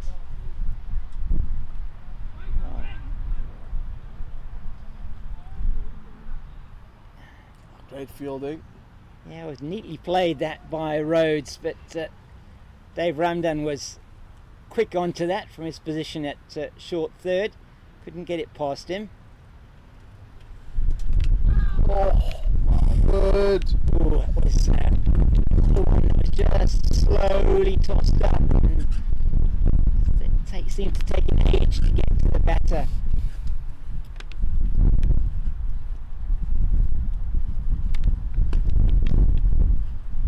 Oh, and he can't play that one down the leg side. That one was a bit of a gimme there.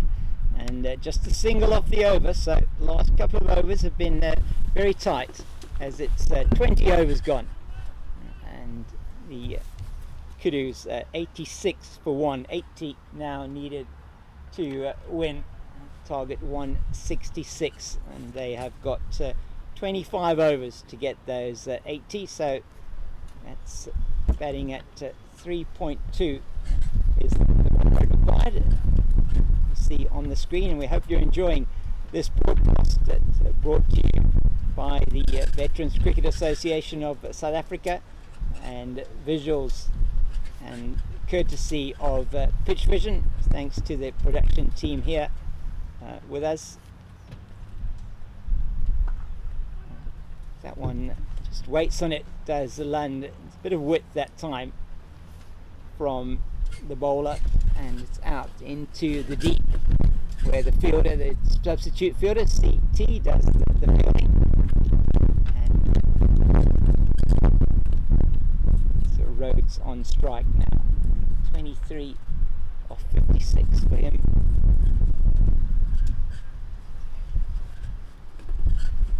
He's just been working it around, Nick Rhodes, just the one boundary so far for him.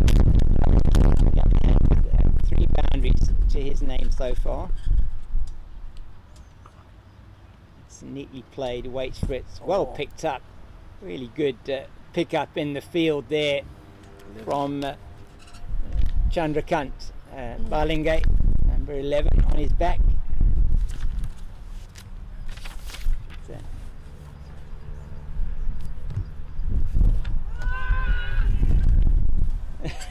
And that's a lovely appeal there, and the double teapot comes out from the bowler to umpire Ivan de Jong.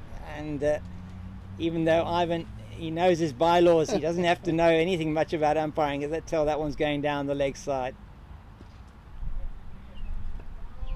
But you know, James, always say desperate times call for desperate measures. Yes. So, a lively shot there from the bowler. I mean, you're not going to get anything if you don't appeal. That's what That's true. the point is. So you've got to appeal, and you never know. Wideish outside the off stump, but goes through to the keeper, Mark Wright. Another 2 off that over. So it's been a pretty quiet period here over the last few overs, as the 2 spinners just put a bit of brakes on the scoring here just by pitching it up. It is interesting. They're bringing themselves back into this game here slowly but surely. The USA outfit But again, what's comforting for the Kudus side, just 1 wicket down, Yeah. 9 wickets in hand. So plenty of time. But definitely loving the bowling so far from the 2 bowlers who are currently bowling. Yeah, tactics have been good From here. Merchant Yeah. right up until now. And obviously we did question the reasoning behind moving, taking Merchant out the attack.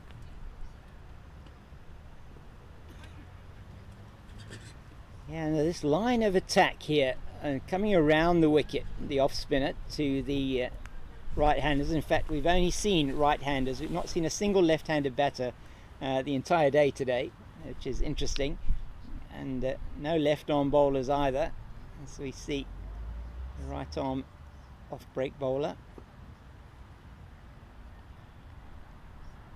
And just keeping that ring field in on the leg side and bowling on a leg stump line, making it very difficult to score.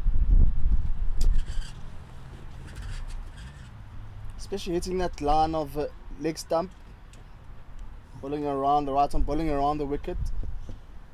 He's just changing his guard now. Is Nick Rhodes batting on leg stump? This is an awkward line coming around the wicket. But a good bowling to his field. They're finding it very difficult, aren't they, to hit him off this line. They're going to have to try and take him on at some stage. That's neatly nudged down the leg side, and they'll just come through. Are going to come through for 2. And the Meta can't get to that one or throw it in quickly enough. It's off the legs, and it's signalled leg byes from the umpire. But still, as the score goes to 90 for 1, it's still, difficult for them to get away. And batter's saying that he came off his bat, and he's changing the decision now, the umpire. Off the bat. So it is off the bat, so it's not 2 leg byes, it's actually 2 runs. Just a nudge. I think we should call Rhodes, Mr. Rhodes, Nudger Rhodes. The Nudger Rhodes, yes. And umpire is not interested, probably pitching outside the leg stump. But yet again, another over that only goes for 2 runs, 90 for 1 after 22. And they're batting at just over 4 runs to an over. To the over, still needing 3.3 to the over to win this match, and nearly halfway through the overs. 22 gone, 23 to go. So chat out there might be, Nathan, how are we going to play this? Because they've certainly, the runs have dried up quite significantly in the last 5 or 6 overs. So at the end of 15 it was 65 for 1, and now 22, 7 overs later, just the 25 runs, and hasn't been that easy. In fact, in the last 5 overs it's just scored So 7 runs. Yeah, lost 4 overs, sorry, 7 runs. Good decision here from the captain, just to bring on these 2. And again, you do need to start taking risk. I mean, got 9 wickets in hand, you mentioned it. Batters need to start taking risk out there, at least attacking the one batter, the one bowler out there. But at the moment, just seeing about finding fielder. So these 2 are doing a good job here, suffocating the batters. So they need a breakthrough here at the moment. Yeah, something's going to give at some stage soon. I mean, what's happening here is the batters are also not being able to just knock the ball into areas for singles. And you've got quick fielders there like Fahad Khalil, who's in that slip position. He's just able to cover the ground off to his left and to his right.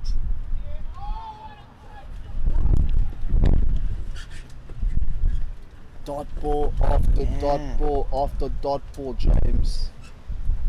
What's going to happen is they're going to find themselves needing 10 runs in the last, 7 runs Well, over in the last 10. You never know. And that's not a great delivery, and it is played down, swept. That'll go to the boundary of 4, and that is a much needed boundary for the men in yellow, as it's just straying onto the leg side by Chetan Shah. Disappointed with that. It had been a very good over up until that point, and they get 5 off that over in the end. It's 95 for 1, as the partnership between Lund and Rhodes grows to 44 for this second wicket. So do you feel, with wickets in hand and now 71 needed for victory, it should be a target that they would be looking to get? And just looking at those bowling figures, just to give you an idea of how they have dried up the run. Chetan Shah 4 overs, 0 for 14. Prem Suri 4 overs, 0 for 16. So just going at 4 runs and 3.5 runs to the over. So doing a good job for their captain here.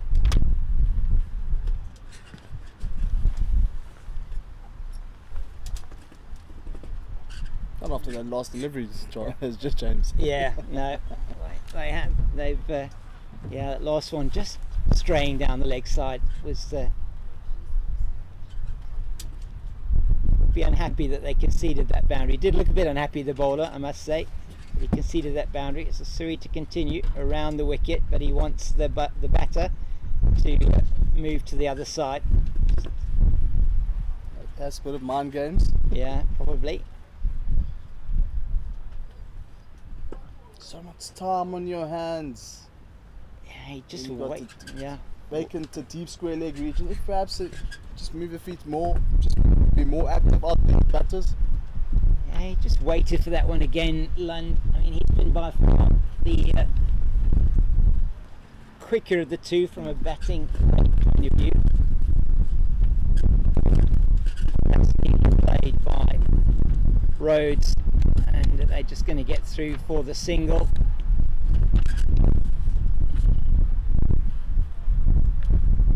So he's in the 30s now, 31 for Rhodes, 27 for Lund.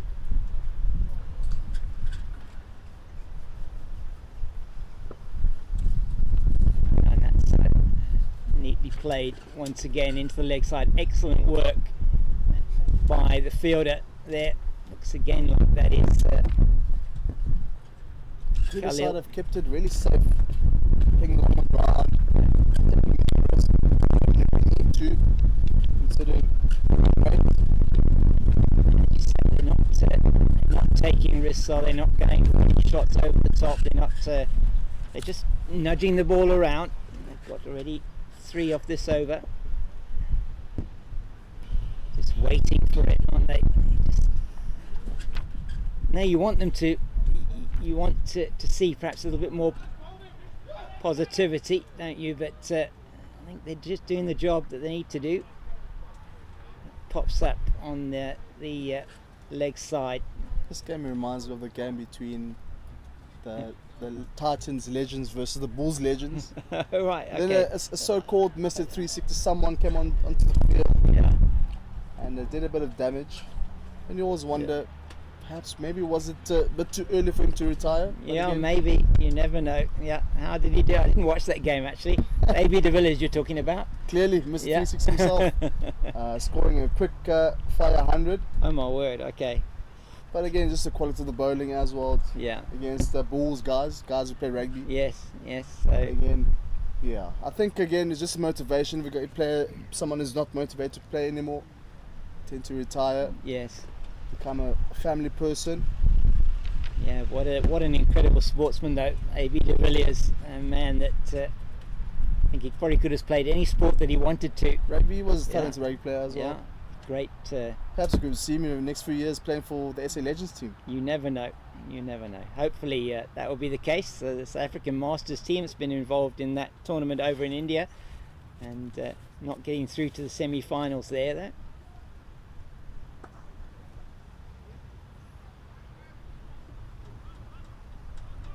Oh, they're going to take on the arm, and that's easily done and well done there by Rhodes and Lund, as that brings up the 100 for the men in yellow from the SA Kudus, and it is the 100 coming up off 24 overs and 1 ball. So tossing that one up again is Shah. So second 50 coming up off 13.3 overs, so quite a bit slower than the first 50. The thing is, again, the crucial Yeah. point there is not losing a wicket. Yeah, as that is now the 50 partnership between Lund and Rhodes, and the 50 partnership coming up off in the after 24.2 overs, so 24.3 overs. So 50 partnership off 13 overs and 1 ball. So batting it to just a shade under 4 and over, which is all they need to do to get over the line in this match and record the first victory in this international over-60s tournament. 6 teams taking part. Each team plays each other once in the week, and then there are playoffs between the teams that finish first and second, third and fourth, and fifth and sixth for the final playoff places. As it's the end of 25, it's 101 for 1. Yeah, Jam, you spoke about the playoffs. Playoffs will be played next week, Monday. Yeah. Last game of the round robin phase concludes on Sunday this week. So all to play for. Day 1 today. Yeah. So they play 2 games, a rest, 2 games, rest. Then on to the last round of round robin, then on to the playoffs.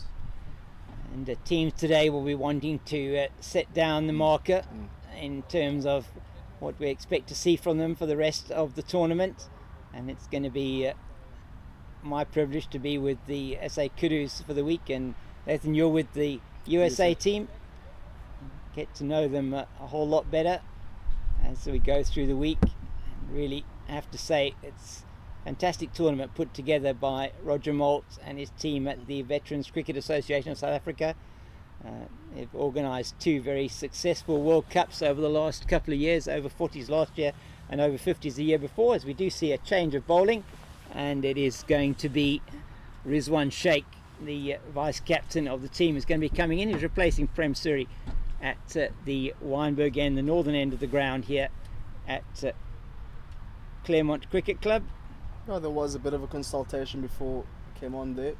I think we should anticipate a change in bowling once the vice captain and the captain come together. We say, okay, cool. You know, there's a change in bowling coming up, and he will be replacing Prem Suri. Yeah, so Prem Suri, he's bowled 5 overs in a spell there, and now again I think we're going to see some more spin from the northern end.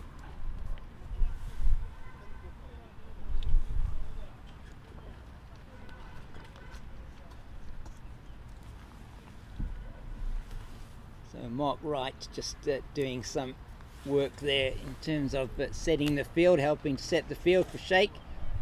Looks like we might be seeing a little bit of leg spin here. But I'll just keep an eye on this and see what we're going to get here from Sheikh. This could be a very interesting variation as he's in now. Yeah, a little bit of leg spin there down the leg side, but he can't make or take any toll of that one, Andy Lund. The mandatory loose day, unfortunately, not yeah, dispatched, given the treatment deserved. It's another change in fielding. Moving deep mid wicket to close to deep square leg. Barn right on the leg side. Just 2 barn riders on the leg side. Long on and deep mid wicket. Very nicely played by Lund out into the deep, and that should be an easy 2, and it is. Come through for the second. The Lund moves to 33. He's overtaken now his partner Rhodes. Rhodes 31 of 76, Lund 33 of 44. So 75 strike rate for Lund.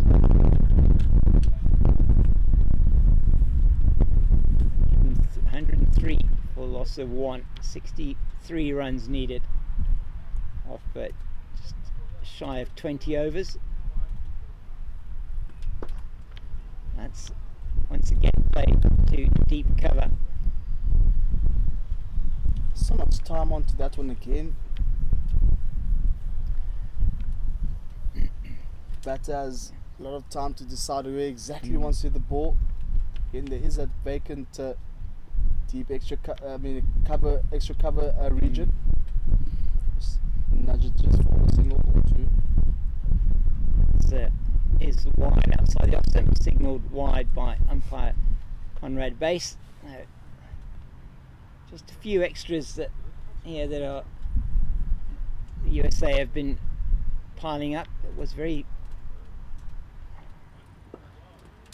good in the Kudus innings. Certainly very few extras that were conceded from a wide's point of view. We've seen a couple in this innings. One's going down the leg side, but one's not given as well, so bit of a mixed bag. That's a full toss, and that's hit powerfully into the offside through extra cover for 4, and that is a welcome boundary for the men from South Africa, the SA Kudus, men in yellow, and that's gone over there down to the boundary and over the grass bank. Work for the fielder to do to try and retrieve that from in front of the trees there. Takes the top to 109 for 1, so an expensive first over here from Sheikh. Yeah, full toss, the previous delivery there from Sheikh allows the players to get a bit of a drinks break out there. Yeah, maybe a strat break. Looks like they saying he can't find the ball, so we can give him one here. We got the spare. I mean, I don't know if they're going to need this. This is the one from the first innings. Not sure if they are. There we go. He wants that one. He wants the spare ball.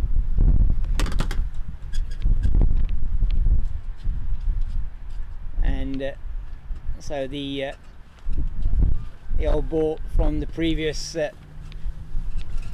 knew the ball would come in handy. innings will be used again. So often there is a bag of balls or a whole box of spare balls that can be used. No doubt somebody will go and try and find that pink ball again, as the USA are going to use the ball that was used by the Kudus in the previous innings now. So ball anyway has stopped doing any kind of movement at this stage, so really it's around just making sure they've got a ball that they can use. 109 for loss of 1 after 25.5 overs.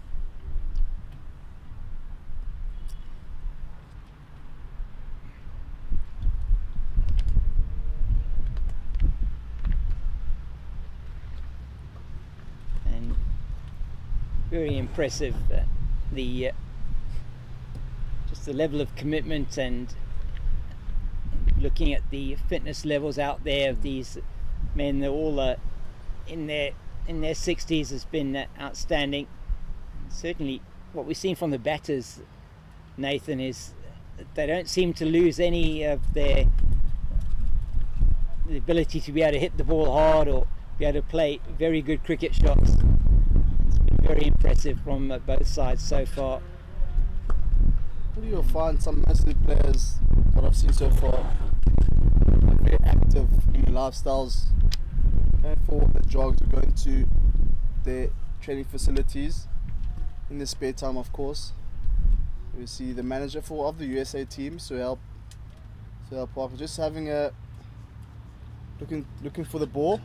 Yeah, he's going to have a look there, see if he can find that ball. Hopefully he will be able to find it, and then they can get back to using the correct ball that they will have. He's just going to have a look down there. Hopefully there's no slithering creatures that are anywhere near there.